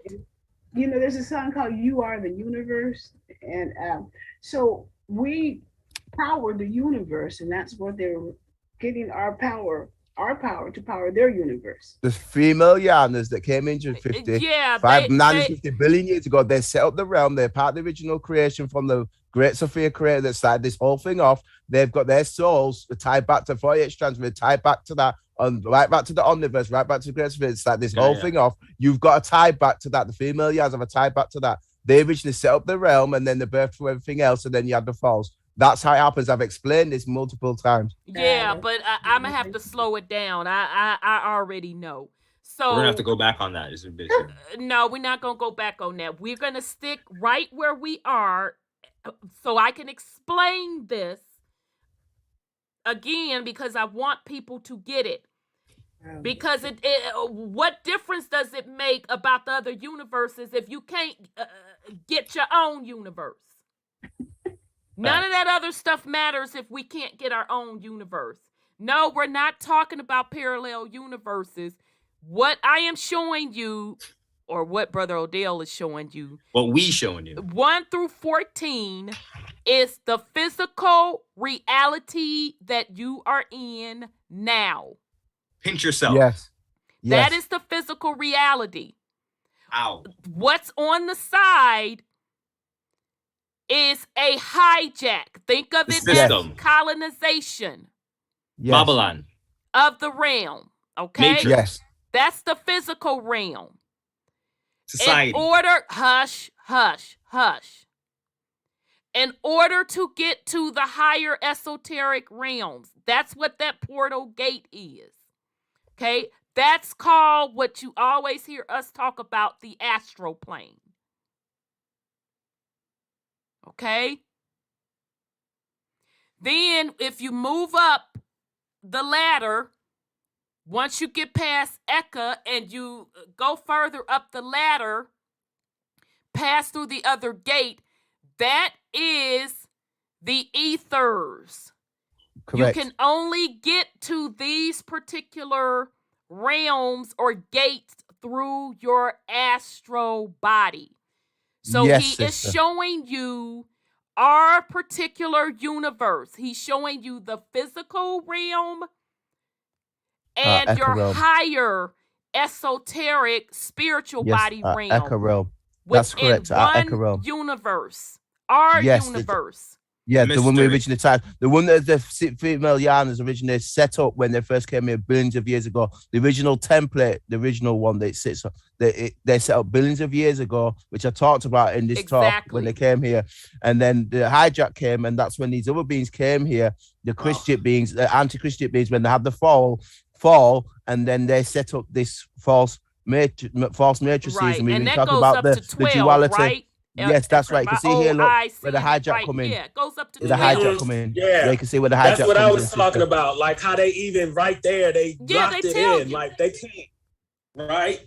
Exactly. And then you got 12 months, 12 disciples, 12 months, 12 Exactly. Exactly. Yeah, and I brought that last slide that I showed with the 12 tribes. That's part of this. It's linked to this 12, right. And the 12, and this is what the sister was trying to tell everybody. The 12 is linked to this, and the 12 tribes are in your body, which ties us back to this original realm here. I know where the sister you were going because obviously I get with this stuff. Go ahead, sister. So and sis, she got it. So she got it with us slowing it down. And I apologize. I didn't mean to snap at you, nephew. I wanted it to be slowed down so it could be clear. So she's asking, so what does the Aquarius have to do with this? The Aquarius, I'm going to get into that. It's just another age on their clock. Move down another notch. On their astrological clock. It's the shifting from the Jesus age. In the Bible, didn't they tell y'all about Jesus / Jesus? And what's Jesus represented with? The fish. Yep, Pisces. And what does the Pope wear? What does the Pope wear? He wears the papal tiara, the fish hat. The Piscean construct which is being put down, because I'll cover it. It's covering this talk anyway, so I'll let it get to when it happens. But yes, sister, keep going, Rhonda. But that's the issue. It's the ages change. Go ahead. All the Aquarius means is, according to their astrological clock, we are leaving out of the Jesus age with the fish. That's why in the Bible, they say Jesus is the fisherman of men, and why Christians to this day ride around on their bumper sticker with the fish on the back of their vehicle. And the Pope wears the fish hat. And the Pope wears the fish hat because we were in the Pisces age on that astrological clock. Now we are going into the Aquarian age. Or the ether age, which is why they're promoting SDR, special drawing rights, and they're promoting crypto. And sister's been following this, and so have I. Exactly, because it's a new energy. Yes, so sister, that's right. Each age has a new particular different energy. So the Pisces age, Jesus age had a energy to it. Now we are going into the we are already in the Aquarian age. Yeah, we are. It has a different energy to it, but it is representative of that astrological clock. And what we're telling you, that even with that astrological clock, and you only gonna hear that on this show. Yeah. You're not gonna hear what I'm about to say on any other person's show, because we cracked the code. That even with that astrological clock, that is their terraforming. Yes. That is the way for them to control the realm. That is so the trap. I hope that makes sense. So bear with us, fam. We had to slow that down because this is important for you all to get this. Okay, Brother Odel, I'm done. And I'm going to say to you, the thing about with the water age, and we talk about the elements, earth, air, water, wind, and fire. Mm-hmm. When you out yourself and you balance yourself up, earth, water, and the fire, you transfer your DNA and transfigure to your next state of being. You transfigure all those particles, and earth, water, air, fire, the elements, and then you move to the next elements of those, light being, space, time, whatever it is, the next state of being supposed to be into.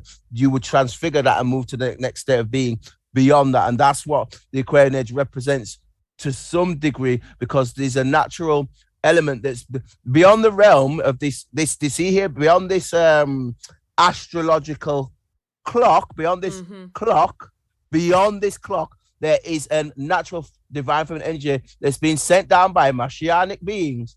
It's been sent down here that's knocking off this clock, because this clock is keeping it even on this side or this side. But what's supposed to happen, if you balance yourself out and you're not on this side or this side, once you've got the complete balance, you'll leave through all of this and go to the next state of being, which is beyond all of this. That's what I'm trying to talk about with this advent of Aquarius. There's a natural divine, there's more of a galactic, multi-galactic, omniversal, there's a massive change of this part of the cosmos that is going on. That's what I want to point out. Exactly. You said a Mashiach being, you said? Mashiach beings. Mashiach beings. These are beings who have already passed this realm, who've gone through this already, and they're already up here. They've already gone through similar situations where we are now. They've already gone through that, and now they're helping us down here go through our bit to go through. That's what I'm talking about. Right. Remember, the Anunnaki came from those realms and came down here. The Anunnaki are not part of this original. They're not from here. They're not originally from here. Correct. The original beings, as I've made very clear, the original beings that were here, and I talked about it, and I'll have to pull this one off while I go back on, and I go back into the other ones that I was showing before. Yeah, thank you for bringing that up. That is an excellent. Thank the young lady for stopping us to have that conversation. Yeah. Thanks, sis. Thanks, sis Anasty. No, you don't be sorry. I'm glad you slowed it down. We love you. We love you. Yeah, because I mean, I know how we can get up here. We get the and a little blah blah blah blah blah blah blah. And we're on our own frequency, girl. We're on our own frequency. I don't want folks to be out there like, what the fuck are they talking about? That's left them. Sister, you need to slow me down because I speak fast naturally. That's just how I speak. And it wasn't even just about you. It's just about we be all so excited and we be bringing stuff in. Yeah, and a blah blah blah blah blah blah blah blah blah blah blah blah blah blah blah. So we just we don't mind slowing it down. That's all. Can you go back to that picture with the wheel? No, the I want to do tribes? something. Just once. I will. I'll go back to it. I just want to do something. I want to state something here. I want to state something very clear, because I wanted to just explain something, because my sister mentioned something. When you talk about the 12 tribes and the 12 T2 humans, the 12 tribes, and we've got the root races here, right? You've got Shambhala and Nagafa and all this stuff. And Delbert Blaze talk about this. I'm very familiar with this, with what I've researched. The 5 cloister races that you see here at the bottom in H1, the 5 cloister races are the 5 races you can see now if you go outside. If you go outside in the world and you look at the world, you see the 5 cloister races, the so-called colors, even though not colors. The 5 cloister races are what you see now. And that's what I want to make very clear. And they come from the 7 root races. That's tied into this realm that I was showing. I've got to make that very clear, because the sister, very correctly here, you've got the 5 cloister races, what we see outside now. That's tied in through here, trying to see him. I showed you here, trying to see him with the 12 strands DNA. You got to 24, and it comes right up through here, through H2, H3, right up here. We're back up to the Emerald Sun, Diamond Sun, and this gets back to the female Yans that had the original strands of DNA that's even beyond the 48. So when I showed that 22, up to that 22 point, that goes to where here is the 22. You got the 12. You got the 22, it goes through here, but it goes right back through beyond those realms, all the way up to 24 to 48, all the way up to H4. And this is this grid, and I'll show you here. I've showed it here, I'll keep mentioning it here. This comes to this here. You got the H's, H1 here, H2, H3, and then it goes through the other realms. When you get 7D, it goes to 7D, Gaia. Remember I showed Gaia earlier, Gaia, 7D. You go through here, through the gates, and you go through to the higher realms into these next state of being up here. And I showed that with Gaia when I showed the other stuff here. 7D. This is what the sister's talking about. This is what she's on about. So I'll stop there and then let people comment. But I just want to show that, just to share what we've been on about. But go ahead. I was going back to this when you were saying that the 12 these 12 we're supposed to represent our package as a whole. And I'm saying that one of the traps that they did is to individualize us. And how they did that is by giving us the zodiac signs. Because I would look at that and say, oh, I'm a Libra. Oh, I'm that guy. Yeah. But what I'm supposed to be saying is, no, I'm supposed to be the guy in the middle. And I'm supposed to incorporate all of these essence into my being. And that would hold me as a whole. And that would keep me on my frequency. But what they've done, they've said, no, on the board game now, who's your piece? Oh, I'm a Libra. So I'm going to play the Libra game. And if I'm a Libra, and I'm only going to look at that side of my being, in a sense, when you should have been holistically looking at every side, trying to center yourself. And I'm going to go like even a little deeper, because... All right, you go see for sister. You say your thing, and I'll go out. I know where you're going, Brother Odell. Deep H2O just dropped it in the chat. This is about time. Yes. Time is binding. It has limitations. Yes. So the entire clock, and y'all gonna keep hearing me say this. Y'all gonna get tired of hearing me say this, but we're saying this for a reason. When I say get off the board. The board. Here's the board right in front of you. This is the board in front of you. This clock is the original colonizing of the realm. Yes, and I talk about that. Yeah. Yes, and that graph that I just shared with you about 2 minutes ago, where they're putting the black sun, and we've got the realm where they hijacked the realm. That's what this is tied into. Exactly. But even though it sits on the original template of our actual natural system, it still hijacks it and changes it to this nonsense. They individualized it. They separated it. Right, and what you can do is polarized it, as they said. They polarized it. What you can do is, though, when you what you're supposed to be doing when you're down here, when all this got messed up, what we're supposed to be doing down here. This is what I want to add in: is when you reincarnate, you go through the different star signs. You learn all the elements of everything down here, and what you're supposed to do, and I keep saying this, you transfigure your DNA, and when you move to your next state of being here, when you get the balance, you graduate from this, and you leave this realm, which is a natural central cycle. It's going on right now. Exactly. That's what I'm trying to say. That part. That's why we keep telling you, get off the board. Might as really get to the center of the board. No, ain't that center still on that board? No, but once you've done your work, you would have centered yourself, and that would have now enabled you to get graduated or ushered in to the next. You gotta round. be able You to balance your own equation regardless of that damn board. Yeah, and do what you need to do to transfigure that DNA to move to that next state of being. And whatever that is, it's beyond this realm. It's beyond time. Right. It's beyond this it's trap. beyond time because again, as H2O said, time. This is about time. Time is binding. This is holding binding us in this loop. you. They're holding us in this loop. Yeah. This is this duality. The duality that Sean talks about. This is duality. Absolutely. This is where it's not the wholeness that Sean talks. This is why I agree with Sean. It's the duality. Exactly. And that's the biggest trap that they put even in the esoteric realm. Oh, you have to be balanced. And that's why when I got it, I'm like, no, fuck that balance. You're supposed to be whole. The balance is the problem. You split. Yes, sister. I want to just read this one part from this. So, the duality of perception is created by fragments of the original. Remember, I talked about original. This is going back to the template, original soul matrix memory, and the new memory fragments emanating throughout the leaked canonical fragments from the host matrix families.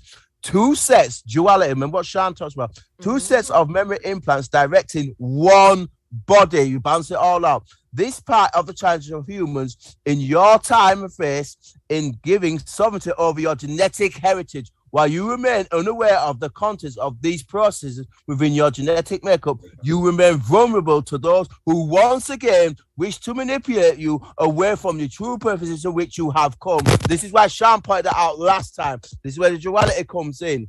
You're supposed to be getting rid of all that nonsense and graduate and move into your next state of being, which whatever that creation is, you'll be way beyond the realm. So go ahead, sister, just to point that out. You summed it up. So all of that jive we've been talking all over these years, get off the board.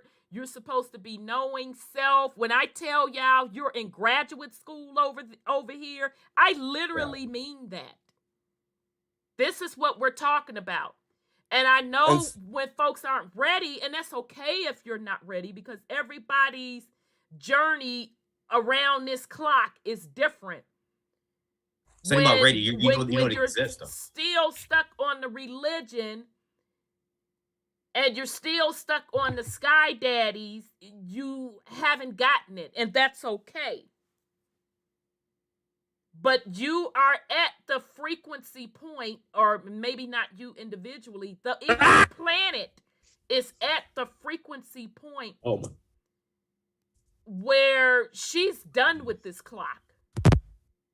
Let me see why. She's done. We've gone around it so many times, and I would have to dig back through the material to tell you exactly how many times we've gone around this clock. Some of us anyway. That this particular clock's program has run out. So they're trying to construct something new. They try to Metaverse. Keep a hold of the original system. Facts. But Mama keeps upgrading her DNA, and they can't keep up. Nope, she's way up ahead. Yeah. These messianic beings that are tied to all this that are way up, they're so far advanced, they're way up ahead, and these lot are getting scared now. This is why they're quite support Corona. I keep saying crown conscious, crown Corona, because they knew that energy was going to come, and they can't stop what's coming. Hence why they want you scared of Corona, crown, Corona, divine feminine. That's why they want you scared of it. So they can't stop it. Contract. This whole op that's been going for the last 2 years has been about high consciousness. This whole op. It's all about high consciousness, and I'm going to be honest with you. They were shocked that they got that much pushback. Although we may think it wasn't a lot of pushback about Rona, it blew them away that the pushback that they got, they didn't expect that. People they didn't. I don't give a damn what you say. You're going to have to tie me down in the MFing streets. I said no, and that's what the fuck I mean. And I told y'all, all of y'all that was running your mouth, oh, they gonna force you. I said, no, they're not gonna force you. No, they can't. They can't do it. I fucking told you. I don't care what they said to me. I told them. I knew they couldn't. I told them, because you're going against universal law, and baby, it's on and popping. When you go against universal law. I told y'all they weren't going to. So they have to get. They get shut down. You to do it. They get shut down. On that level, they know about the free will issue. This is what I'm talking about in this stuff. They know about the free will issue. Exactly. This is why under Sesta 2 AKB, what did they get you to do? Consent and contract. This is why this ties into Sesta 2 AKB, because everything requires your consent. That's a free will issue. This is why you don't vote. Me and sister were covering this last time. That's why you don't vote. You don't get into half of their nonsense. You don't get into any contracts with these people that you don't want.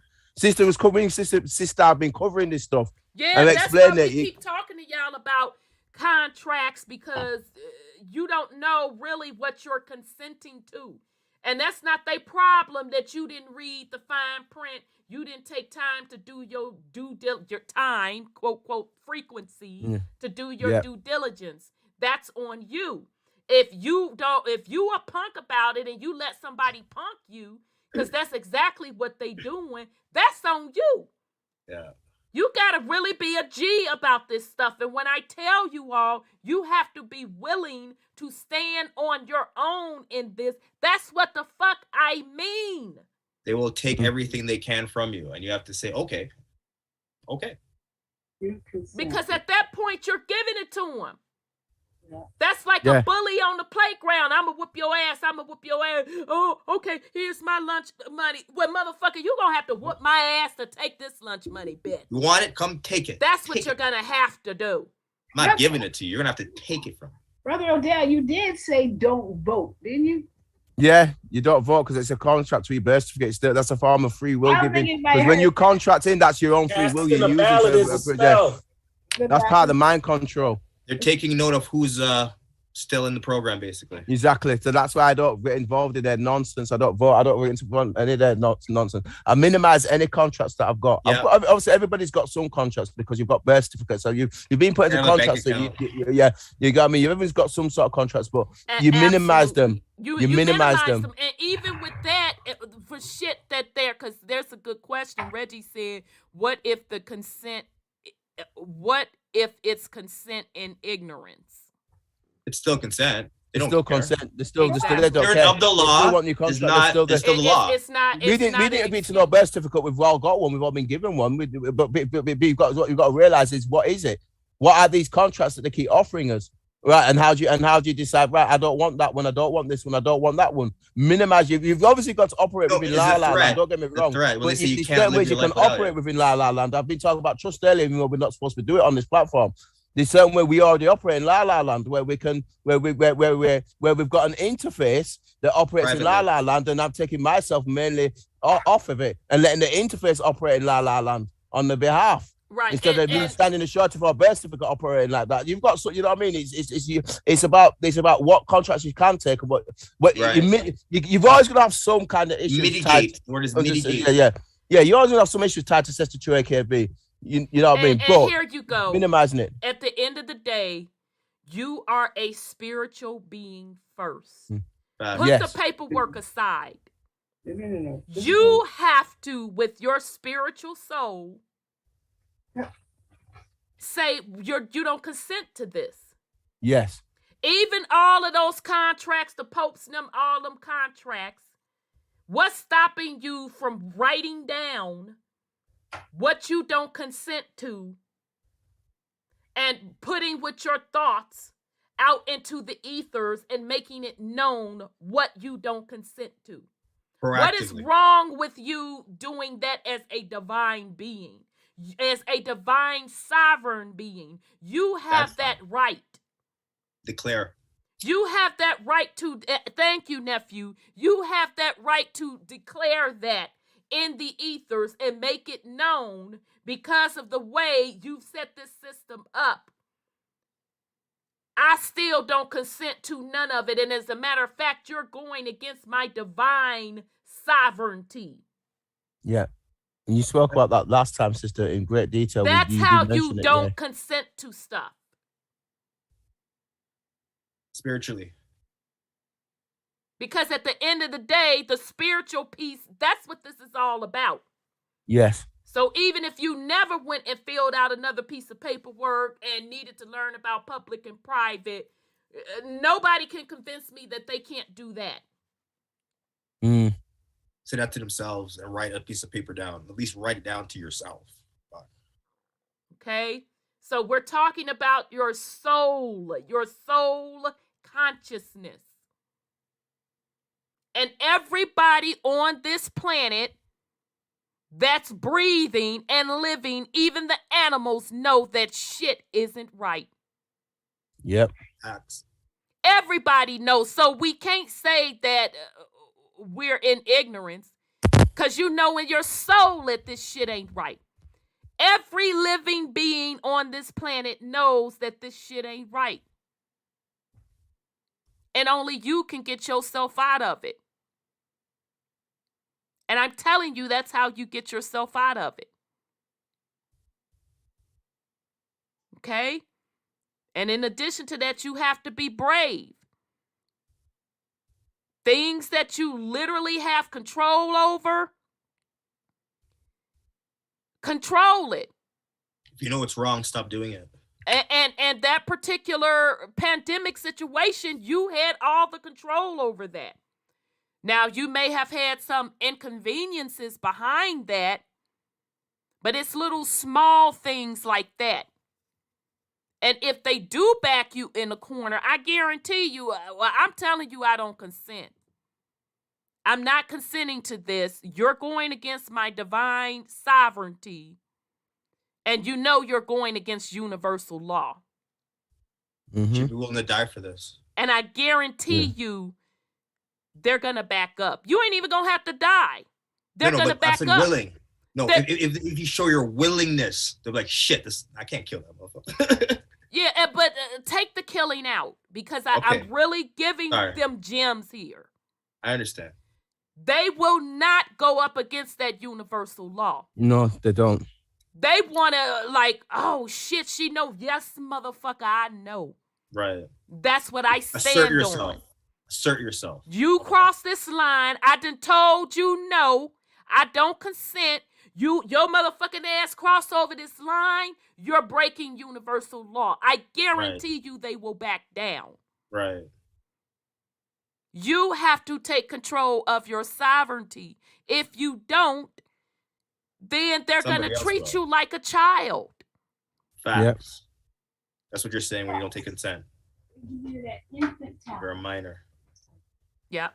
Okay, I'm done, brother Odel. All right, sister. All right, sister. So we'll do the next bit there. I'm glad we've kind of covered this and it's explained it. We needed to get all that out. Okay, so I've got some more here. So it's still related to what we're saying, but at least we've covered that and it's very clear. So we'll keep going. We'll go for a little bit longer. So here we go. So the 12 groups of beings or 12 tribes overcame the duality. Listen, what Shan talks about. The 12 groups of the beings of our tribes overcame the duality coded within its genetic structure. It would be brought into alignment with the tribes that had been done the same. Though this process, human genetic strain would over time evolve into wholeness of its original pattern. The digressive elements that were mutated into the strain from its animal interbreeding would slowly be muted out, leaving behind the pure code of the human prototype. It was an inner plan that would take several 100,000 years to complete. If the species was able to evolve rather than fall into de-evolution once more. Your biblical stories of origins and the flood emerged out of this drama. Come on now, tell about it, brother. I'll let you come in a second. I like it's interesting, sister. The fall in the biblical terms represents the digression brought on by animal interbreeding, the result of mutation of form, and the cataclysmic events that nearly terminated the species 550 million years ago. The version of that story popular in your times has been twisted and contrived away from its original symbolic meaning.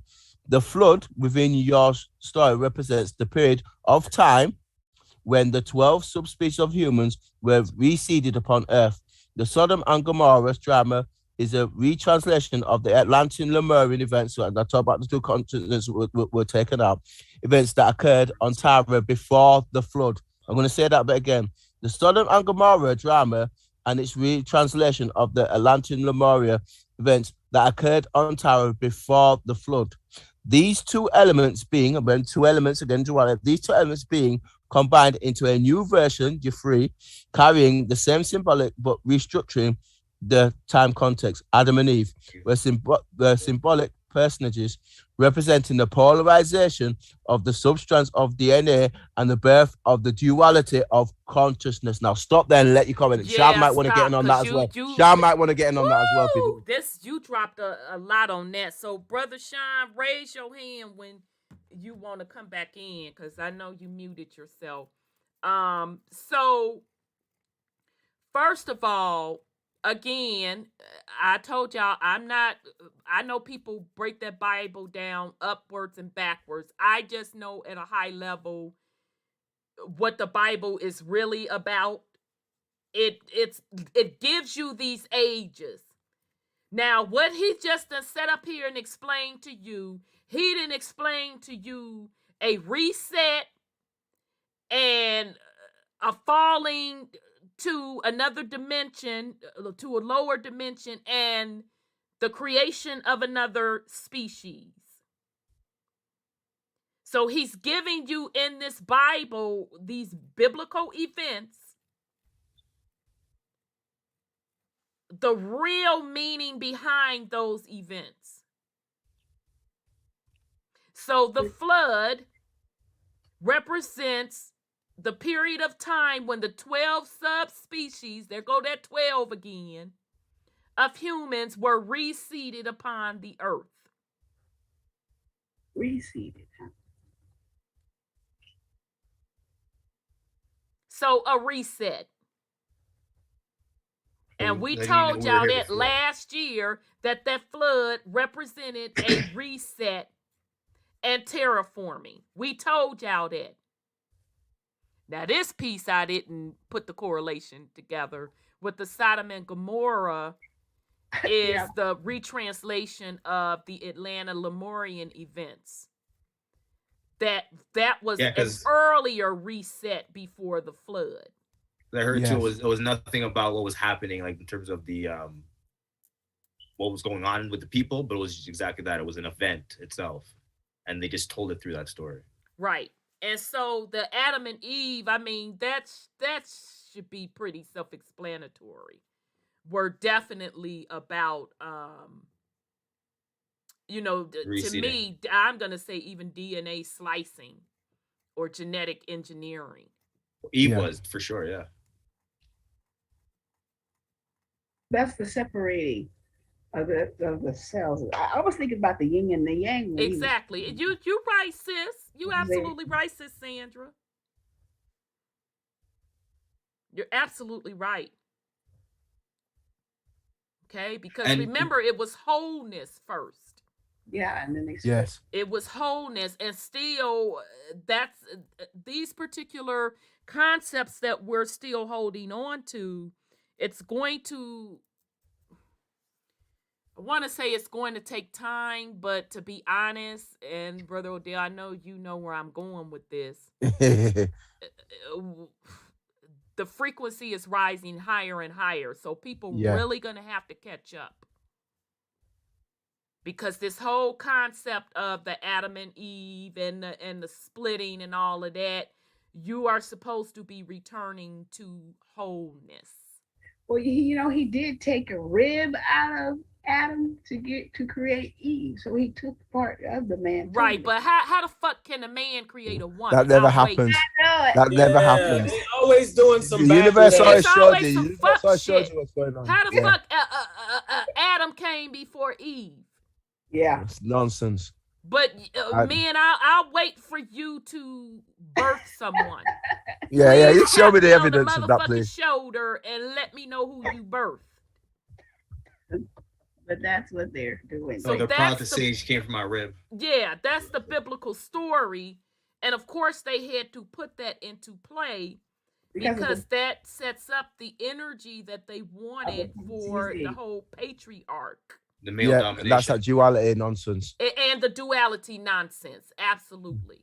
Chaotic age. Absolutely. Okay. But this is another good one, brother. This, Ooh, people gonna be pissed about that one. This one. But I mean, hey, it is what it is. I've been telling them I'm not a biblical scholar, but just the highlights that I know, it's not that Bible is not talking about what you all think that it's talking about. Uh-huh. You know, even the Bible is a duality book in the beginning. There's two of everything. Yeah. There's two creation stories. There's two. The animals went in 2 by 2. Hurrah. Yeah. Hurrah. The animals went in 2 by 2. Hurrah. Hurrah. The animals went in 2 by 2. The gypsies and the kangaroo. And they all went into the ark until they get out of the rain. It's a duality book. Yeah, always some fuck. But in the little Bible's defense now, y'all know I don't even fuck with the Bible like that. All I needed to know once I started getting into self and really start making these connections, and once I started thinking back to the little parts I was paying attention to in Bible school, I'm like, wait a minute, they talking about the different ages. Oh, wait a minute. They're talking about geneticism. Oh, so that Bible, the way people are using it, it's just off. And that's okay if that's what they want to do. I understand everybody's at different levels, but I ain't going back there. I see it for what it is. But the religion tell you not to put astrology with it. They tell you that's witchcraft. Don't use this. But yet they funky ass running around using it. Right. No, but that's what they do. They try to take you off of the scent. Don't attach it to that. No. Right, but that's exactly what it is. Oh, exactly. Okay. But you know, there's 2 Methuselams. There's 2 everybody in that thing. 2 Lamar. There's 2. Everybody's a 2. You mean you got an Old Testament and a New Testament? What do you mean? You got Old Testament, right? Yeah. And then how they gonna split between 2 different religions? And then people fracture off in that. I'm an Old Testament person. I'm a New Testament person. Right. And so if we got a but good then you question, got the Torah. Yeah, we got a good question in the chat. What's up? In Sodom and Gomorrah story, it was Lot and his 2 daughters who got him drunk and got pregnant by their father, which is so disgusting. So, I mean, in your opinion, Brother Odel, what was that whole Lot throwing down with his daughters all about? Well, it kind of gives you a bit of a clue even in here. It talks about people being interbreeding and animal breeding, and it says there, you get me, things that are going wrong, people doing stuff they shouldn't be doing, the de-evolution, so it kind of covered it even in the slide. Very clear here. So did you catch that, stuff they weren't supposed to do. Interbreeding. Yeah, so interbreeding. that whole story, that disgusting story, and first of all, I don't appreciate them claiming that the women gonna sit up and get him drunk and take advantage of him. So I knew that was bullshit from a little girl. Exactly. Because that's straight up disgusting. But that was symbolism for interbreeding. Yeah. They did the same for Noah. Noah's sons got him drunk or something. He was drunk too. Yeah, they all seem to be drinking something that's not supposed to be having some kind of poison. Thank you for that, Brother Odel. That makes sense. All right, we ready when you ready. All right, sister, we'll keep charging on. I just wondered if Sean wanted to make any comment if he's here. I just wanted to mention something off to that. Sorry, his hand is up. I'm sorry, Brother Sean. Just quickly before he starts, you know the movie, this cartoon, Beauty and the Beast. If you really look at it on a metaphysical level, what you fencing to say. I gotta say it, Auntie. That is bestiality in front of your children. That's what it's showing your children, how to mix the 2. Human. Or you're getting in love with Sean, animals, interbreeding, the whole. Anyways, go ahead. I'm sorry, I was just telling him he can unmute. Yeah, that's exactly what that's describing, nephew. Straight up fucking disgusting. All right, Brother Sean, we ready for you to put something on it. Oh, I'm good.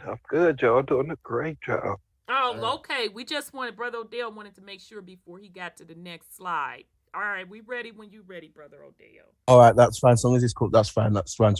Because the other thing I know he's been speaking about this, and he keeps mentioning it, and I agree with him in terms of where he's coming from. I get him. I get where he's coming from. He's absolutely right on this is of duality. This is spot on. So I'm just saying I acknowledge that. Normally he has some wise words to explain. So I just want to make sure if he wants to say anything, that's fine.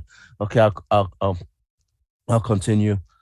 So yeah, it's quite interesting with what's been going on in this whole thing. But anyway, so a picture of the realm. And you see it's the bull, you see the Taurus here, and showing a picture of around the black sun. And you can see it's clear that this is being mechanicalized and it's been done deliberately. It's been mechanicalized. And so when I was showing those previous... Sorry, their golden calf. I just want to say that's probably why they're the golden calf, right? It's the thing that means the most to them. And they're represented in age, but... Yes, that's right. Yeah, the bull age. Yeah, keep going. Yeah, so I'm just saying to you, so they know what they're doing in terms of this realm. They know exactly. So I just want to point that out. That's very brief. That this whole thing is mechanicalized.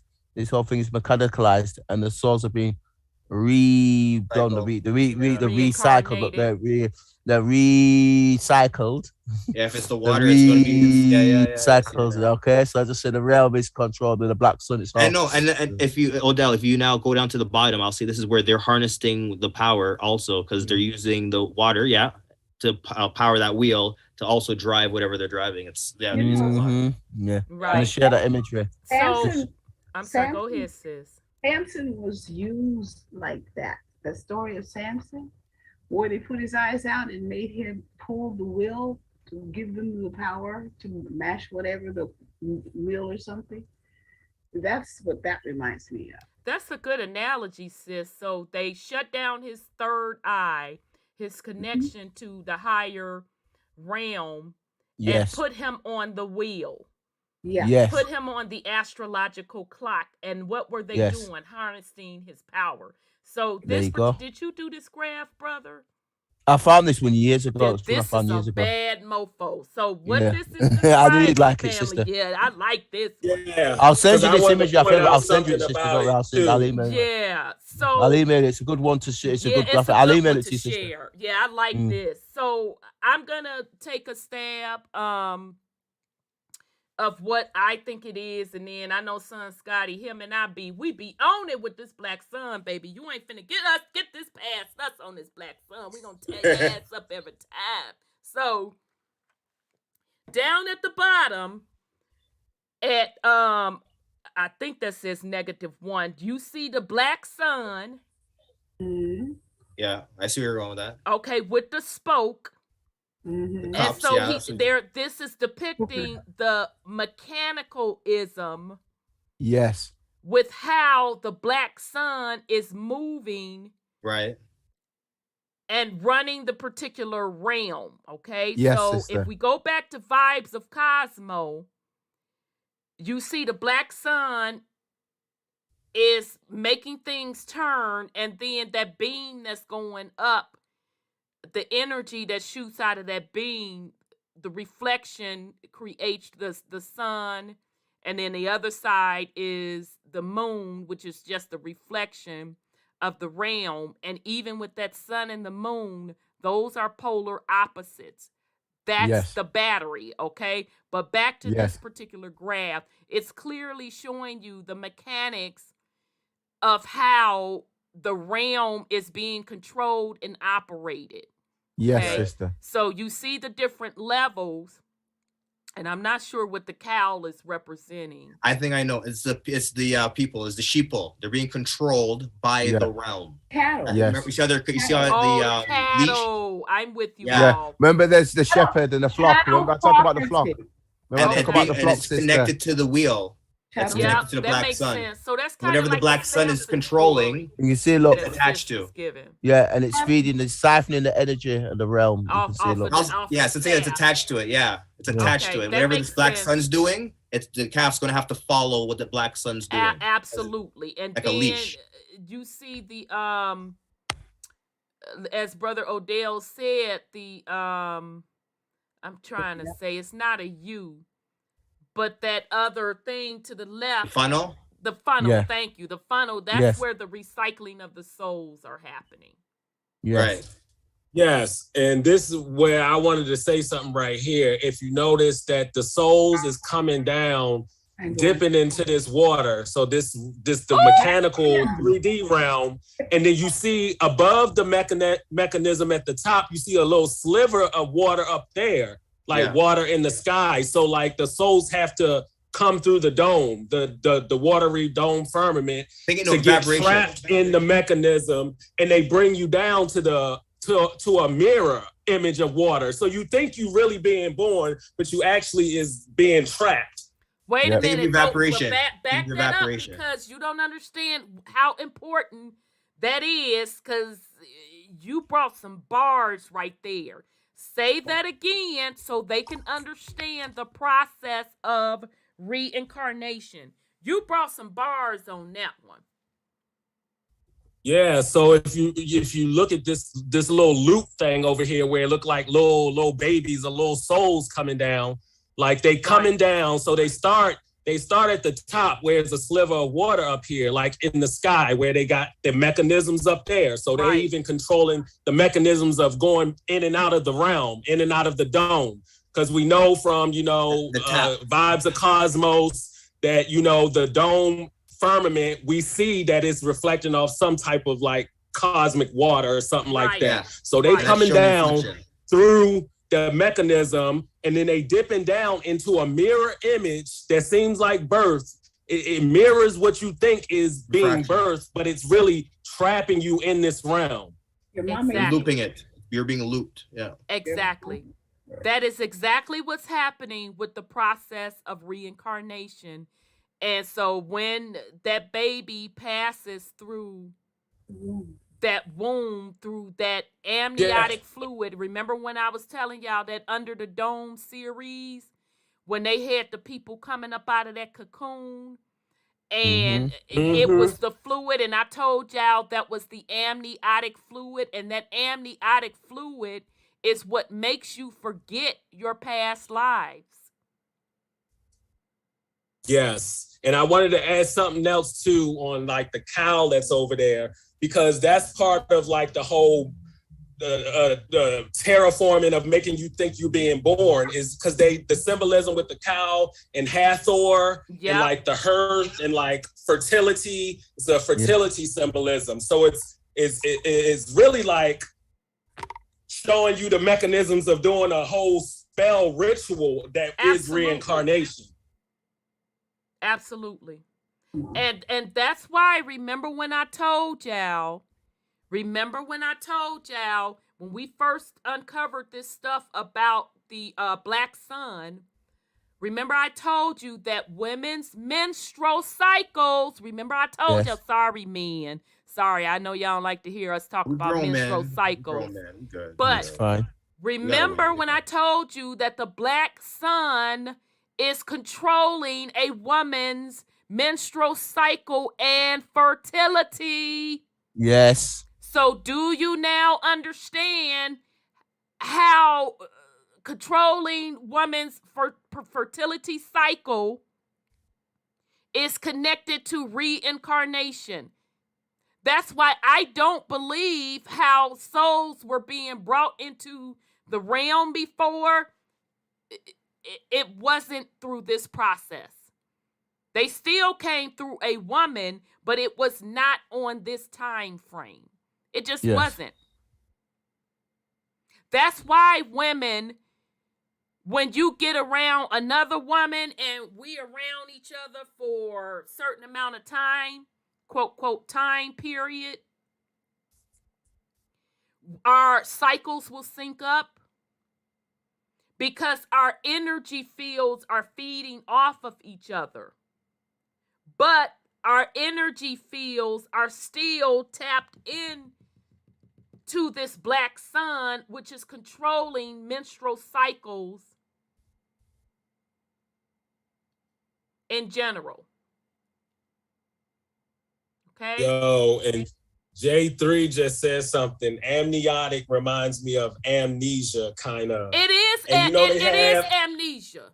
That's exactly what it is. You know how they have all that stuff about going down the river and you wait and you wash away the memories and do all of that? Like all the mythologies about that. And so I think that's probably true. Those the waters that's gonna make you forget that you've been trapped, right, and you think right. you're being born. Exactly. That process of reflecting off that dome or whatever it is. Exactly. And they literally showed you in that series Under the Dome. They literally showed you that where they thought they was in another realm, kicking it. They thought they were like living another life. They thought they had broke free. And they thought everything was fine. But in the meantime, they were in this cocoon, in this womb, getting processed to come right back in the trap. And when they came, they was coming up out of there, they were like, they literally said, this is like amniotic fluid. I said, God damn it. They're showing you the process of reincarnation. Yep. Because they showed you their death. When they went into the tunnel, they were saying, come into the light, come into the light. And I was like, God damn it, don't go in the light. Don't go in the light. Don't go in the light. And once they went in that light, that's like the next couple of episodes, it's like they had broke free. And I'm like, I don't believe they ain't break motherfucking free. And sure enough, they hadn't broke free. They were literally in a womb, but they showed it as a cocoon, getting reprocessed to come back in the realm. And when they were being birthed, meaning coming through that portal, that amniotic fluid struck away their memory. They didn't even remember them being over in that other realm, kicking it supposedly and allegedly. I'm like, oh shit. They're describing for you the reincarnation process. Yes, deep H2O, the 28, I'm sorry, CC Mantis, the 28-day cycle. That is why it is tied to what they're saying is tied to the moon. It's really not tied to the moon. It's tied to the black sun. That's why when Enoch was describing in the Bible the spokes, he was describing the gates that he saw. And he gave you in detail each one of those, what one of those individual gates meant. He gave you the time frame. He was describing the sun cycle. He was describing the moon cycle. And it hit me right there. I said, wait a minute. Women's menstrual cycle is synced up to this motherfucking black clock. Or black sun, black clock, same difference. No, that's correct. They hijacked your energy, did they not? Exactly. That's why the whole concept and why it really pisses me off when people are so tapped into this matrix. This is why they try to regulate how women are supposed to conduct themselves from a reproductive perspective. So in other words, telling you your purpose is to have children. What the fuck for? What you want me just to be having children in pure D hell? Because back up in the day, it was not like that. Nobody told a woman when she needed to bring a soul into the realm. That was her decision. And she didn't need sperm to do it. So yeah, this is a very closed system, and it is very tight-knit, controlled. You know, I don't want to interrupt you, but I remember that burl with that Ezekiel wheel in the middle of the wheel. Mm-hmm. And what the script says is this burl crystal will come and purify the earth. And 007 and NASA picked up that burl crystal or the wheel within the wheel in the atmosphere or the space. Remember that about a year or so ago? Yeah. And all of a sudden, people were dropping dead like it's going out of style. and things are just been ratcheted up. And I think we said at that time that a lot of people will be dying and going out of here at that time as well. So that probably signified that the age is changing. It actually did, actually. And that these people, this recycling thing is about to shut down because the age is going to be purified of this kind of stuff. You know what? And shout out to Dr. Dilbert Blair. He said years ago that the reincarnation was being shut down. Mm-hmm. Before he transitioned out of this realm, he said that reincarnation was being shut down. Mm-hmm. And all the system that they have set up is going to be toast. Yep. Whole thing is going toast. That's why it's the metaverse is there to replace it. Right. Well, and they're not going to be able to do it. But Nope. Essentials X more. Remember that eclipse, the black sun / sun moved in front of the other sun. I'm going to refer you to a channel called Vibes of Cosmos. Go to his channel so you can understand what we're talking about, how the black sun creates the reflection of the sun and the moon. And he also has a video on there explaining the eclipse. Mm-hmm. Because those are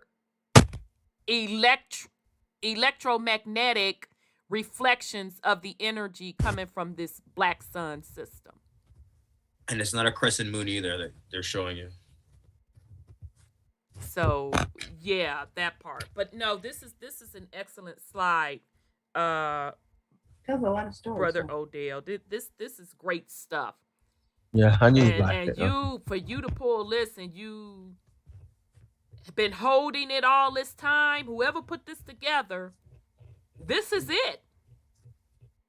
Channel property. This is it. Now, I ain't never seen this slide. This is my first time seeing it. The only thing I didn't have was the doggone cow. But other than that, we explained all of this to you all. Mm-hmm. And we the only channel to do it. People still ain't talking about this. You better hit that like button too. What y'all playing with? It's 77. Yeah, hit the like. We got 82. We didn't have people drop off.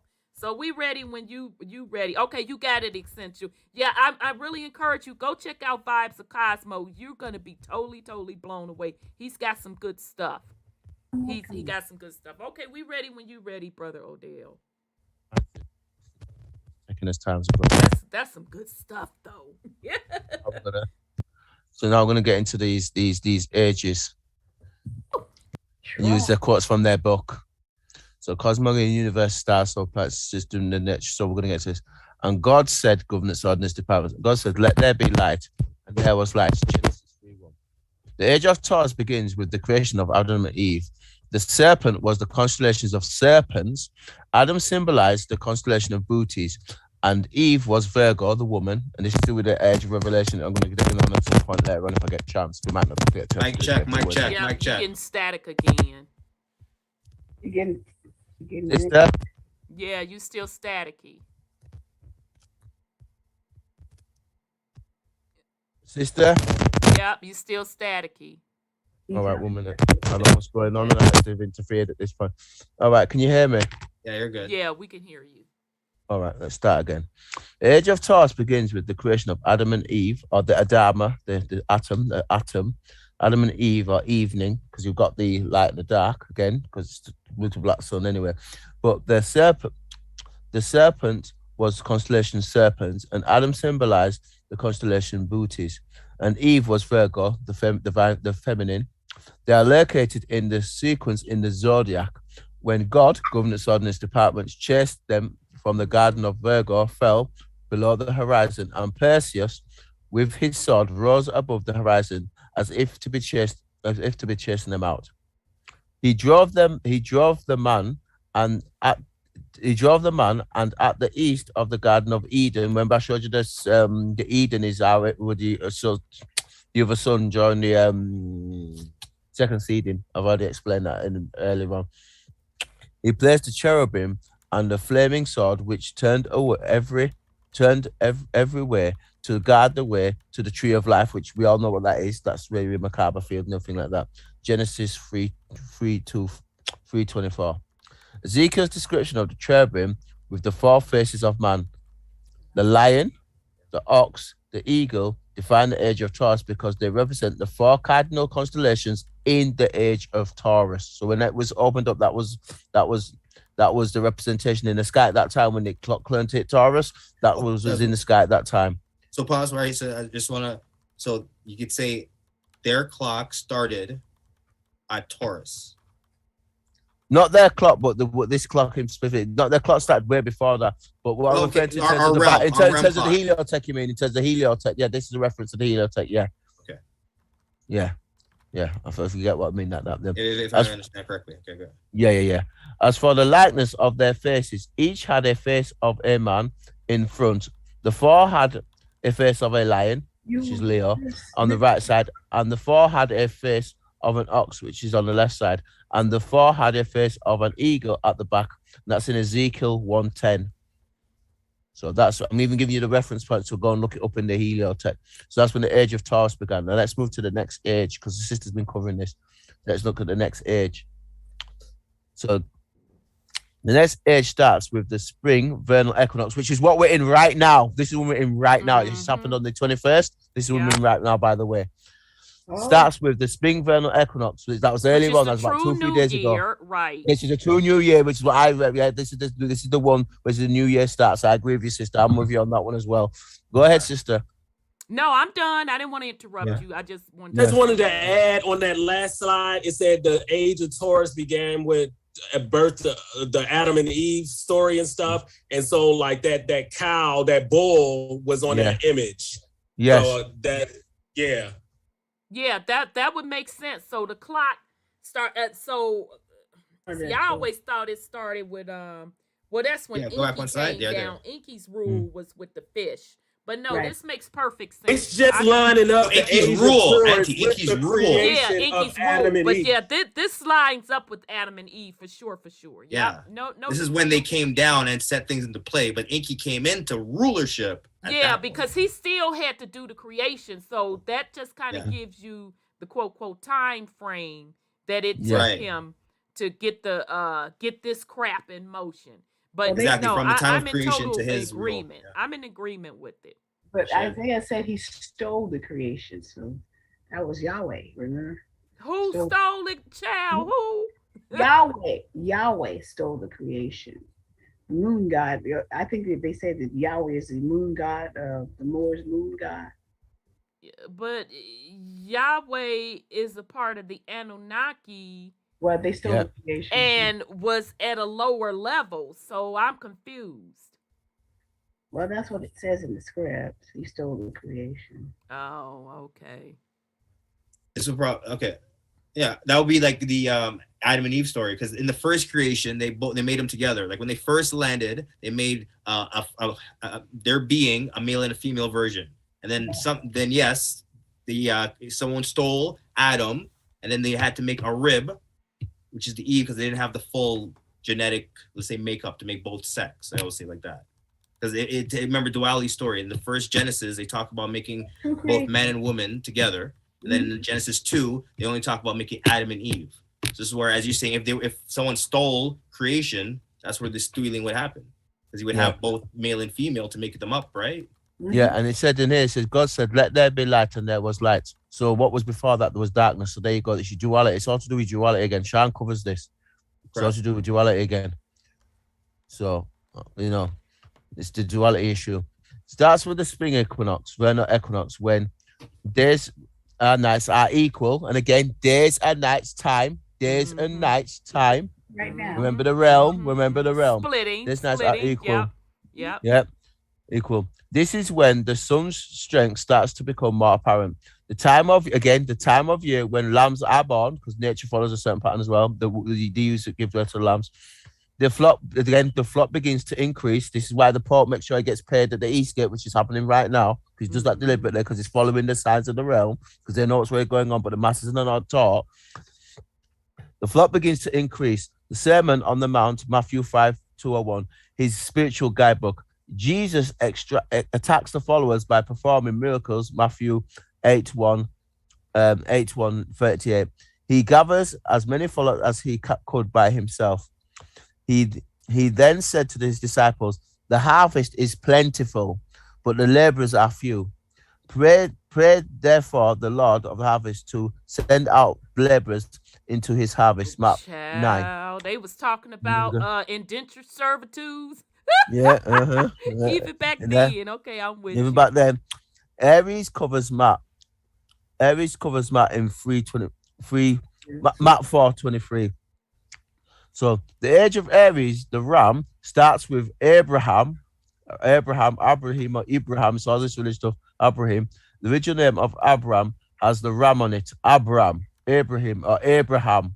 Yeah, Aries, or Abraham, Ram, Aries in it. Instead of sacrificing his son Isaac, he sacrificed the ram instead, which is Aries.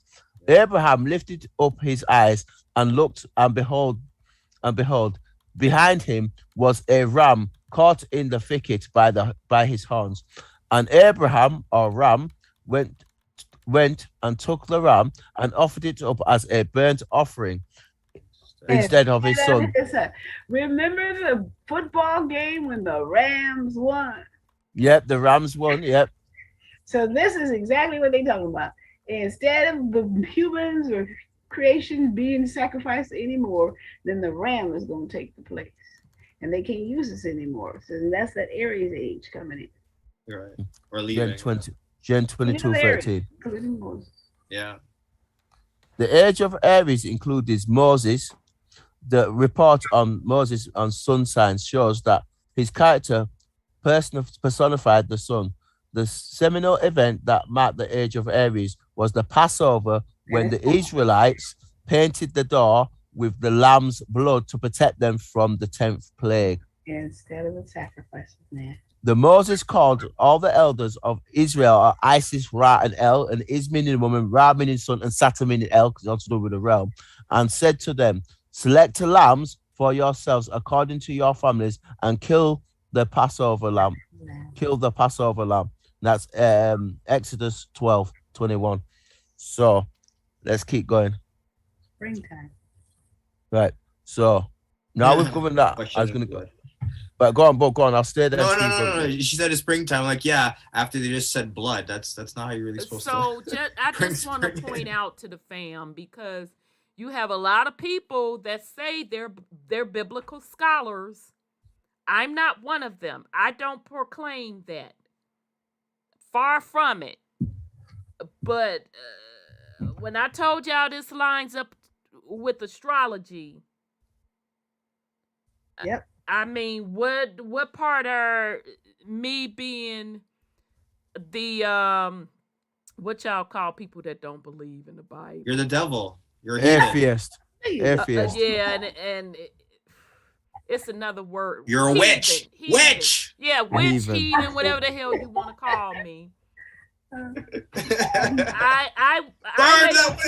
I'm able to pick up that this is astrology. That's why they burned you. So, brother, you said what's the mock? Somebody's coming to clean this stuff up.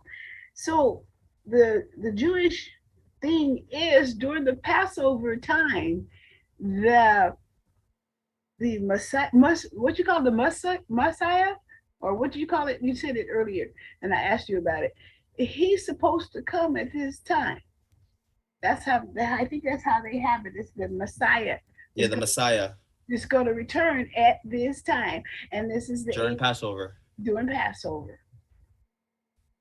They've been predicting this for years, but I think they were in the wrong clock, and they weren't in Aries. But now we are in Aries. We're so not they're, in so Aries. they're stuck in. They're stuck in Aries. What are you talking about? Aquarius. Excuse me. Oh, okay. Yeah. Okay. Yeah, Aquarius. When the Passover is going to make a difference, I think. I'm not sure, but I ain't predicting nothing either. Huh.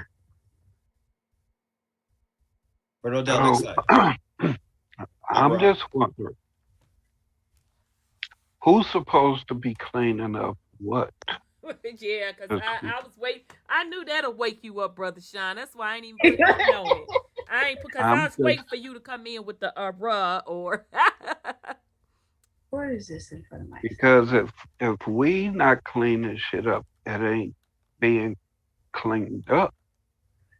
If I remember correctly, all they offering is 1,000 years of peace. That's correct, Brother Sean. That's what I've read in Revelation. Keep going, Sean. That's correct. I ain't even in the Bible like that. I'm the witch, remember? But keep going, Brother Sean. Sean. It's 1,000 years of peace, and that's because the first 1,000 years. I want him to speak because he hasn't said much. Go ahead, Sean. Going, Brother Sean. The patriots are saying this, which is the Christian community. You even got the Galactic Federation saying that there'll just be 1,000 years of peace. So all they telling you about is the reset and where you fit in at. Right. They telling you just enough about technology and raising your frequencies just to be nice and tender enough for them to extract your energy.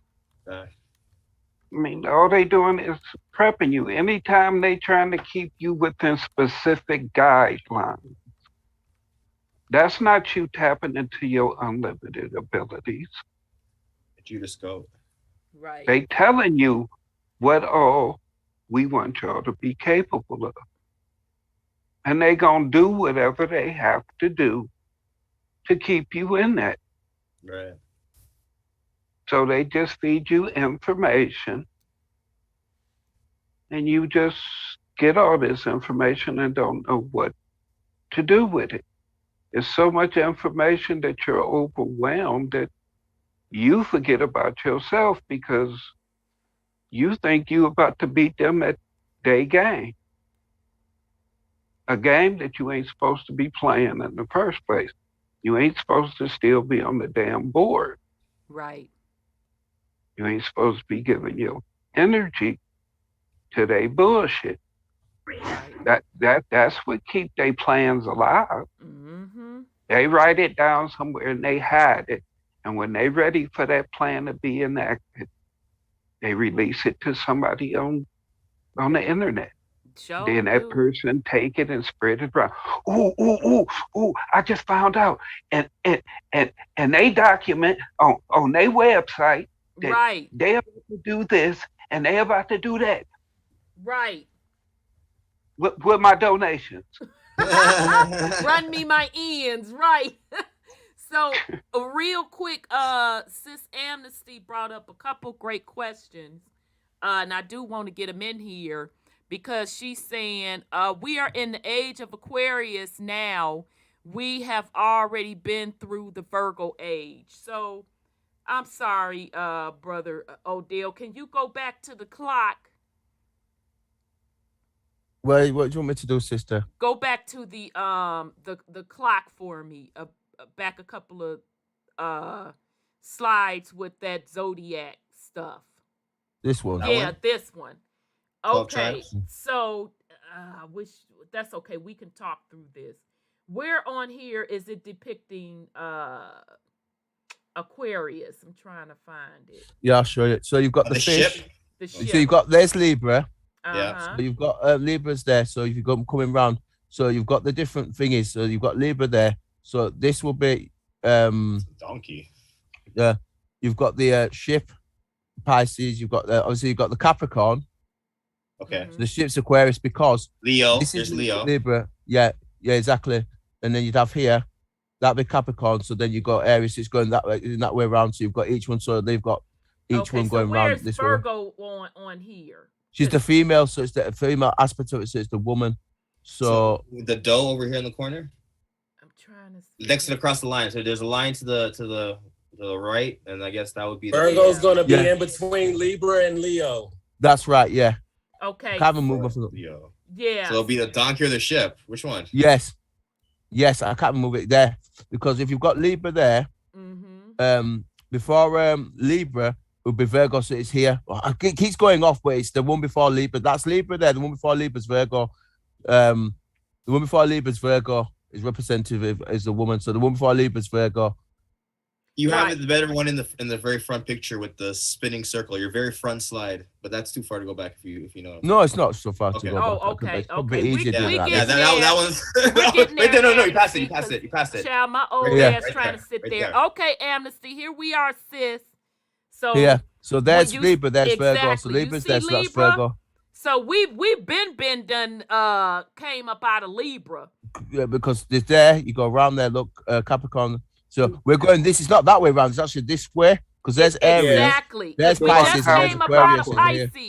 Yeah, we just came up out of Pisces with Jesus and his fish. So we're going counterclockwise. Exactly. That's right. We're going that way. We're going we're not going the other way around. We're going towards our left. Right. Yeah. Exactly. So we're in Aquarius now. And then if this wheel keeps spinning, and then so you would be in Aquarius for what, 2,163 years, I think it is. I'm not far off. Yeah, 2,160 years, or either 63 years. Approximately. Yeah, and then Capricorn would be the same. So to answer your question, we had already, I forgot the exact number of times. Times 12. This particular system of how many times we've gone around this clock. There is a specific number, and I forgot that. But yes, we had passed Virgo. Yeah. No, we're saying that particular religion is still stuck in that mindset of doing what they're saying to do in Aquarius. So they're stuck mentally in the Aquarius age. Because who's stuck in the Aquarius age? The people that still shed blood during the time of this time.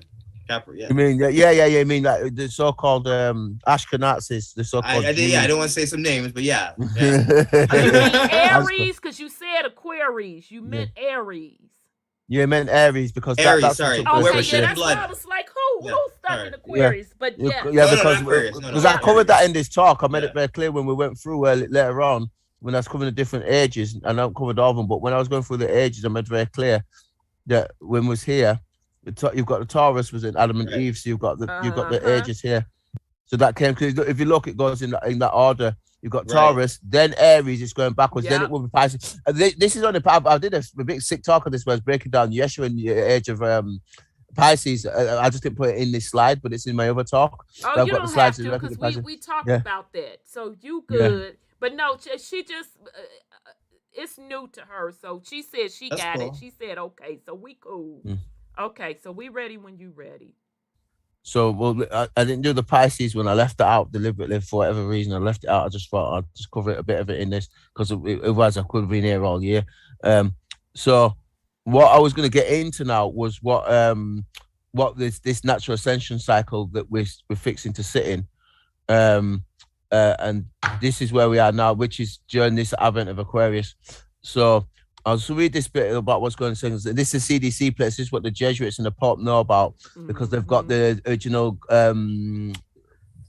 plates, the glass plates that was taken from the times when the Yeshuas were here, and they're in the Vatican at Church of Jeshua in Rome. But I'm not going to get on that too tough today. But over the CDC plate translations of ancient times were dispensed through the speakers born into Hindu, Chinese, Tibetan, African, Egyptian, Mayan, Incan, and Celtic Druidic grey lines. Since, again, I mean, all about lines that Sean talks about. Since pre-ancient times, all CDC plate translations seeded into every earthly culture have suffered the same fate of destruction and distortion. Since 208 BC, the translation of the CDT plates were repeatedly given to the priests of Ur. Remember, I talked about the Baal priests and the priests of Ur. They know the truth. Remember, I talked about the priesthood sister. Okay. Priests of Azurite races in order to prepare Earth humanity for the next scheduled Stargate opening cycle, or called stellar activation cycle. Okay. That's in Voyages 2. This is Ashiana Dean's work, by the way. During the next sack to follow, or stellar activation cycle to follow, failed in 28 to 26 in BC. That was the last time I had the last one. That might have been when we had the fall, when we left Leo, when we came into the grand cycle, when we left Leo, and Leo was facing Aquarius. That might be the last. That's on a great sign with. I don't know if I've got it in this in these slides, but I'll show you a representation of it because I do have it.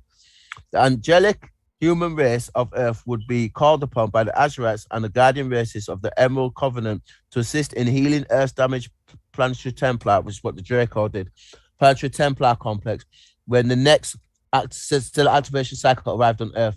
Humanity would also be asked to peacefully assist the guardian angelic nations in protecting the Earth's halls of Amenti stargates from the fallen angelic race dominion.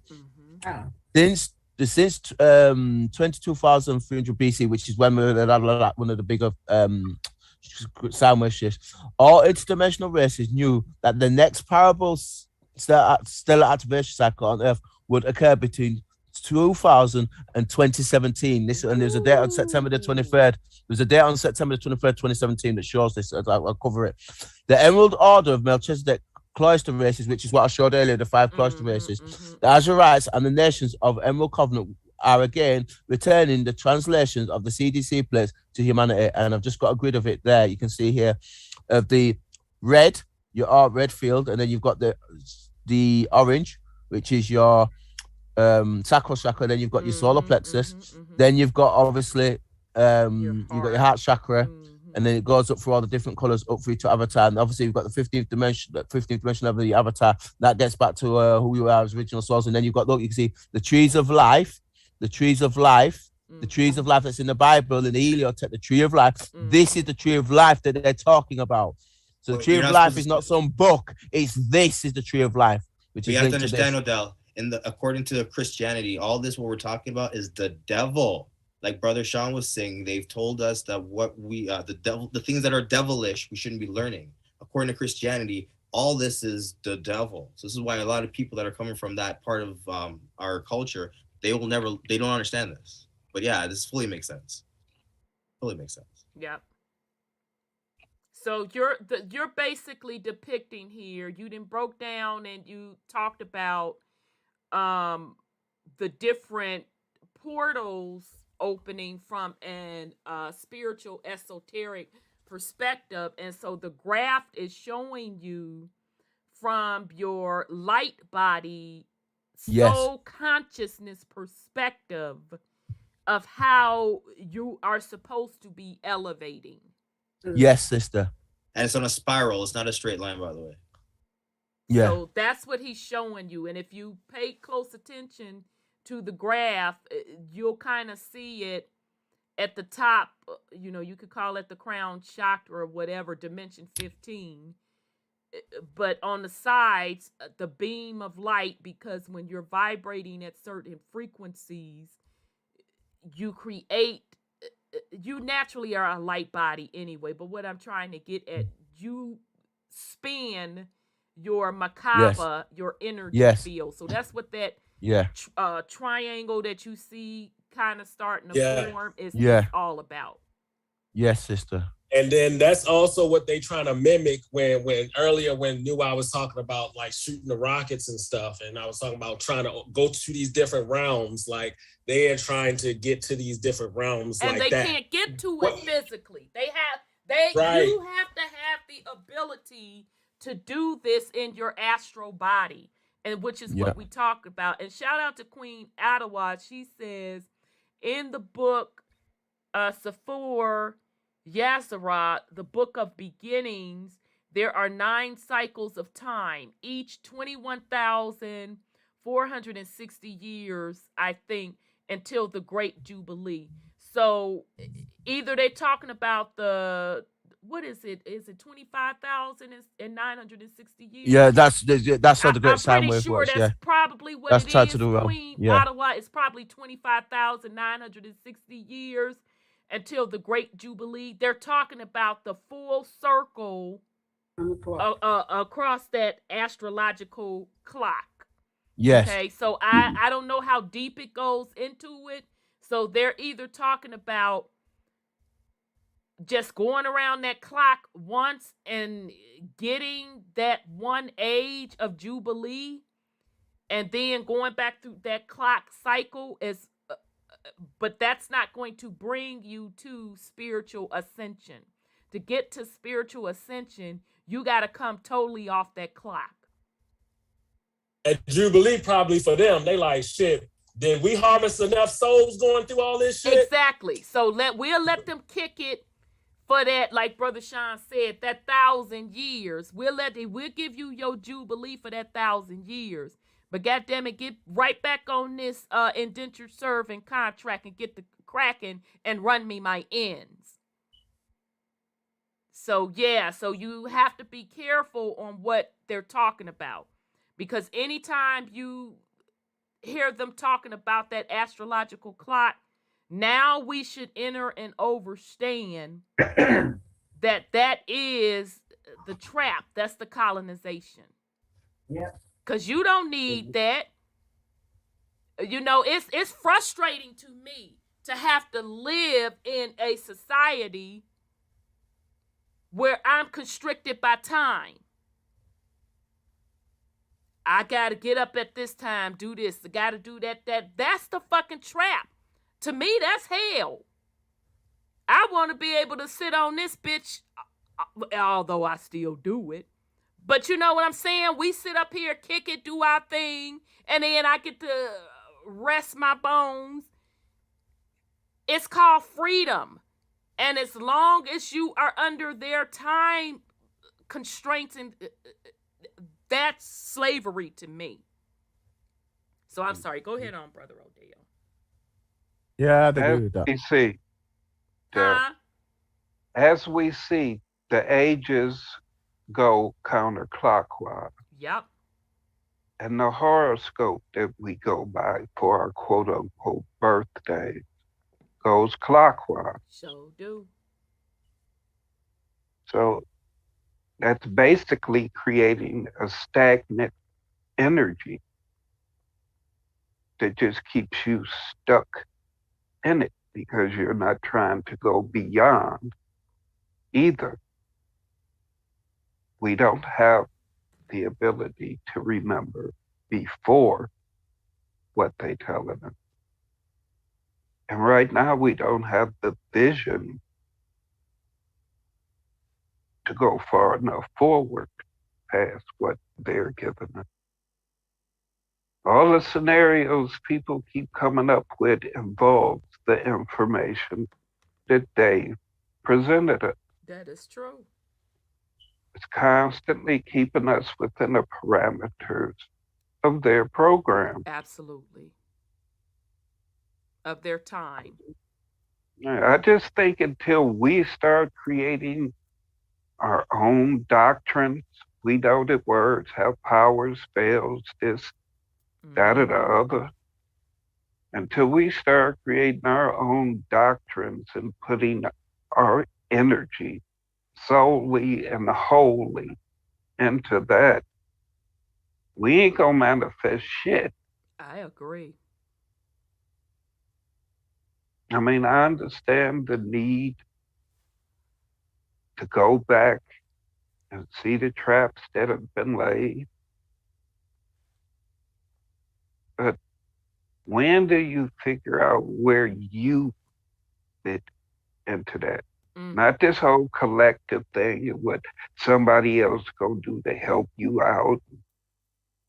I mean, what is it you can actually do? Right. And that's what you have to figure out for yourself. We'll present pieces of the puzzle. I mean, we tried it and told you to go within yourself. Yeah, we're never going to vary from that. And if you figuring out you is that difficult, maybe you need to start thinking about how lost you really are. And maybe just stop until you find the right way to go. Don't just keep wandering off in the wilderness. Yeah. Stop.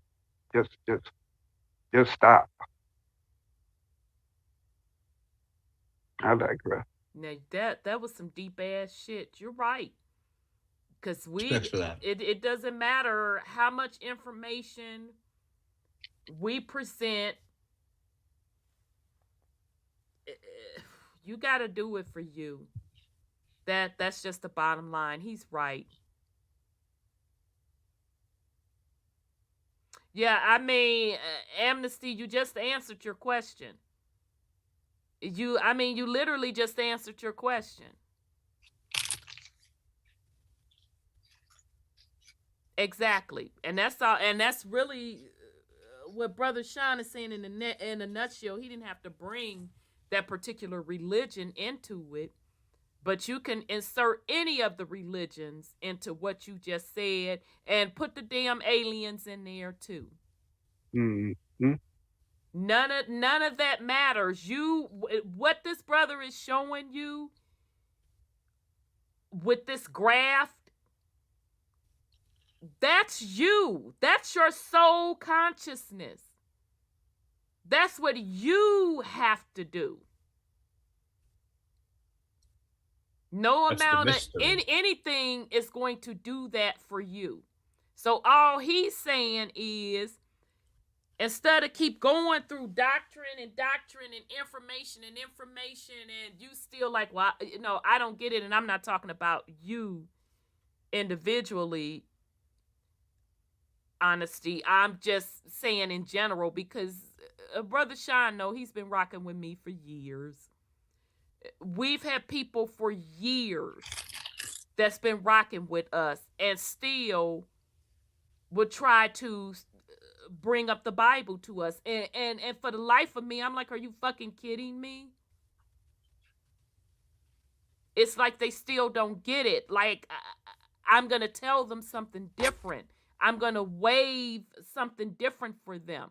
And I'm not here to give you answers. I'm here to give you information, but you got to do the work at the end of the day. So. Hey, sis. Yes, sir. Let's say with any so-called religion, if you're supposed to be the child of this being that created everything, that knows everything, at what point do you grow up and become a god yourself? Come on now, tell it now. You were made in his image, right? I mean, on the microcosm. Come on, tell it now. If you're a parent and you have a child, you expect your child at some point to grow up and take responsibility. Absolutely. So if you're the child of the Most High, at some point, you're supposed to become a Most High being. Absolutely. So that means that you ain't supposed to still be begging, just like when your children reach a certain age, you don't want them asking you for shit. Exactly. You want them out your house. Right, because it's time for you to get your groove back on. Will your God feel the exact same way? He wanted your ass to grow up and create your own shit. Right. And folks still, I mean, Brother Sean, God damn it, it can't get no more simpler than that. But and the worst adults, y'all know it, are the ones that have not let go of mama and daddy. And specifically women, one of the worst men to have is a man that's still swinging on his mama's tit. He's still 107, living in mama's basement, getting put out of different women's homes because he have not learned to stand up on his own as a man. Right. Ain't no religion keeping nobody trapped. Yeah, that's not true. It's your belief in it that keeps you trapped. That is correct. That's just like a gun that's just sitting on the dresser. It ain't just gonna fire up and shoot nobody. You gotta pick it up. You gotta pick it up, aim it, and pull the trigger. Yep. Same with religion. So if religion is hurting you or trapping you, it's because you won't let it go. You keep believing in it. Irregardless to the fact that you know that it's trapping you, you still won't let it go. Yeah. You like the cheese. You like the cheese. And then get angry at others when you like, well, I don't rock with it. What you mean? What the fuck you mean? What I mean? That upset your soul is upset with me not for believing what you believe. You need me to believe what you believe for you to be comfortable in your belief. So shouldn't that tell you something? You need to believe. Let go.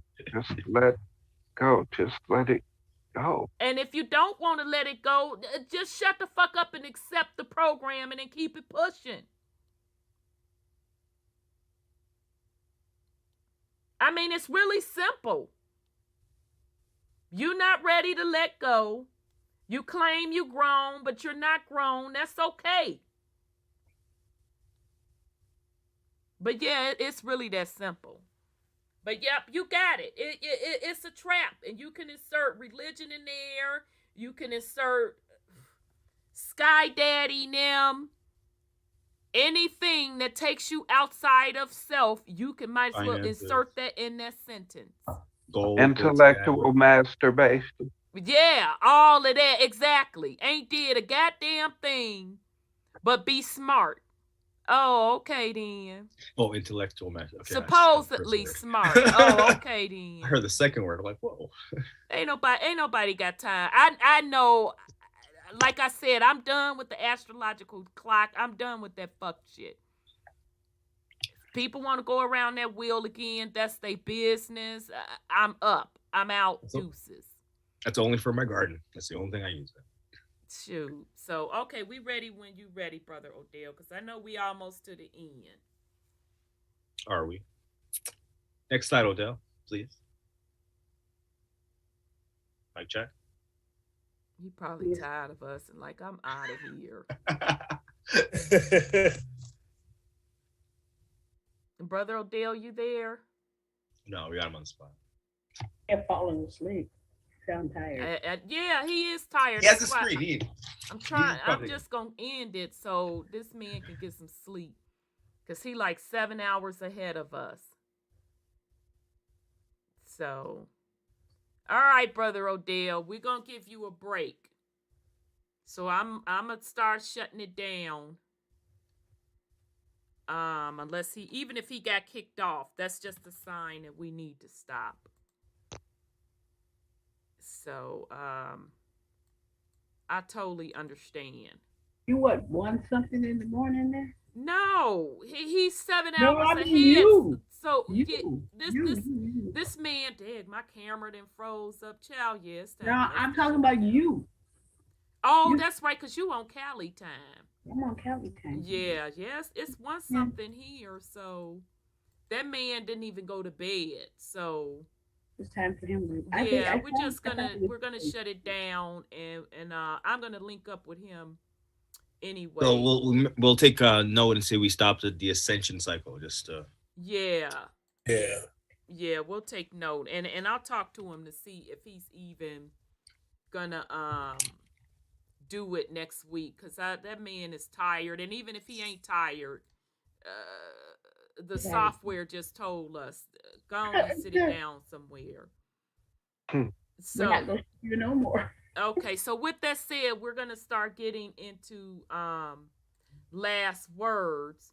So we'll start with you, nephew Nuwa. You have any last words for the family? Nothing major. As we keep coming to the understanding, it's about self.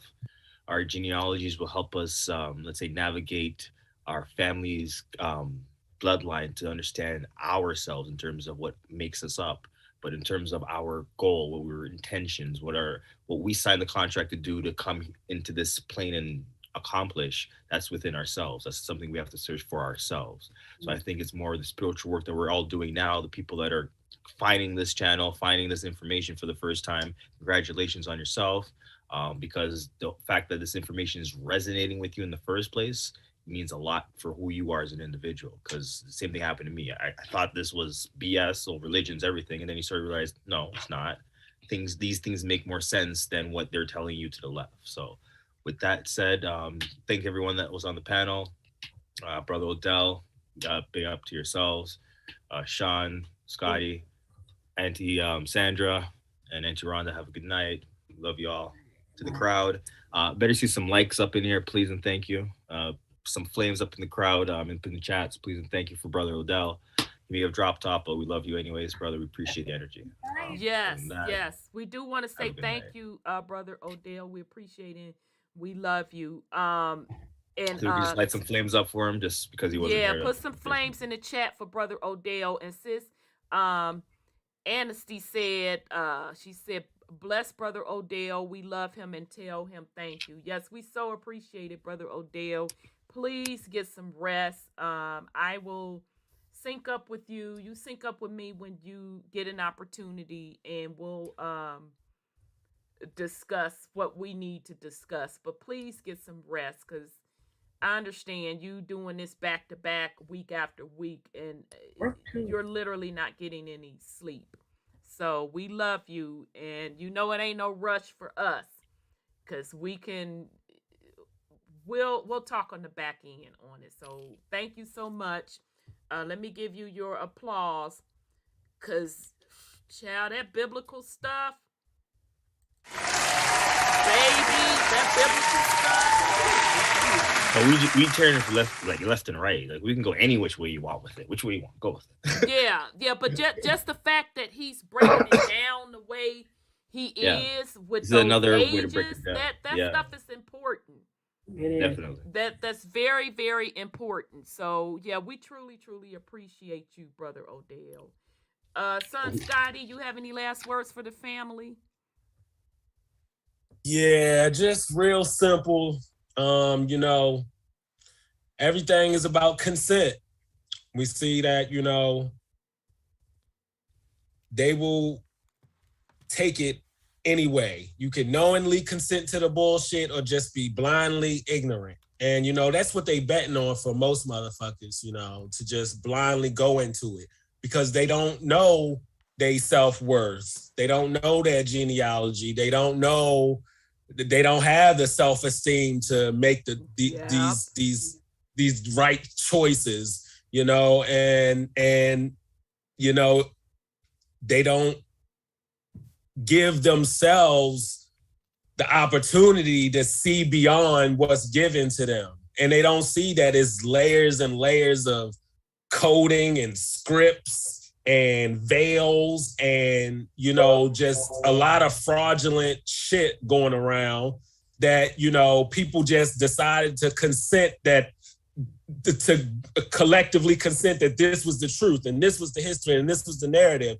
And, being born into that, we don't know right off the bat, what the fuck is going on. But if you have those questions, like the sister was saying earlier, something don't seem right. Like, something does not seem right. That's the best place to start, because you gotta just keep asking them questions and go where they take you, because yourself is not telling you to ask those questions for no reason. You was that person that's supposed to break those curses or bring that veil down, or, whatever the case may be. You ain't just bringing that question into your consciousness for no reason, because as we talked about through all the patterns and the Alphabet Boys work and all this, your consciousness, your soul, your consent. So, really pay attention to that, you guys. And, we know it's a lot of information, and it's a lot to even consume and try to really make sense of, and where do you apply it? And that's just the nature of this shit, because we know we living in the fucking matrix. The shit is meant to be confusing. So It's nothing wrong with being confused, as long as you still ask questions. Indeed. Very, very well said. Son Scotty, very, very well said. Sis Sandra, you have any last words for the family? I just enjoy it. I really do. I enjoy the comments. I've been trying to read them real fast. I know. Everybody, I got one eyeball on the other side. I know I be looking crazy as hell on this video. Eyeball on the screen. try to manipulate the pages so I can see what he's talking about. Yeah, I know. We be having a lot going on. Exactly. So it's been a pleasure. I missed the first time he was here. Yeah, go back to the video. The very first, you was off that week. You told us you was gonna be off this week. We were. We said. Yeah, so that sis, it was the second video in this series. Oh, with the cross or the soldier, huh? Yeah, of this particular series. Yeah. Okay. So it's the second video. That's the very first time he started out, and then you picked up the next time. So yeah. I kind of I'm saying, what pink and blue papers? And I think that pink and blue, he could have did that in another episode, but I know he came on the first time. You got to pick up the second episode. I was really happy to hear his voice when he was here the first time I was here. I was like, oh, this is cool. This is what he's going to talk about. Yeah. And you know what? It's been a beautiful experience. It's been a really beautiful experience. And it cuts into my sleep, but you know what? Child, and you on Cali time. We on East Coast time. I know it. So it's like 1:27 here, and most of us still got to get up the next morning on this astrological motherfucking clock time, and hit it. And if it's 1:30 here, it's 2:30. Yeah, it's 10:28 right now. But it's 8:30 in the morning his time. So this man has not slept. And he got to go to exactly. So if he got a 9 to 5, he has to stay awake all go day. To work. So he's making a huge sacrifice to be here. He's doing it truly for the love. Yeah. Yeah, and I really appreciate that. I think we're getting our soul satisfied. There's a lot of questions about me in my religious understanding, and he's answering them. And I appreciate that. I really do. Exactly. I really do. And then I done start making some good choices, and I'm going to make some more when it comes to the contracts, because I know about the contracts. Yeah. Because that's what gets us in trouble is those contracts. Absolutely. Yeah. Absolutely. Yeah. And so I'm appreciative to his time and his efforts, and I love the show. I've been on this program for 6 years. We've been at it for a while, and child, we didn't cover so many topics, but no matter what, I'm consistent. It's all about self. I don't give a damn what topic we get up here and talk about, what series we go through. It's still going to be about self. Yeah. At the end of the day, so. And it's a privilege to be a part of it. Actually, to be able to help people make decisions for their soul salvation. Oh, well, we appreciate you too, Sis Sandra. And good night, everybody. Oh, okay, good night. Where the dog at? I ain't heard. It's the second week. What you do to that dog? He ain't. I made sure he stayed outside. Okay, because I ain't heard him put a damn thing on nothing, and we 6-something hours of change, and he usually had chimed in. I don't even know if I let him in yet. I better go. Oh, baby. All right, sis. He's too noisy, girlfriend. I'm just telling you, he's too noisy. All right, I understand. All right, sis. Peace and love. Night, family. Good night, brother. Good night, brother Scotty. Okay. All right, brother. Okay, brother Sean. You have any last words for the family? I love Rob.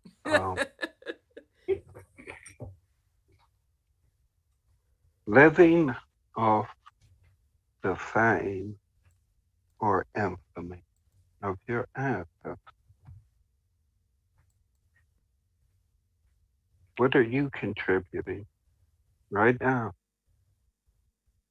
Not about claiming, but somebody else. Right.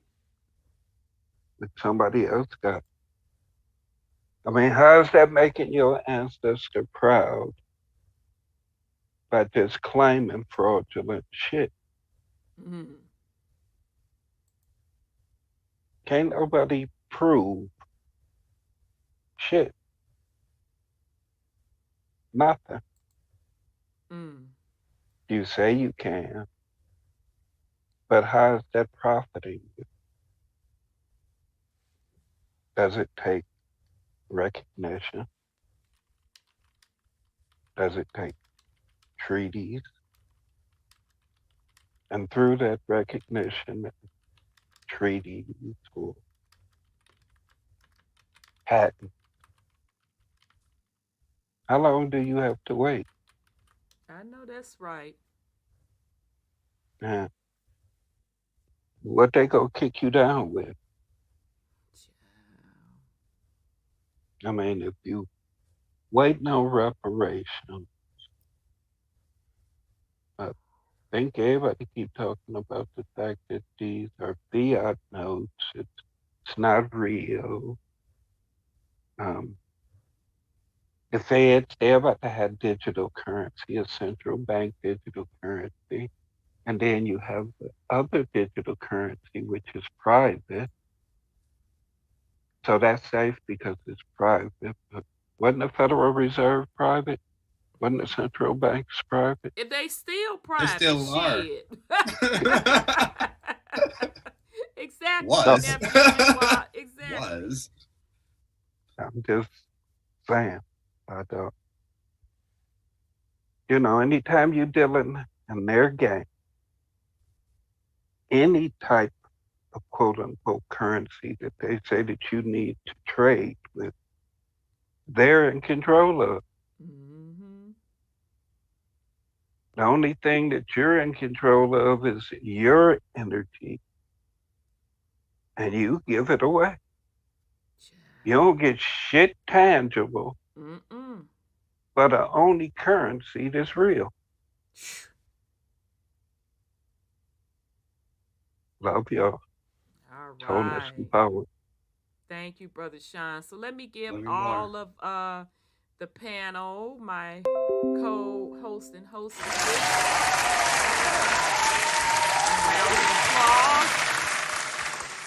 And just giving our brother Odel a round of applause. We love you, brother. Thank you so much for the sacrifice of your energy, for being with us. We truly, truly appreciate it. We do not take it for granted, and it is an honor. We truly know you are doing this out of love, and we are grateful for that. So let's give him another round of applause. I like to say one more thing. I met a lady. I gave her our link here to get in touch. Her name was Denise, and she was listening tonight. Shout out to her. Okay. Shout out to yourself, Denise. Big up yourself. Yourself. Shout out, sis Denise.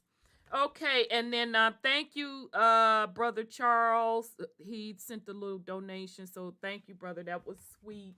So I mean, it is what it is, fam. I don't have anything else to add to the bill tonight. I do want to say thank you all for your time. Sorry, my camera froze up on me.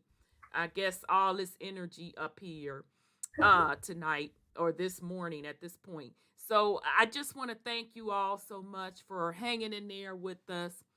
To be honest, I'm gonna be real honest. I'm surprised y'all hung through all of this, because this is a lot. I ain't fencing to sit up here and lie. This is a lot, and you're not going to hear this from anybody else. You'll hear little bits and pieces. Uncompromised. But a majority of this stuff, you ain't fencing to hear this from nobody else. Every Thursday. So, Hey, sis, yes, sir. guess what I did hear, though? What? That they got foreigners on their call. They telling too much spiritual information. I wouldn't be telling the enemies how to correctly do spiritual stuff. All type of those stuff being insinuated and floated out there. Yeah, well, cool. I can't help them with that. Something and get burned. Yeah, but yet they get on their call and tell the enemy exactly how they're going to do things, right? In the physical. Where they land at, everything. Right. Okay, then. So, obviously, you still don't get it if you can be defeated by your enemies. Right. You don't get it. This graduate level over here. You still in fear, bro. You don't have to worry about what we're doing over here. This is graduate level. Don't worry about what we doing over here. Now you're Ain't them always afraid of us, honey. welcome, but you don't have to worry about what we doing over here. You drive your ship, cause this my shit. I run my shit over here, all up and through here. You're welcome to come over here, but don't worry about who I'm telling, how I'm telling it. And if you feel I'm telling it correctly, did you catch it? Did you catch what you supposed to be catching while you worried about what the enemy, I'm allegedly and supposedly telling the enemy? You know? So sounds like you working with the enemy. How you know what they tell? No. It don't matter. I just find that hilarious. So obviously you listening, which we knew y'all was listening anyway. No, obviously we over the target. We telling the truth, obviously. Yeah, well, truth uncompromised. That doesn't matter to people. It's new. It's new to a lot of people, but I've always been like this on my platform. I've always been consistent. This is who I am. I've always been able to give you the history stuff, talk my shit, and give you that raw spiritual stuff that you ain't finna hear. I know you ain't heard it from nobody else. You know why? Because it didn't come from this realm. Mm-hmm. I am a creator. So it don't matter what I tell you or what I tell a supposed enemy. But did you catch what I said? Take what you can take from it. I'm sorry, go ahead, Brother Sean. And I don't think they can imagine the things that we ain't said. Right. Yeah, we can't say. Exactly. So imagine what the fuck we ain't said. Shit. Exactly. Shit is right. So if you think I'm saying something now, imagine what the fuck I ain't saying. Yeah, that part. So anyhow, all right, fam. So we'll be back next Thursday. And then throughout the week, we'll be dropping a different podcast on the history. So thank you all. So thank you to the panel. Thank you to my co-host. Thank you to the YouTube family chat. We really got it in tonight. And did a lot of clarifications. And thank you for the sis that came up that shared her journey. We wish you well, sis. Keep doing what you're doing. Just know that it's all about self and, you communicating with your peeps to do what you need to do. All right. So with that said, fam, we're going to rock out from here. So love you all very much, family. And we'll see you back next week. Peace and love, fam. Love.